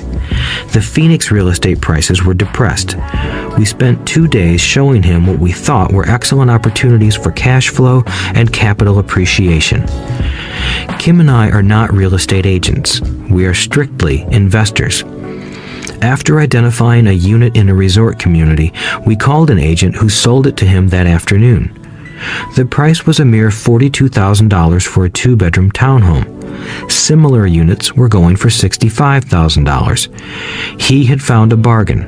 Excited, he bought it and returned to Boston. 2 weeks later, the agent called to say that our friend had backed out. I called immediately to find out why. All he said was that he talked to his neighbor, and his neighbor told him it was a bad deal. He was paying too much. I asked Richard if his neighbor was an investor. Richard said he was not. When I asked why he listened to him, Richard got defensive and simply said he wanted to keep looking. The real estate market in Phoenix turned, and a few years later, that little unit was renting for $1,000 a month, $2,500 in the peak winter months. The unit was worth $95,000. All Richard had to put down was $5,000, and he would have had a start at getting out of the rat race. Today, he still has done nothing. Richard's backing out did not surprise me. It's called buyer's remorse, and it affects all of us. The little chicken won, and a chance at freedom was lost. In another example, I hold a small portion of my assets in tax lien certificates instead of CDs. I earn 16% per year on my money, which certainly beats the interest rates banks offer on CDs. The certificates are secured by real estate and enforced by state law, which is also better than most banks. The formula they're bought on makes them safe. They just lack liquidity. So I look at them as 2 to 7 year CDs. Almost every time I tell someone that I hold my money this way, especially if they have money in CDs, they will tell me it's risky. They tell me why I should not do it. When I ask them where they get their information, they say from a friend or an investment magazine. They've never done it, and they're telling someone who's doing it why they shouldn't. The lowest yield I look for is 16%, but people who are filled with doubt are willing to accept a far lower return. Doubt is expensive. My point is that it's those doubts and cynicism that keep most people poor and playing it safe. The real world is simply waiting for you to get rich. Only a person's doubts keep them poor. As I said, getting out of the rat race is technically easy. It doesn't take much education, but those doubts are cripplers for most people. Cynics never win, said Rich Dad. Unchecked doubt and fear creates a cynic. Cynics criticize and winners analyze. was another of his favorite sayings. Rich Dad explained that criticism blinded while analysis opened eyes. Analysis allowed winners to see that critics were blind and to see opportunities that everyone else missed. And finding what people miss is key to any success. Real estate is a powerful investment tool for anyone seeking financial independence or freedom. It is a unique investment tool. Yet every time I mention real estate as a vehicle, I often hear, "I don't want to fix toilets." That's what Peter Lynch calls noise. That's what my rich dad would say is the cynic talking, someone who criticizes and does not analyze, someone who lets their doubts and fears close their mind instead of open their eyes. So when someone says, "I don't want to fix toilets, I want to fire back," what makes you think I want to? They're saying a toilet is more important than what they want. I talk about freedom from the rat race, and they focus on toilets. That is the thought pattern that keeps most people poor. They criticize instead of analyze. "I don't once hold the key to your success," Rich Dad would say, "because I too do not want to fix toilets. I shop hard for a property manager who does fix toilets. And by finding a great property manager who runs houses or apartments, well, my cash flow goes up. But more importantly, a great property manager allows me to buy a lot more real estate since I don't have to fix toilets. A great property manager is key to success in real estate. Finding a good manager is more important to me than the real estate. A great property manager often hears of great deals before real estate agents do, which makes them even more valuable." That is what Rich Dad meant by, "I don't once hold the key to your success." Because I do not want to fix toilets either, I figured out how to buy more real estate and expedite my getting out of the rat race. The people who continue to say, "I don't want to fix toilets," often deny themselves the use of this powerful investment vehicle. Toilets are more important than their freedom. In the stock market, I often hear people say, "I don't want to lose money." Well, what makes them think I or anyone else likes losing money? They don't make money because they choose to not lose money. Instead of analyzing, they close their minds to another powerful investment vehicle, the stock market. I was riding with a friend past our neighborhood gas station. He looked up and saw that the price of gas was going up and thus the price of oil. My friend is a worrywart, or a Chicken Little.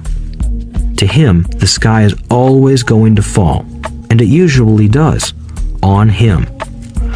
When we got home, he showed me all the stats as to why the price of oil was going to go up over the next few years, statistics I had never seen before, even though I already owned substantial shares of an existing oil company. With that information, I immediately began looking for and found a new undervalued oil company that was about to find some oil deposits. My broker was excited about this new company, and I bought 15,000 shares for 65 cents per share. 3 months later, this same friend and I drove by the same gas station, and sure enough, the price per gallon had gone up nearly 15%. Again, the Chicken Little worried and complained. I smiled, because a month earlier, that little oil company hit oil, and those 15,000 shares went up to more than $3 per share since he had first given me the tip. And the price of gas will continue to go up if what my friend says is true. If most people understood how a stop worked in stock market investing, there would be more people investing to win instead of investing not to lose. A stop is simply a computer command that sells your stock automatically if the price begins to drop, helping to minimize your losses and maximize some gains. It's a great tool for those who are terrified of losing. So whenever I hear people focusing on their "I don't wants" rather than what they do want, I know the noise in their head must be loud. Chicken Little has taken over their brain and is yelling, "The sky is falling and toilets are breaking." So they avoid their don't wants, but they pay a huge price. They may never get what they want in life, Instead of analyzing, their inner Chicken Little closes their mind. Rich Dad gave me a way of looking at Chicken Little. Just do what Colonel Sanders did. At the age of 66, he lost his business and began to live on his Social Security check. It wasn't enough. He went around the country selling his recipe for fried chicken. He was turned down 1,009 times before someone said yes, and he went on to become a multimillionaire at an age when most people are quitting.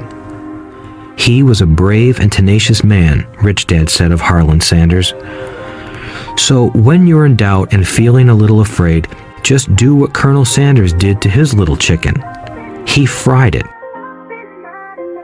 Overcoming laziness. Busy people are often the most lazy. We have all heard stories of a businessman who works hard to earn money. He works hard to be a good provider for his wife and children. He spends long hours at the office and brings work home on weekends. One day he comes home to an empty house. His wife has left with the kids. He knew he and his wife had problems, but rather than work to make the relationship strong, he stayed busy at work. Dismayed, his performance at work slips and he loses his job. Today, I often meet people who are too busy to take care of their wealth, and there are people too busy to take care of their health. The cause is the same. They're busy, and they stay busy as a way of avoiding something they do not want to face. Nobody has to tell them. Deep down, they know. In fact, if you remind them, they often respond with anger or irritation. If they aren't busy at work or with the kids, they're often busy watching TV, fishing, playing golf, or shopping. Yet deep down, they know they are avoiding something important. That's the most common form of laziness. Laziness by staying busy. So, what is the cure for laziness? The answer is a little greed. For many of us, we were raised thinking of greed or desire as bad. Greedy people are bad people, my mom used to say, yet we all have inside of us this yearning to have nice, new, or exciting things. So to keep that emotion of desire under control, often parents find ways of suppressing that desire with guilt. You only think about yourself. Don't you know you have brothers and sisters? Was one of my mom's favorites. You want me to buy you what? Was a favorite of my dad. Do you think we're made of money? Do you think money grows on trees? We're not rich people, you know. It wasn't so much the words, but the angry guilt trip that went with the words that got to me. Or the reverse guilt trip was the I'm sacrificing my life to buy this for you. I'm buying this for you because I never had this advantage when I was a kid. I have a neighbor who is stone broke but can't park his car in his garage. The garage is filled with toys for his kids. Those spoiled brats get everything they ask for. I don't want them to know the feeling of want are his everyday words. He has nothing set aside for their college or his retirement, but his kids have every toy ever made. He recently got a new credit card in the mail and took his kids to visit Las Vegas. I'm doing it for the kids, he said with great sacrifice. Rich Dad forbade the words, I can't afford it. In my real home, that's all I heard. Instead, Rich Dad required his children to say, how can I afford it? He believed that the words, I can't afford it, shut down your brain. It didn't have to think anymore.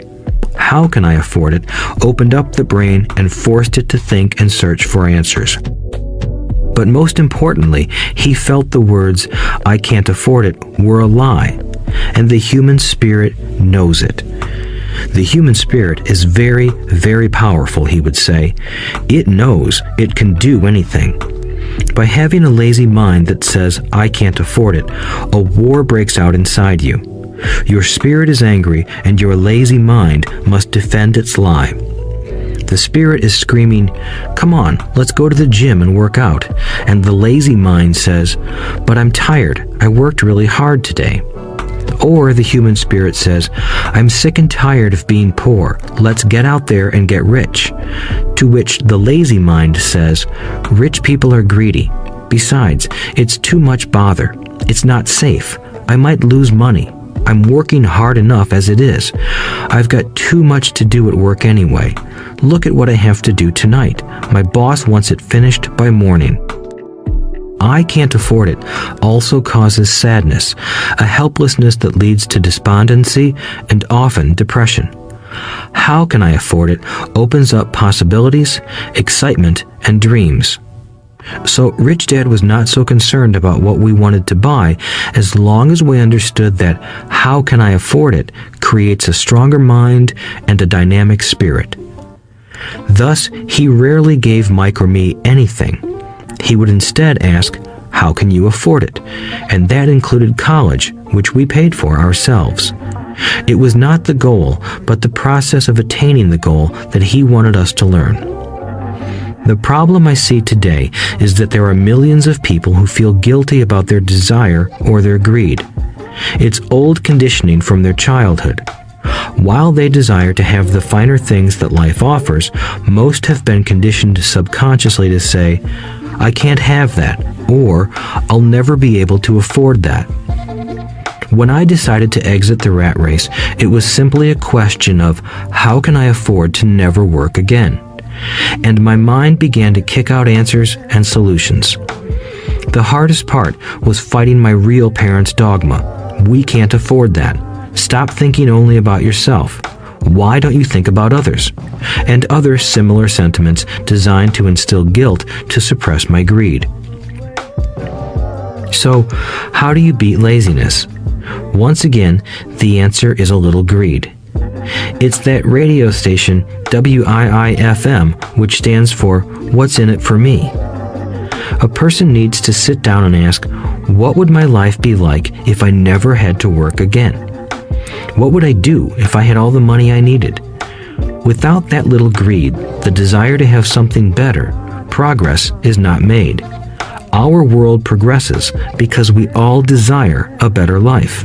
New inventions are made because we desire something better. We go to school and study hard because we want something better. So whenever you find yourself avoiding something you know you should be doing, then the only thing to ask yourself is, what's in it for me? Be a little greedy. It's the best cure for laziness. Too much greed, however, as anything in excess can be, is not good. But just remember what Michael Douglas said in the movie Wall Street. Greed is good. Rich Dad said it differently. Guilt is worse than greed, for guilt robs the body of its soul. I think Eleanor Roosevelt said it best.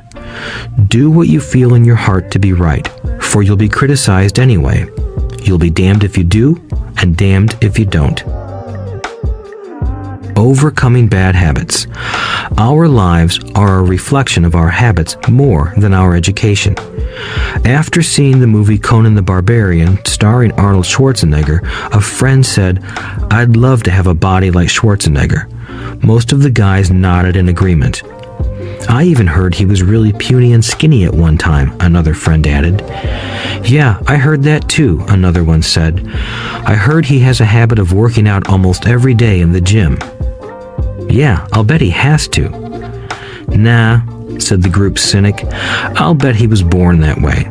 Besides, let's stop talking about Arnold and get some beers.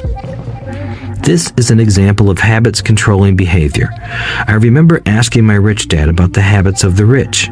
Instead of answering me outright, he wanted me to learn through example, as usual. When does your dad pay his bills? Rich Dad asked.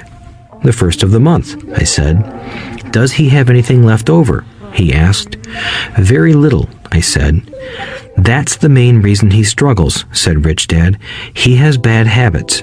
Your dad pays everyone else first. He pays himself last, but only if he has anything left over. Which he usually doesn't, I said. But he has to pay his bills, doesn't he? You're saying he shouldn't pay his bills? Of course not, said Rich Dad. I firmly believe in paying my bills on time. I just pay myself first, before I pay even the government. But what happens if you don't have enough money? I asked. What do you do then? The same, said Rich Dad. I still pay myself first, even if I'm short of money. My asset column is far more important to me than the government. But, I said, don't they come after you? Yes, if you don't pay, said Rich Dad. Look, I did not say not to pay. I just said I pay myself first, even if I'm short of money. But, I replied, how do you do that? It's not how. The question is why, Rich Dad said. Okay, why? Motivation, said Rich Dad. Who do you think will complain louder if I don't pay them? Me or my creditors? Your creditors will definitely scream louder than you, I said, responding to the obvious. You wouldn't say anything if you didn't pay yourself. So you see, after paying myself, the pressure to pay my taxes and the other creditors is so great that it forces me to seek other forms of income. The pressure to pay becomes my motivation. I've worked extra jobs, started other companies, traded in the stock market, anything, just to make sure those guys don't start yelling at me. That pressure made me work harder, forced me to think, and all in all, made me smarter and more active when it comes to money. If I had paid myself last, I would have felt no pressure, but I'd be broke. So it is the fear of the government or other people you owe money to that motivates you? That's right, said Rich Dad. You see, government bill collectors are big bullies. So are bill collectors in general. Most people give in to those bullies. They pay them and never pay themselves. You know the story of the 98-pound weakling who gets sand kicked in his face? I nodded.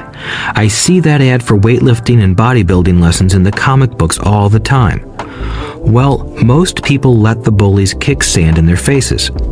I decided to use the fear of the bully to make me stronger. Others get weaker. Forcing myself to think about how to make extra money is like going to the gym and working out with weights. The more I work my mental money muscles out, the stronger I get. Now, I'm not afraid of those bullies. I liked what Rich Dad was saying, so if I pay myself first, I get financially stronger mentally and fiscally. Rich Dad nodded. And if I pay myself last, or not at all, I get weaker. So, people like bosses, managers, tax collectors, bill collectors, and landlords push me around all my life just because I don't have good money habits. Rich Dad nodded, just like the 98-pound weakling. Overcoming arrogance. What I know makes me money. What I don't know loses me money. Every time I have been arrogant, I have lost money. Because when I'm arrogant, I truly believe that what I don't know is not important, Rich Dad would often tell me. I have found that many people use arrogance to try to hide their own ignorance. It often happens when I am discussing financial statements with accountants or even other investors.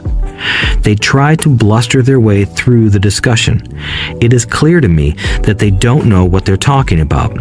They're not lying, but they are not telling the truth. There are many people in the world of money, finances, and investments who have absolutely no idea what they're talking about. Most people in the money industry are just spouting off sales pitches like used car salesmen. When you know you are ignorant in a subject, start educating yourself by finding an expert in the field or a book on the subject. Chapter 8. Getting Started. There is gold everywhere. Most people are not trained to see it. I wish I could say acquiring wealth was easy for me, but it wasn't. So in response to the question, how do I start, I offer the thought process I go through on a day-to-day basis. It really is easy to find great deals. I promise you that. It's just like riding a bike. After a little wobbling, it's a piece of cake. But when it comes to money, it takes determination to get through the wobbling.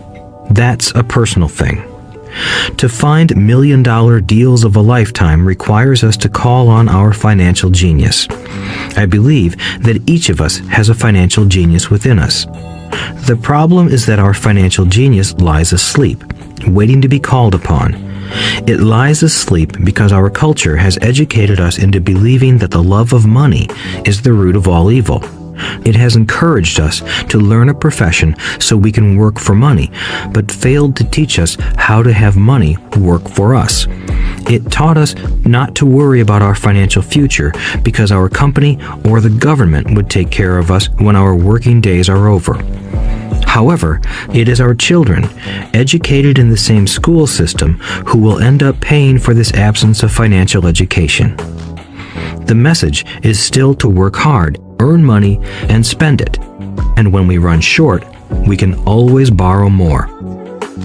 Unfortunately, 90% of the Western world subscribes to the above dogma, simply because it's easier to find a job and work for money.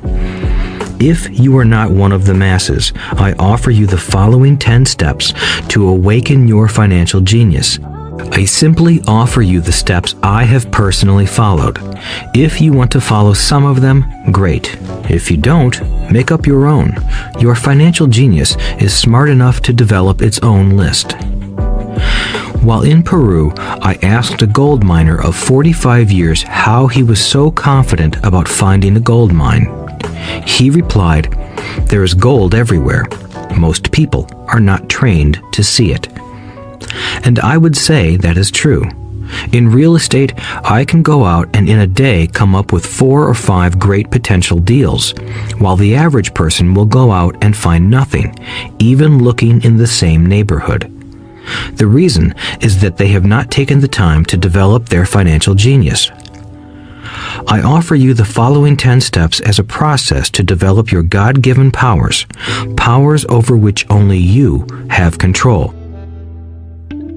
1. Find a reason greater than reality, the power of spirit. If you ask most people if they would like to be rich or financially free, they would say yes. But then reality sets in. The road seems too long with too many hills to climb. It's easier to just work for money and hand the excess over to your broker. I once met a young woman who had dreams of swimming for the U.S. Olympic team. The reality was that she had to get up every morning at 4 o'clock to swim for 3 hours before going to school. She did not party with her friends on Saturday night. She had to study and keep her grades up, just like everyone else. When I asked her what fueled her superhuman ambition and sacrifice, she simply said, "I do it for myself and the people I love. It's love that gets me over the hurdles and sacrifices." A reason or a purpose is a combination of wants and don't wants. When people ask me what my reason for wanting to be rich is, I tell them that it is a combination of deep emotional wants and don't wants. I will list a few. First, the don't wants, for they create the wants. I don't want to work all my life. I don't want what my parents aspired for, which was job security and a house in the suburbs. I don't like being an employee. I hated that my dad always missed my football games because he was so busy working on his career. I hated it when my dad worked hard all his life and the government took most of what he worked for at his death. He could not even pass on what he worked so hard for when he died.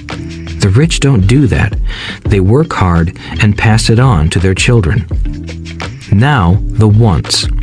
I want to be free to travel the world and live in the lifestyle I love. I want to be young when I do this. I want to simply be free. I want control over my time and my life. I want money to work for me.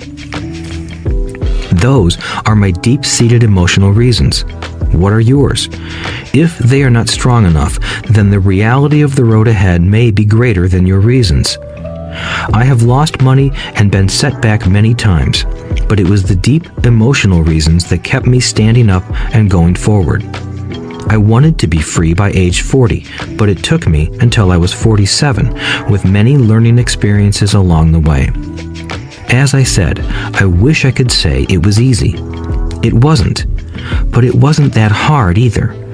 I've learned that without a strong reason or purpose, anything in life is hard. If you do not have a strong reason, there is no sense listening further. It will sound like too much work. 2. Make daily choices. the power of choice. Choice is the main reason people want to live in a free country. We want the power to choose. Financially, with every dollar we get in our hands, we hold the power to choose our future, to be rich, poor, or middle class. Our spending habits reflect who we are. Poor people simply have poor spending habits. The benefit I had as a boy was that I loved playing Monopoly constantly. Nobody told me Monopoly was only for kids, so I just kept playing the game as an adult. I also had a rich dad who pointed out to me the difference between an asset and a liability. So a long time ago, as a little boy, I chose to be rich, and I knew that all I had to do was learn to acquire assets, real assets. My best friend, Mike, had an asset column handed to him, but he still had to choose to learn to keep it. Many rich families lose their assets in the next generation simply because there was no one trained to be a good steward over their assets. Most people choose not to be rich. For 90% of the population, being rich is too much of a hassle. So they invent sayings that go, "I'm not interested in money. I'll never be rich. I don't have to worry. I'm still young. When I make some money, then I'll think about my future. My husband or wife handles the finances." The problem with those statements is that they rob the person who chooses to think such thoughts of two things. One is time, which is your most precious asset. The second is learning. Having no money should not be an excuse to not learn, but that is a choice we all make daily. The choice of what we do with our time, our money, and what we put in our heads. That is the power of choice. All of us have choice. I just choose to be rich, and I make that choice every day. Invest first in education. In reality, the only real asset you have is your mind, the most powerful tool we have dominion over. Each of us has the choice of what we put in our brain once we're old enough. You can watch TV, read golf magazines, or go to ceramics class or a class on financial planning. You choose. Most people simply buy investments rather than first investing in learning about investing.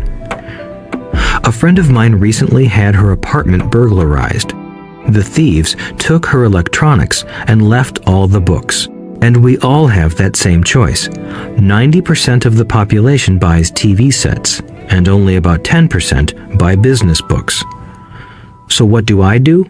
I go to seminars. I like it when they are at least 2 days long because I like to immerse myself in a subject. In 1973, I was watching this guy on TV who was advertising a 3-day seminar on how to buy real estate for nothing down. I spent $385, and that course has made me at least $2 million, if not more. But more importantly, it bought me life. I don't have to work for the rest of my life because of that one course. I go to at least 2 such courses every year. I love CDs and audiobooks. The reason? I can easily review what I just heard. I was listening to an investor say something I completely disagreed with. Instead of becoming arrogant and critical, I simply listened to that 5-minute stretch at least 20 times, maybe more. But suddenly, by keeping my mind open, I understood why he said what he said. It was like magic. I felt like I had a window into the mind of one of the greatest investors of our time. I gained tremendous insight into the vast resources of his education and experience. The net result? I still have the old way I used to think, and I now have a new way of looking at the same problem or situation. I have 2 ways to analyze a problem or trend, and that is priceless. Today, I often say, how would Donald Trump do this? Or Warren Buffett? Or George Soros? The only way I can access their vast mental power is to be humble enough to read or listen to what they have to say. Arrogant or critical people are often people with low self-esteem who are afraid of taking risks. That's because if you learn something new, you are then required to make mistakes in order to fully understand what you have learned. If you have listened this far, arrogance is not one of your problems. Arrogant people rarely read or listen to experts. Why should they? They are the center of the universe. There are so many intelligent people who argue or defend when a new idea clashes with the way they think. In this case, their so-called intelligence combined with arrogance equals ignorance. Each of us knows people who are highly educated or believe they are smart, but their balance sheet paints a different picture. A truly intelligent person welcomes new ideas, for new ideas can add to the synergy of other accumulated ideas. Listening is more important than talking. If that were not true, God would not have given us 2 ears and only 1 mouth. Too many people think with their mouth instead of listening in order to absorb new ideas and possibilities. They argue instead of asking questions. I take a long view on my wealth. I do not subscribe to the get-rich-quick mentality most lottery players or casino gamblers have. I may go in and out of stocks, but I am long on education. If you want to fly an airplane, I advise taking lessons first. I am always shocked at people who buy stocks or real estate, but never invest in their greatest asset, their mind. Just because you bought a house or two does not make you an expert at real estate. 3. Choose friends carefully. The power of association. First of all, I do not choose my friends by their financial statements. I have friends who have actually taken a vow of poverty, as well as friends who earn millions every year. The point is that I learn from all of them. Now, I will admit that there are people I have actually sought out because they had money. But I was not after their money. I was seeking their knowledge. In some cases, these people who had money have become dear friends. I've noticed that my friends with money talk about money. They don't do it to brag, they're interested in the subject. So I learn from them, and they learn from me. My friends who are in dire financial straits do not like talking about money, business, or investing. They often think it rude or unintellectual. So I also learn from my friends who struggle financially. I find out what not to do. I have several friends who have generated over $1 billion in their short lifetimes. The 3 of them report the same phenomenon. Their friends who have no money have never come to them to ask them how they did it, but they do come asking for one of 2 things, or both, a loan or a job. Warning: don't listen to poor or frightened people. I have such friends, and while I love them dearly, they are the Chicken Littles of life. To them, when it comes to money, especially investments, it's always, the sky is falling, the sky is falling. They can always tell you why something won't work. The problem is that people listen to them. But people who blindly accept doom and gloom information are also chicken littles. As that old saying goes, birds of a feather flock together. If you watch business channels on TV, they often have a panel of so-called experts. One expert will say the market is going to crash, and the other will say it's going to boom. If you're smart, you listen to both. Keep your mind open because both have valid points. Unfortunately, most poor people listen to Chicken Little. I have had many close friends try to talk me out of a deal or an investment. Not long ago, a friend told me he was excited because he found a 6% certificate of deposit. I told him I earned 16% from the state government. The next day, he sent me an article about why my investment was dangerous. I have received 16% for years now, and he still receives 6%. I would say that one of the hardest things about wealth building is to be true to yourself and to be willing to not go along with the crowd. This is because, in the market, it is usually the crowd that shows up late that is slaughtered. If a great deal is on the front page, it's too late in most instances. Look for a new deal. As we used to say as surfers, there is always another wave. People who hurry and catch a wave late usually are the ones who wipe out. Smart investors don't time the markets. If they miss a wave, they search for the next one and get themselves in position. This is hard for most investors because buying what is not popular is frightening. Timid investors are like sheep going along with the crowd. Or their greed gets them in when wise investors have already taken their profits and moved on. Wise investors buy an investment when it's not popular. They know their profits are made when they buy, not when they sell. They wait patiently. As I said, they do not time the market. Just like a surfer, they get in position for the next big swell. It's all insider trading.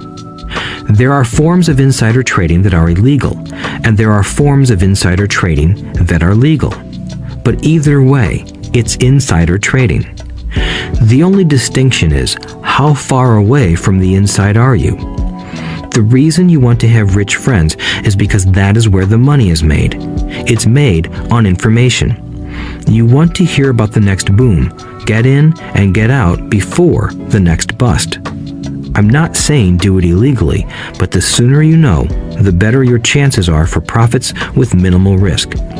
That is what friends are for, and that is financial intelligence. 4. Master a formula and then learn a new one. The power of learning quickly. In order to make bread, every baker follows a recipe, even if it's only held in their head.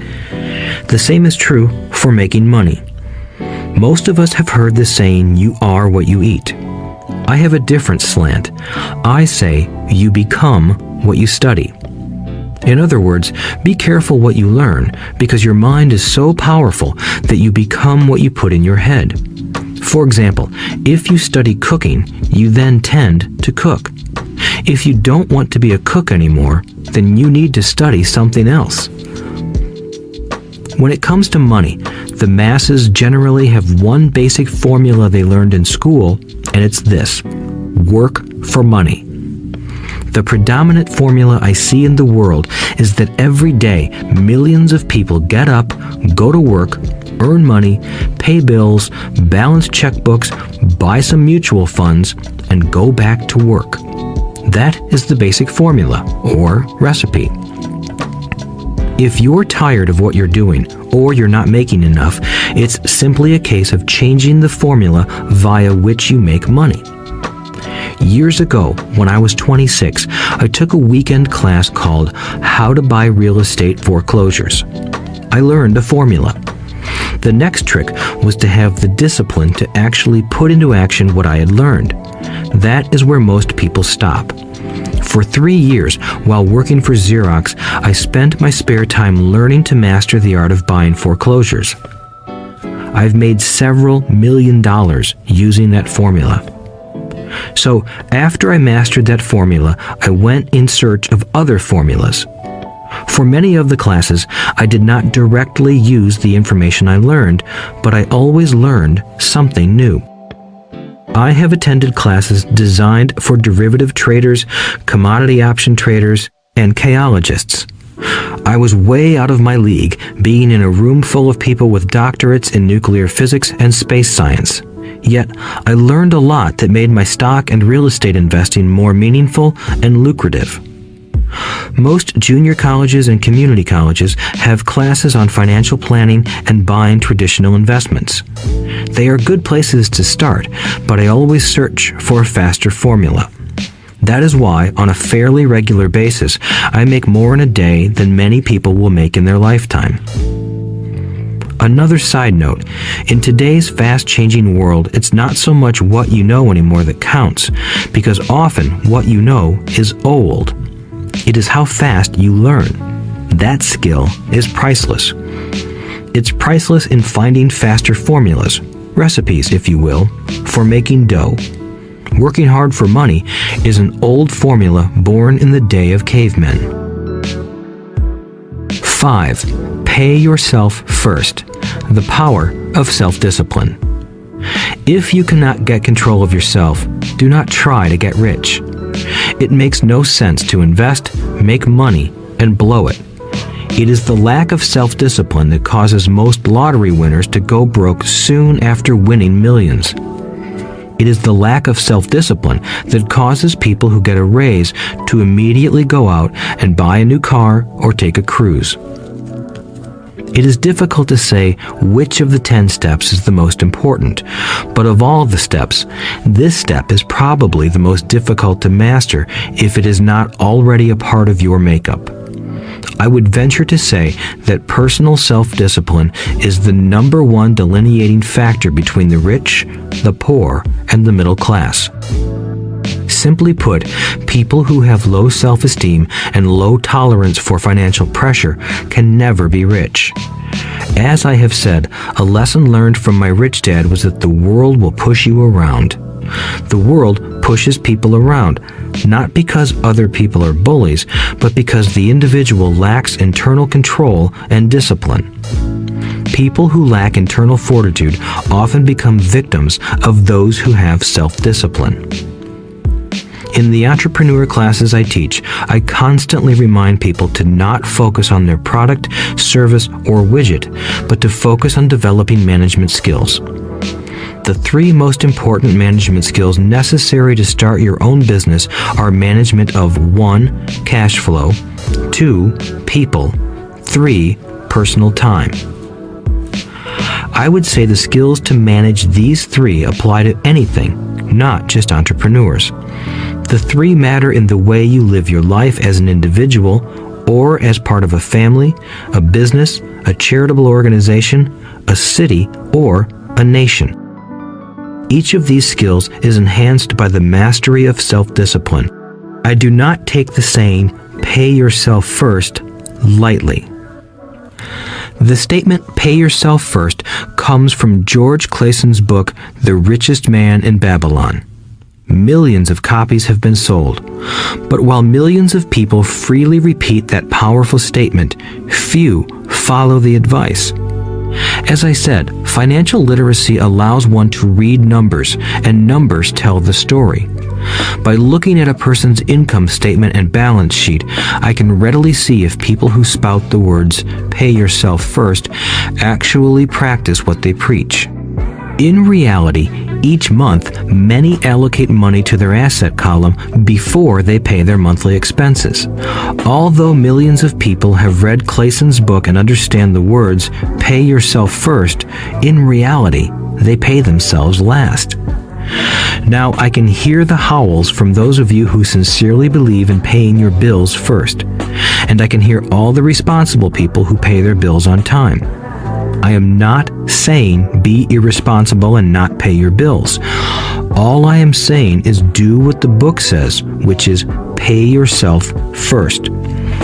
If you can truly begin to understand the power of cash flow, you will soon realize why 90% of people work hard all their lives and need government support like Social Security when they are no longer able to work.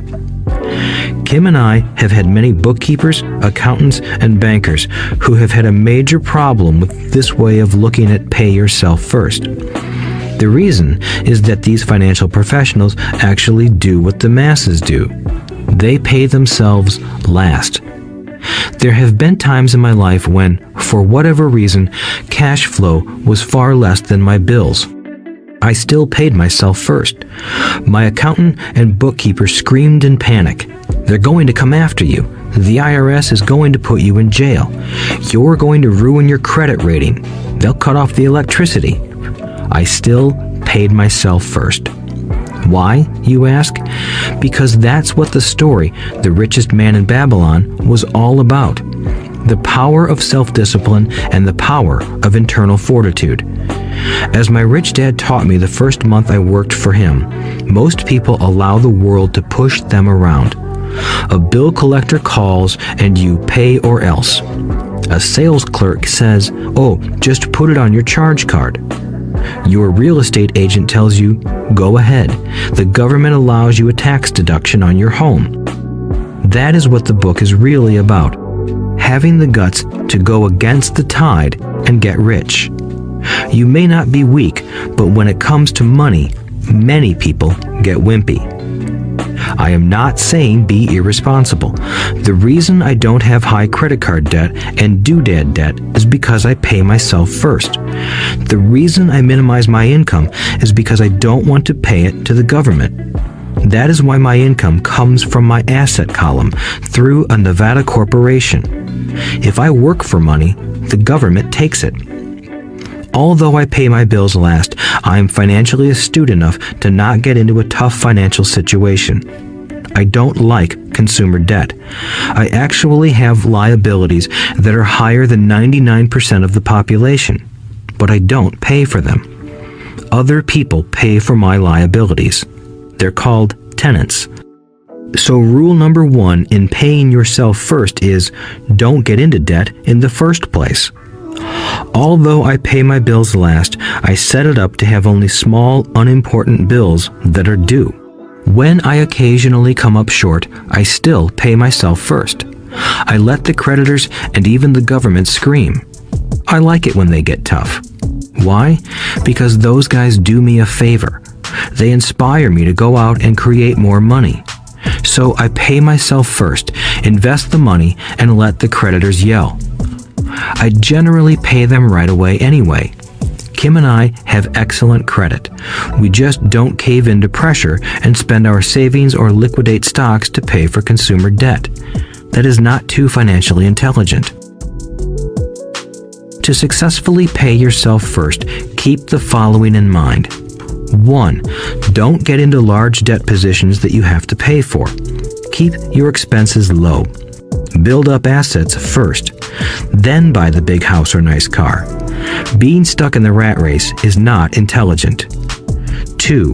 When you come up short, let the pressure build and don't dip into your savings or investments. Use the pressure to inspire your financial genius to come up with new ways of making more money and then pay your bills. You will have increased your ability to make more money as well as your financial intelligence. So many times I have gotten into financial hot water and used my brain to create more income while staunchly defending the assets in my asset column. My bookkeeper has screamed and dived for cover, but I was like a good soldier defending the fort. Fort assets. Poor people have poor habits. A common bad habit is innocently called dipping into savings. The rich know that savings are only used to create more money, not to pay bills. I know that sounds tough, but as I said, if you're not tough inside, the world will always push you around anyway. If you do not like financial pressure, then find a formula that works for you. A good one is to cut expenses, put your money in the bank, pay more than your fair share of income tax, buy safe mutual funds, and take the vow of the average. But this violates the pay yourself first rule. This rule does not encourage self-sacrifice or financial abstinence. It doesn't mean pay yourself first and starve. Life was meant to be enjoyed. If you call on your financial genius, you can have all the goodies of life, get rich, and pay bills. And that is financial intelligence. 6. Pay your brokers well. The power of good advice. Sometimes I see people posting a sign in front of their house that says, "For sale by owner." Or I see people on TV claiming to be discount brokers. My rich dad taught me to take the opposite approach.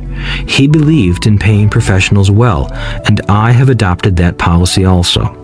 Today, I have expensive attorneys, accountants, real estate brokers, and stockbrokers. Why? Because if, and I do mean if, the people are professionals, their services should make you money. And the more money they make, the more money I make. We live in the information age. Information is priceless. A good broker should provide you with information as well as take the time to educate you. I have several brokers who do that for me. Some taught me when I had little or no money, and I am still with them today. What I pay a broker is tiny in comparison with what kind of money I can make because of the information they provide. I love it when my real estate broker or stockbroker makes a lot of money because that usually means I made a lot of money. A good broker saves me time in addition to making me money. Like when I bought the vacant land for $9,000 and sold it immediately for over $25,000 so I could buy my Porsche quicker. A broker is my eyes and ears in the market. They're there every day, so I do not have to be. I'd rather play golf. People who sell their house on their own must not value their time much. Why would I want to save a few bucks when I could use that time to make more money or spend it with those I love? What I find funny is that so many poor and middle-class people insist on tipping restaurant help 15 to 20%, even for bad service, but complain about paying a broker 3 to 7%. They enjoy tipping people in the expense column and stiffing people in the asset column. That is not financially intelligent. Keep in mind that not all brokers are created equal. Unfortunately, most brokers are only salespeople. They sell, but they themselves own little or no real estate. There is a tremendous difference between a broker who sells houses and a broker who sells investments. The same is true for stock, bond, mutual fund, and insurance, brokers who call themselves financial planners.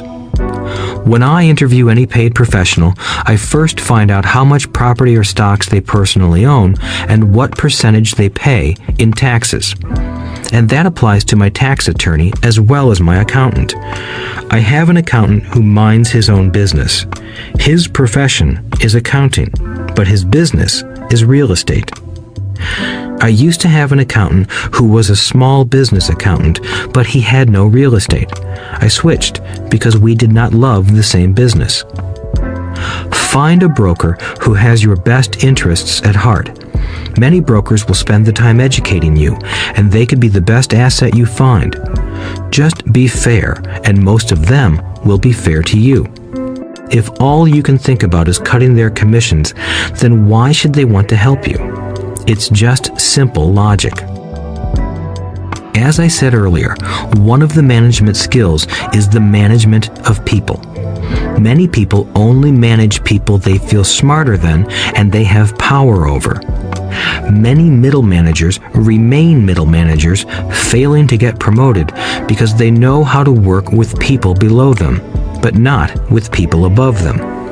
The real skill is to manage and reward the people who are smarter than you in some technical area. That is why companies have a board of directors. You should have one too. That is financial intelligence. 7. Be an Indian giver. The power of getting something for nothing. When the first European settlers came to America, they were taken aback by a cultural practice some American Indians had. For example, if a settler was cold, the Indian would give the person a blanket. Mistaking it for a gift, the settler was often offended when the Indian asked for it back. The Indians also got upset when they realized that settlers did not want to give it back. That is where the term Indian giver came from, a simple cultural misunderstanding. In the world of the asset column, being an Indian giver is vital to wealth. The sophisticated investor's first question is, how fast do I get my money back? They also want to know what they get for free, also called a piece of the action. That is why the ROI, or return on investment, is so important. For example, I found a small condominium that was in foreclosure a few blocks from where I lived. The bank wanted $60,000 and I submitted a bid for $50,000, which they took simply because, along with my bid, was a cashier's check for $50,000. They realized I was serious. Most investors would say, "Aren't you tying up a lot of cash? Would it not be better to get a loan on it?" The answer is, not in this case. My investment company uses this condominium as a vacation rental in the winter months when the snowbirds come to Arizona. It rents for $2,500 a month for 4 months out of the year. For rental during the off-season, it rents for only $1,000 a month. I had my money back in about 3 years. Now I own this asset, which pumps money out for me, month in and month out. The same is done with stocks.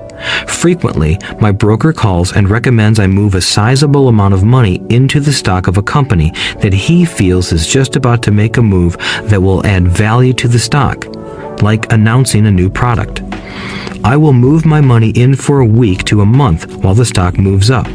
Then I pull my initial dollar amount out and stop worrying about the fluctuations of the market because my initial money is back and ready to work on another asset.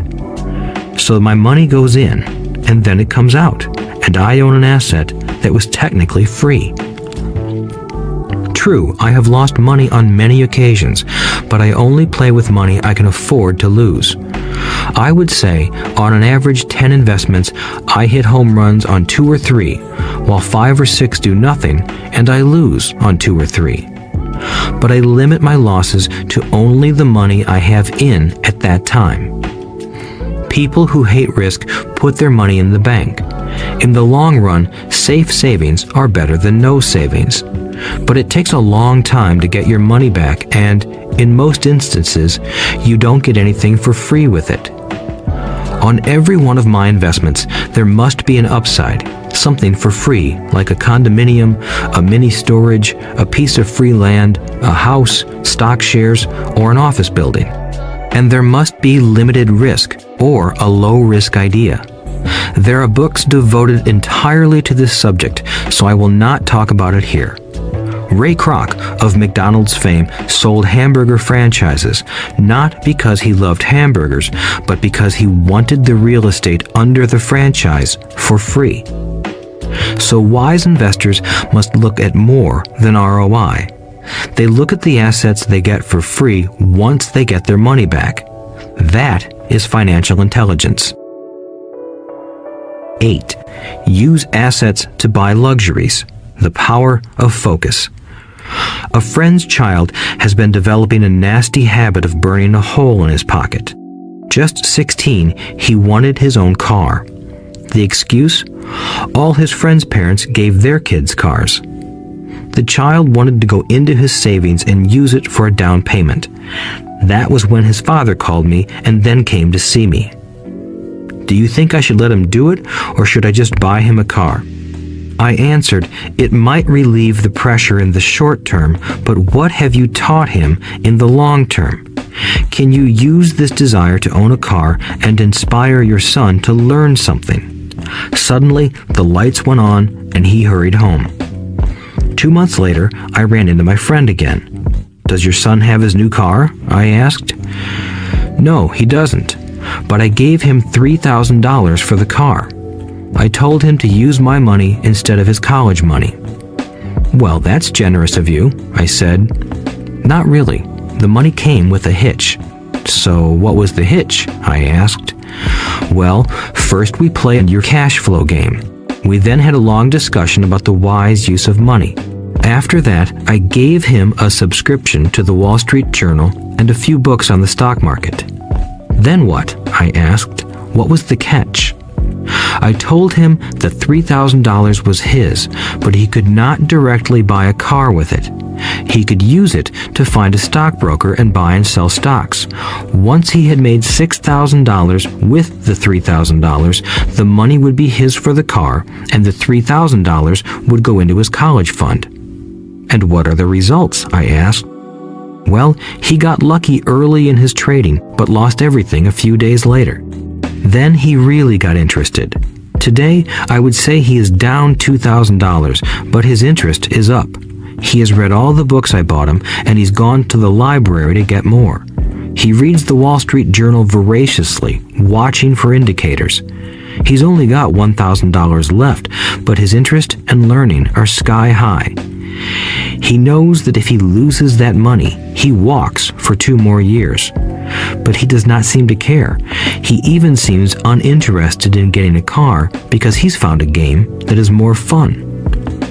What happens if he loses all the money? I asked. We'll cross that bridge when we get to it. I'd rather have him lose everything now than wait till he's our age to risk losing everything. And besides, that is the best $3,000 I've ever spent on his education. What he is learning will serve him for life, and he seems to have gained a new respect for the power of money. As I said earlier, if a person cannot master the power of self-discipline, it is best not to try to get rich. I say this because although the process of developing cash flow from an asset column is easy in theory, what's hard is the mental fortitude to direct money to the correct use. Due to external temptations, it is much easier in today's consumer world to simply blow money out the expense column. With weak mental fortitude, that money flows into the paths of least resistance. That is the cause of poverty and financial struggle. The following example illustrates the financial intelligence needed to direct money to make more money. If we give 100 people $10,000 at the start of the year, I believe that at the end of the year, 80 would have nothing left.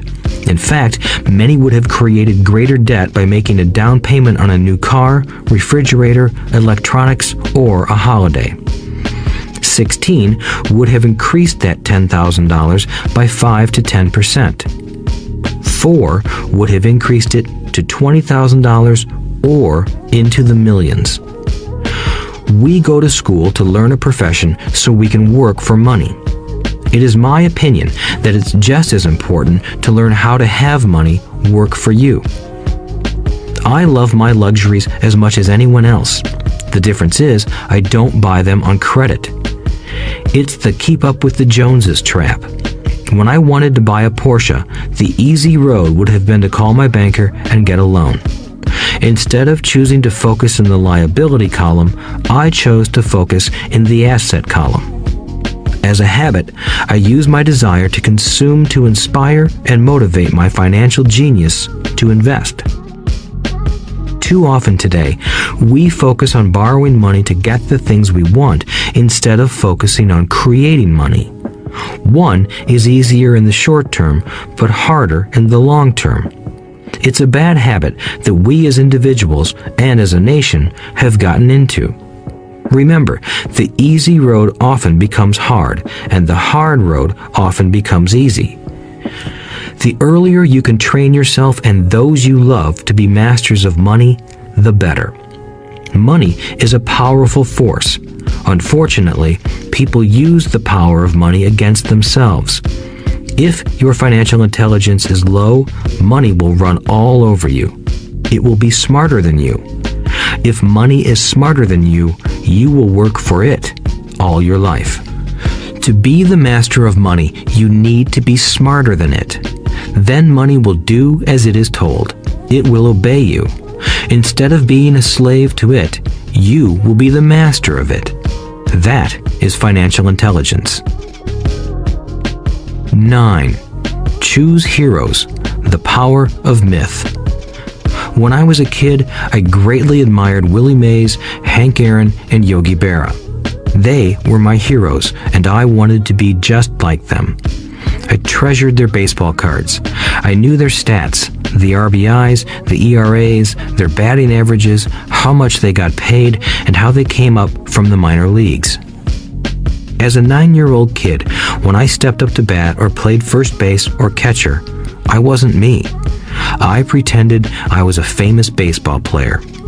It's one of the most powerful ways we learn, and we often lose that as adults. We lose our heroes. Today, I watch young kids playing basketball near my home. On the court, they're not little Johnny. They're pretending to be their favorite basketball hero. Copying or emulating heroes is true power learning. I have new heroes as I grow older. I have golf heroes, and I copy their swings and do my best to read everything I can about them. I also have heroes such as Donald Trump, Warren Buffett, Peter Lynch, George Soros, and Jim Rogers. I know their stats just like I knew the ERAs and RBIs of my childhood baseball heroes. I follow what Warren Buffett invests in, and I read anything I can about his point of view on the market and how he chooses stocks. And I read about Donald Trump. trying to find out how he negotiates and puts deals together. Just as I was not me when I was up to bat, when I'm in the market or I'm negotiating a deal, I am subconsciously acting with the bravado of Trump. Or, when analyzing a trend, I look at it as though Warren Buffett were doing it. By having heroes, we tap into a tremendous source of raw genius. But heroes do more than simply inspire us. Heroes make things look easy. Making it look easy convinces us to want to be just like them. If they can do it, so can I. When it comes to investing, too many people make it sound hard. Instead, find heroes who make it look easy. 10. Teach and you shall receive. The power of giving. Both of my dads were teachers. My rich dad taught me a lesson I have carried all my life, the necessity of being charitable or giving. My educated dad gave a lot of his time and knowledge, but almost never gave away money. He usually said that he would give when he had some extra money, but of course, there was rarely any extra. My rich dad gave money as well as education. He believed firmly in tithing. If you want something, you first need to give, he would always say. When he was short of money, he gave money to his church or to his favorite charity. If I could leave one single idea with you, it is that idea. Whenever you feel short or in need of something, give what you want first, and it will come back in buckets. That is true for money, a smile, love, or friendship. I know it is often the last thing a person may want to do, but it has always worked for me. I trust that the principle of reciprocity is true, and I give what I want. I want money, so I give money, and it comes back in multiples. I want sales, so I help someone else sell something, and sales come to me. I want contacts, and I help someone else get contacts. Like magic, contacts come to me. I heard a saying years ago that went, God does not need to receive, but humans need to give. My rich dad would often say, poor people are more greedy than rich people. He would explain that if a person was rich, that person was providing something that other people wanted. In my life, whenever I have felt needy or short of money or short of help, I simply went out or found in my heart what I wanted and decided to give it first. And when I gave, it always came back. It reminds me of the story of the guy sitting with firewood in his arms on a cold, freezing night. He is yelling at the pot-bellied stove, "When you give me some heat, then I'll put some wood in you." And when it comes to money, love, happiness, sales, and contacts, all one needs to remember is to give first. Often, just the process of thinking of what I want and how I could give that to someone else breaks free a torrent of bounty.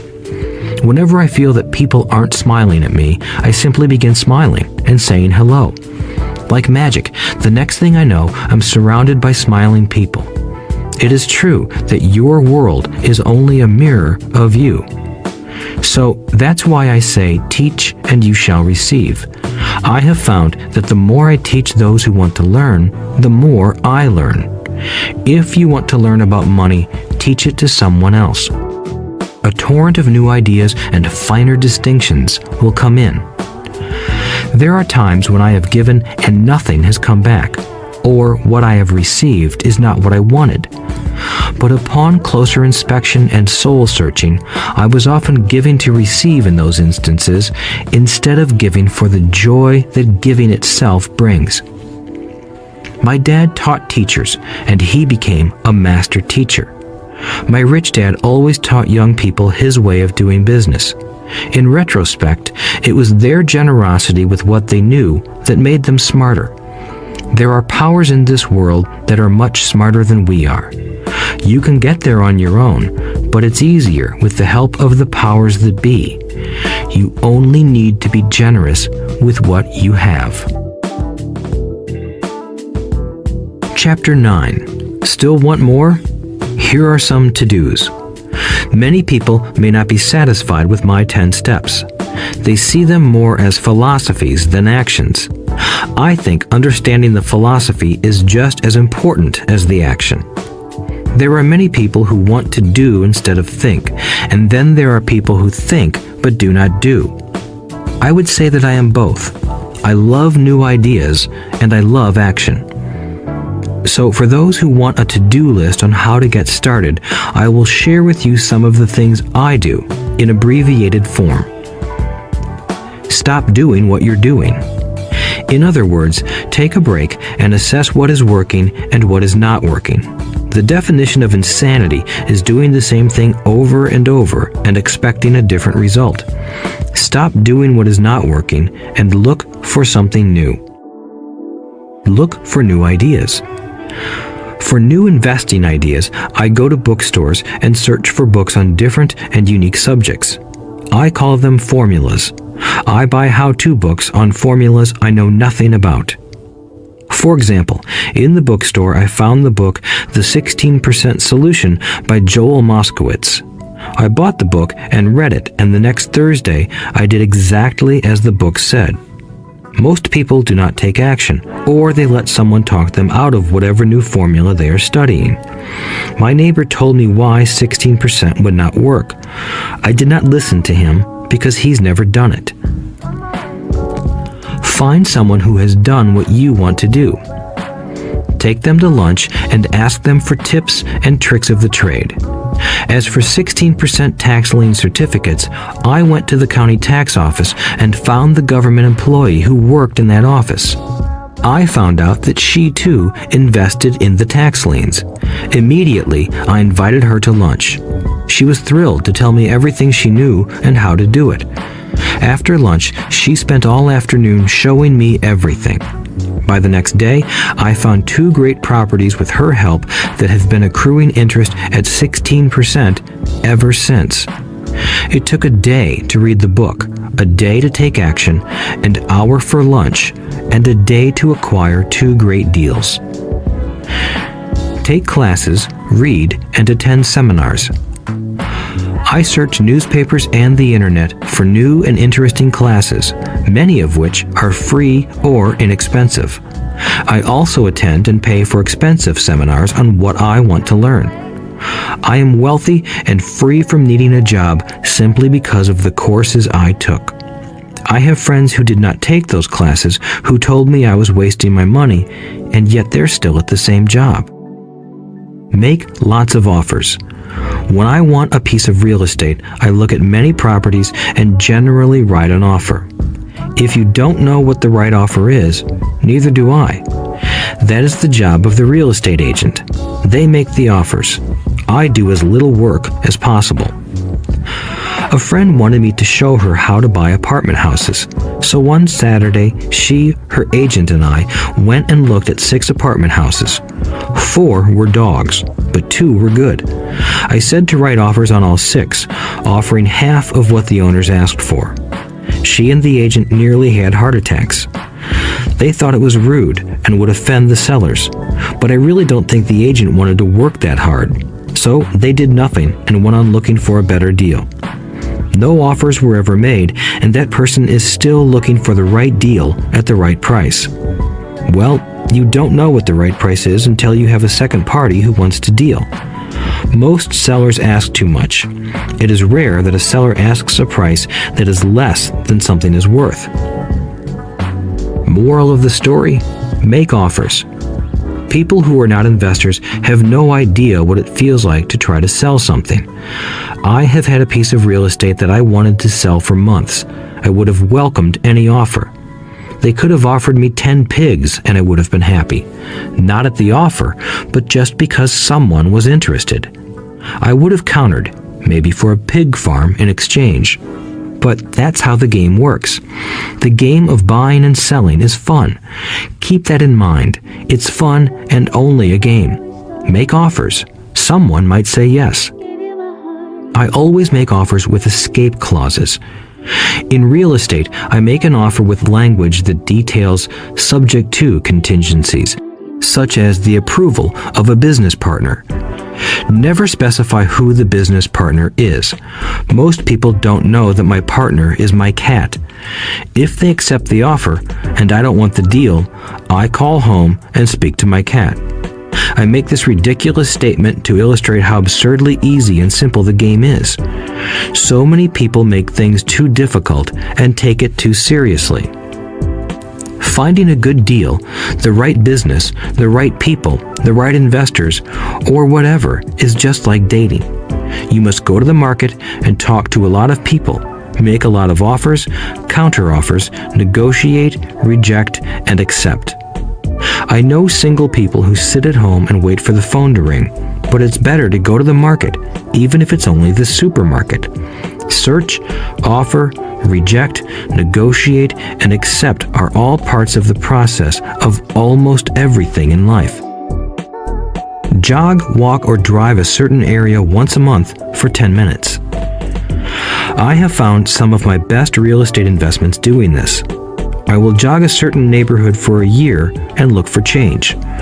For there to be profit in a deal, there must be two elements: a bargain and change. There are lots of bargains, but it's change that turns a bargain into a profitable opportunity. So when I jog a neighborhood I might like to invest in. It is the repetition that causes me to notice slight differences. I notice real estate signs that are up for a long time. That means the seller might be more agreeable to deal. I watch for moving trucks going in or out. I stop and talk to the drivers. I talk to the postal carriers. It's amazing how much information they acquire about an area.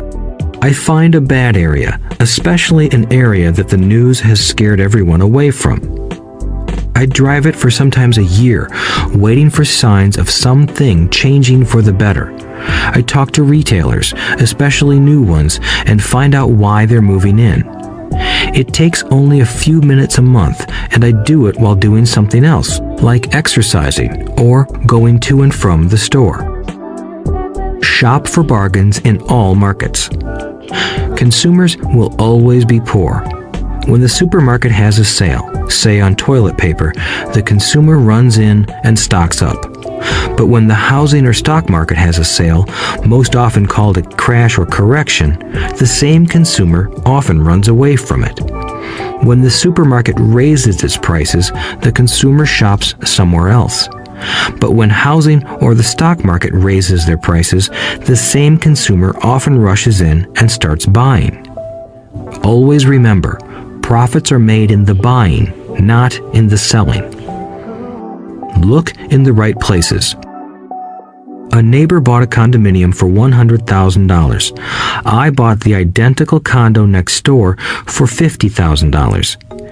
He told me he's waiting for the price to go up. I told him that profit is made when you buy, not when you sell. He shopped with a real estate broker who owns no property of her own. I shopped at the foreclosure auction. I paid $500 for a class on how to do this. My neighbor thought that the $500 for a real estate investment class was too expensive. He said he could not afford the money or the time. So he waits for the prices to go up.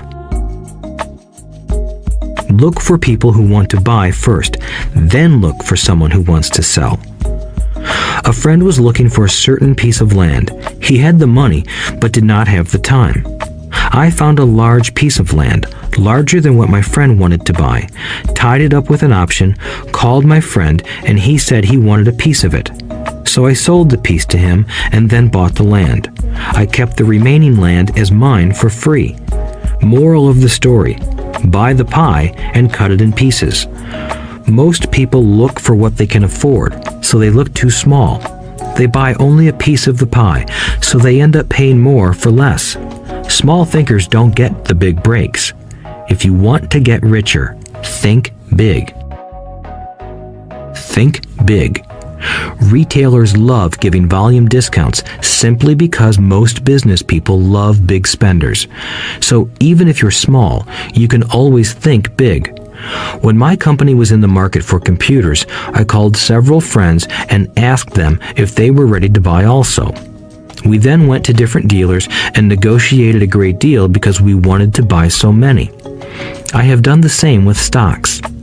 Small people remain small because they think small, act alone, or don't act at all.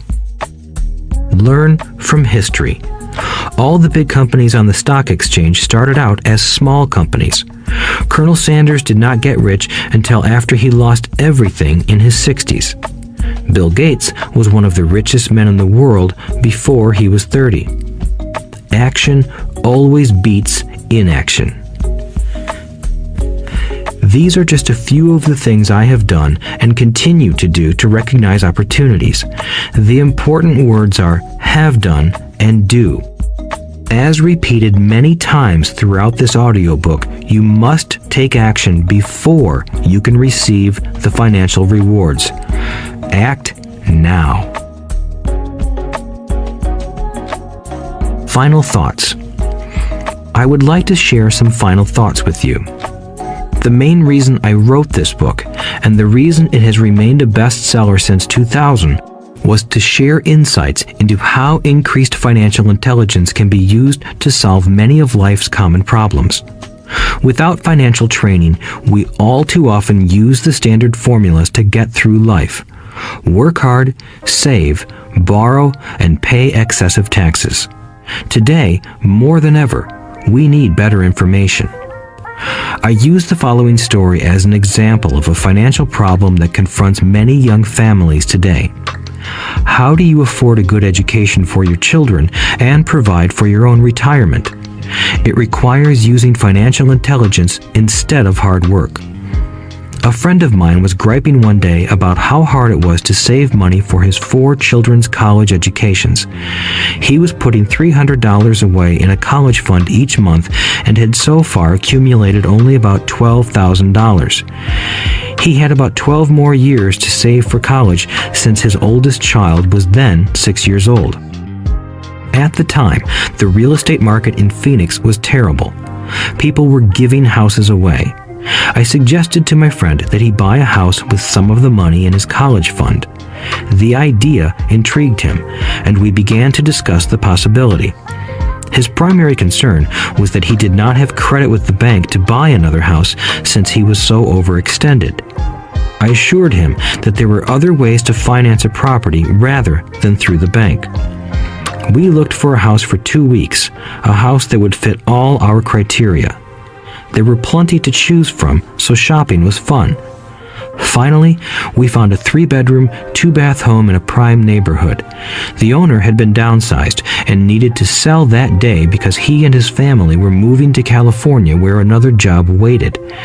The owner wanted $102,000, but we offered only $79,000. He took it immediately and agreed to carry back the loan with a 10% down payment. All my friend had to come up with was $7,900. As soon as the owner moved, my friend put the house up for rent. After all expenses were paid, including the mortgage, he put $125 in his pocket each month. His plan was to keep the house for 12 years and let the mortgage get paid down faster by applying the extra $125 to the principal each month. We figured that in 12 years, a large portion of the mortgage would be paid off and he could possibly be clearing $800 a month by the time his first child went to college. He could also sell the house if it had appreciated in value. 3 years later, the real estate market greatly improved in Phoenix, and he was offered $156,000 for the same house by the tenant who lived in it. Again, he asked me what I thought. I advised that he sell it, using a 1031 tax-deferred exchange. Suddenly, he had nearly $80,000 to operate with. I called another friend in Austin, Texas, who then moved this tax-deferred capital gain into a mini storage facility. Within 3 months, he began receiving checks for a little less than $1,000 a month, which he then poured back into the college fund. A couple of years later, the mini warehouse sold, and he received a check for nearly $330,000 as proceeds from the sale. He rolled those funds into a new project that would now generate over $3,000 a month in income, again going into the college fund. He is now very confident that his goal will be met easily. It only took $7,900 to start and a little financial intelligence. His children will be able to afford the education they want, and he will then use the underlying asset, wrapped in his legal entity, to pay for his retirement. As a result of this successful investment strategy, he will be able to retire early. Thank you for listening to this audiobook. I hope it has provided some insights into utilizing the power of money to work for you. Today, we need greater financial intelligence to simply survive. The idea that it takes money to make money is the thinking of financially unsophisticated people. It does not mean that they're not intelligent. They have simply not learned the science of making money. Money is only an idea. If you want more money, simply change your thinking. Every self-made person started small with an idea and then turned it into something big. The same applies to investing. It takes only a few dollars to start and grow it into something big. I meet so many people who spend their lives chasing the big deal or trying to amass a lot of money to get into a big deal. But to me, that is foolish. Too often, I have seen unsophisticated investors put their large nest egg into one deal and lose most of it rapidly. They may have been good workers, but they were not good investors. Education and wisdom about money are important. Start early. Buy a book. Go to a seminar. Practice. Start small. I turned $5,000 cash into a $1 million asset, producing $5,000 a month cash flow in less than 6 years. But I started learning as a kid. I encourage you to learn because it's not that hard. In fact, it's pretty easy once you get the hang of it. I think I have made my message clear. It's what is in your head that determines what is in your hands. Money is only an idea. There is a great book called Think and Grow Rich. The title is not Work Hard and Grow Rich. Learn to have money work hard for you, and your life will be easier and happier. Today, don't play it safe. Play it smart. The 3 incomes. In the world of accounting, there are 3 different types of income. 1, ordinary earned. 2, portfolio. 3, passive. When my poor dad said to me, "Go to school, get good grades, and find a safe, secure job," he was recommending I work for earned income. When my rich dad said, "The rich don't work for money, they have their money work for them," he was talking about passive income and portfolio income. Passive income, in most cases, is income derived from real estate investments. Portfolio income is income derived from paper assets such as stocks and bonds.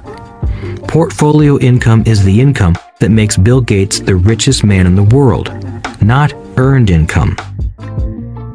Rich Dad used to say, the key to becoming wealthy is the ability to convert earned income into passive income or portfolio income as quickly as possible. He would say, taxes are highest on earned income. The least taxed income is passive income. That is another reason why you want your money working hard for you. The government taxes the income you work hard for more than the income your money works hard for. In my second book, Rich Dad's Cash Flow Quadrant, I explain the 4 different types of people who make up the world of business. They are E, employee, S, self-employed, B, business owner, and I, investor. Most people go to school to learn to be an E or an S. The cash flow quadrant is written about the core differences of these 4 types and how people can change their quadrant. In fact, most of our products are created for people in the B and I quadrants. In Rich Dad's Guide to Investing, book number 3 in the Rich Dad series, I go into more detail on the importance of converting earned income into passive and portfolio income. Rich Dad used to say, all a real investor does is convert earned income into passive and portfolio income. If you know what you're doing, investing is not risky. It's just common sense. The key to financial freedom. The key to financial freedom and great wealth is a person's ability to convert earned income into passive and/or portfolio income.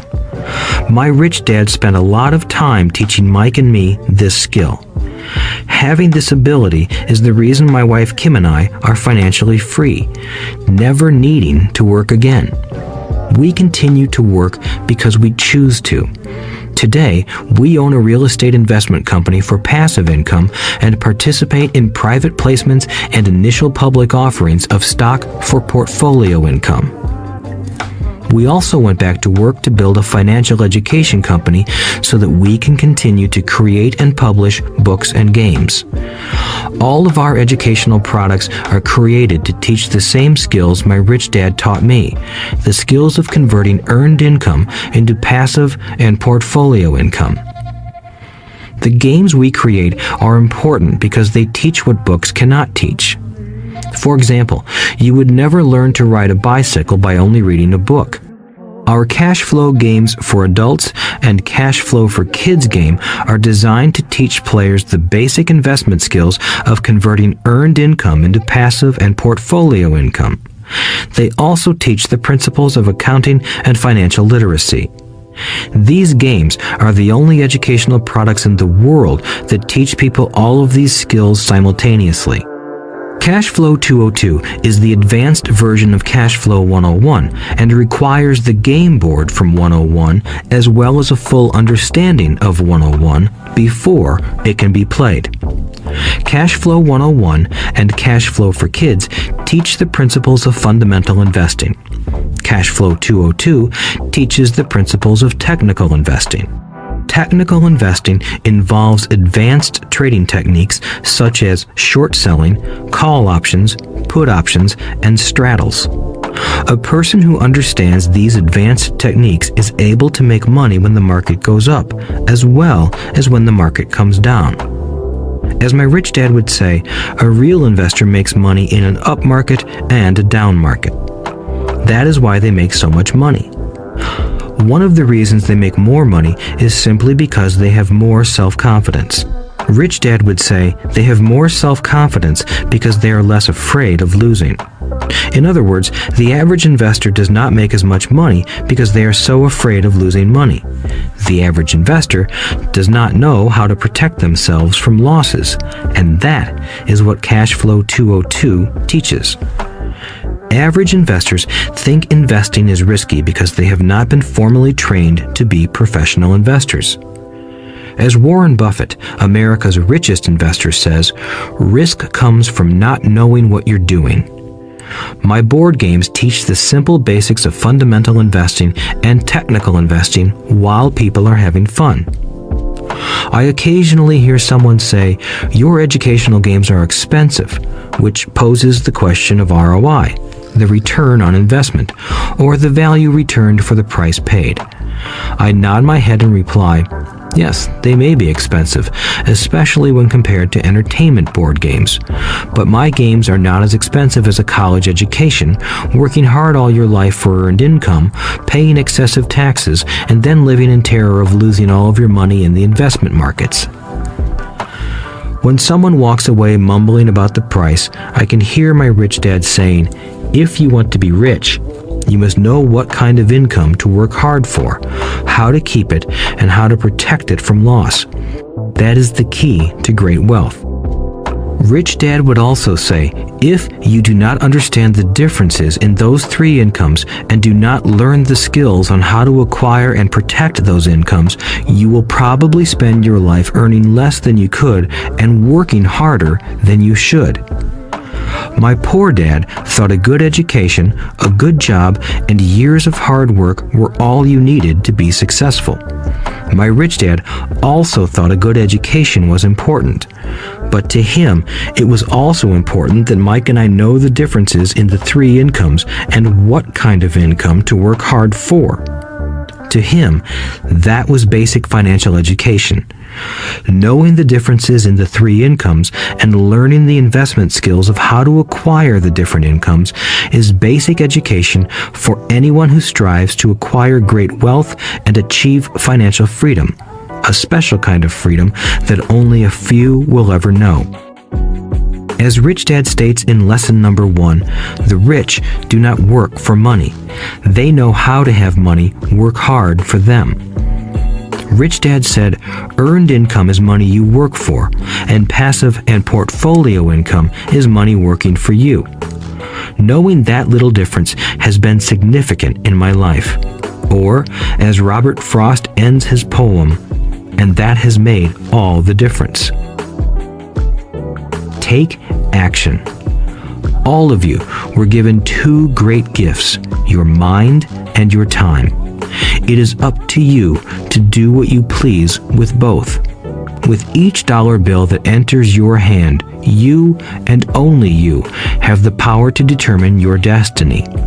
Spend it foolishly and you choose to be poor. Spend it on liabilities and you join the middle class. Invest it in your mind and learn how to acquire assets, and you will be choosing wealth as your goal and your future. The choice is yours and only yours. Every day, with every dollar, you decide to be rich, poor, or middle class. Choose to share this knowledge with your children, and you choose to prepare them for the world that awaits. No one else will. You and your children's future will be determined by choices you make today, not tomorrow. I wish you great wealth and much happiness with this fabulous gift called life. Robert Kiyosaki.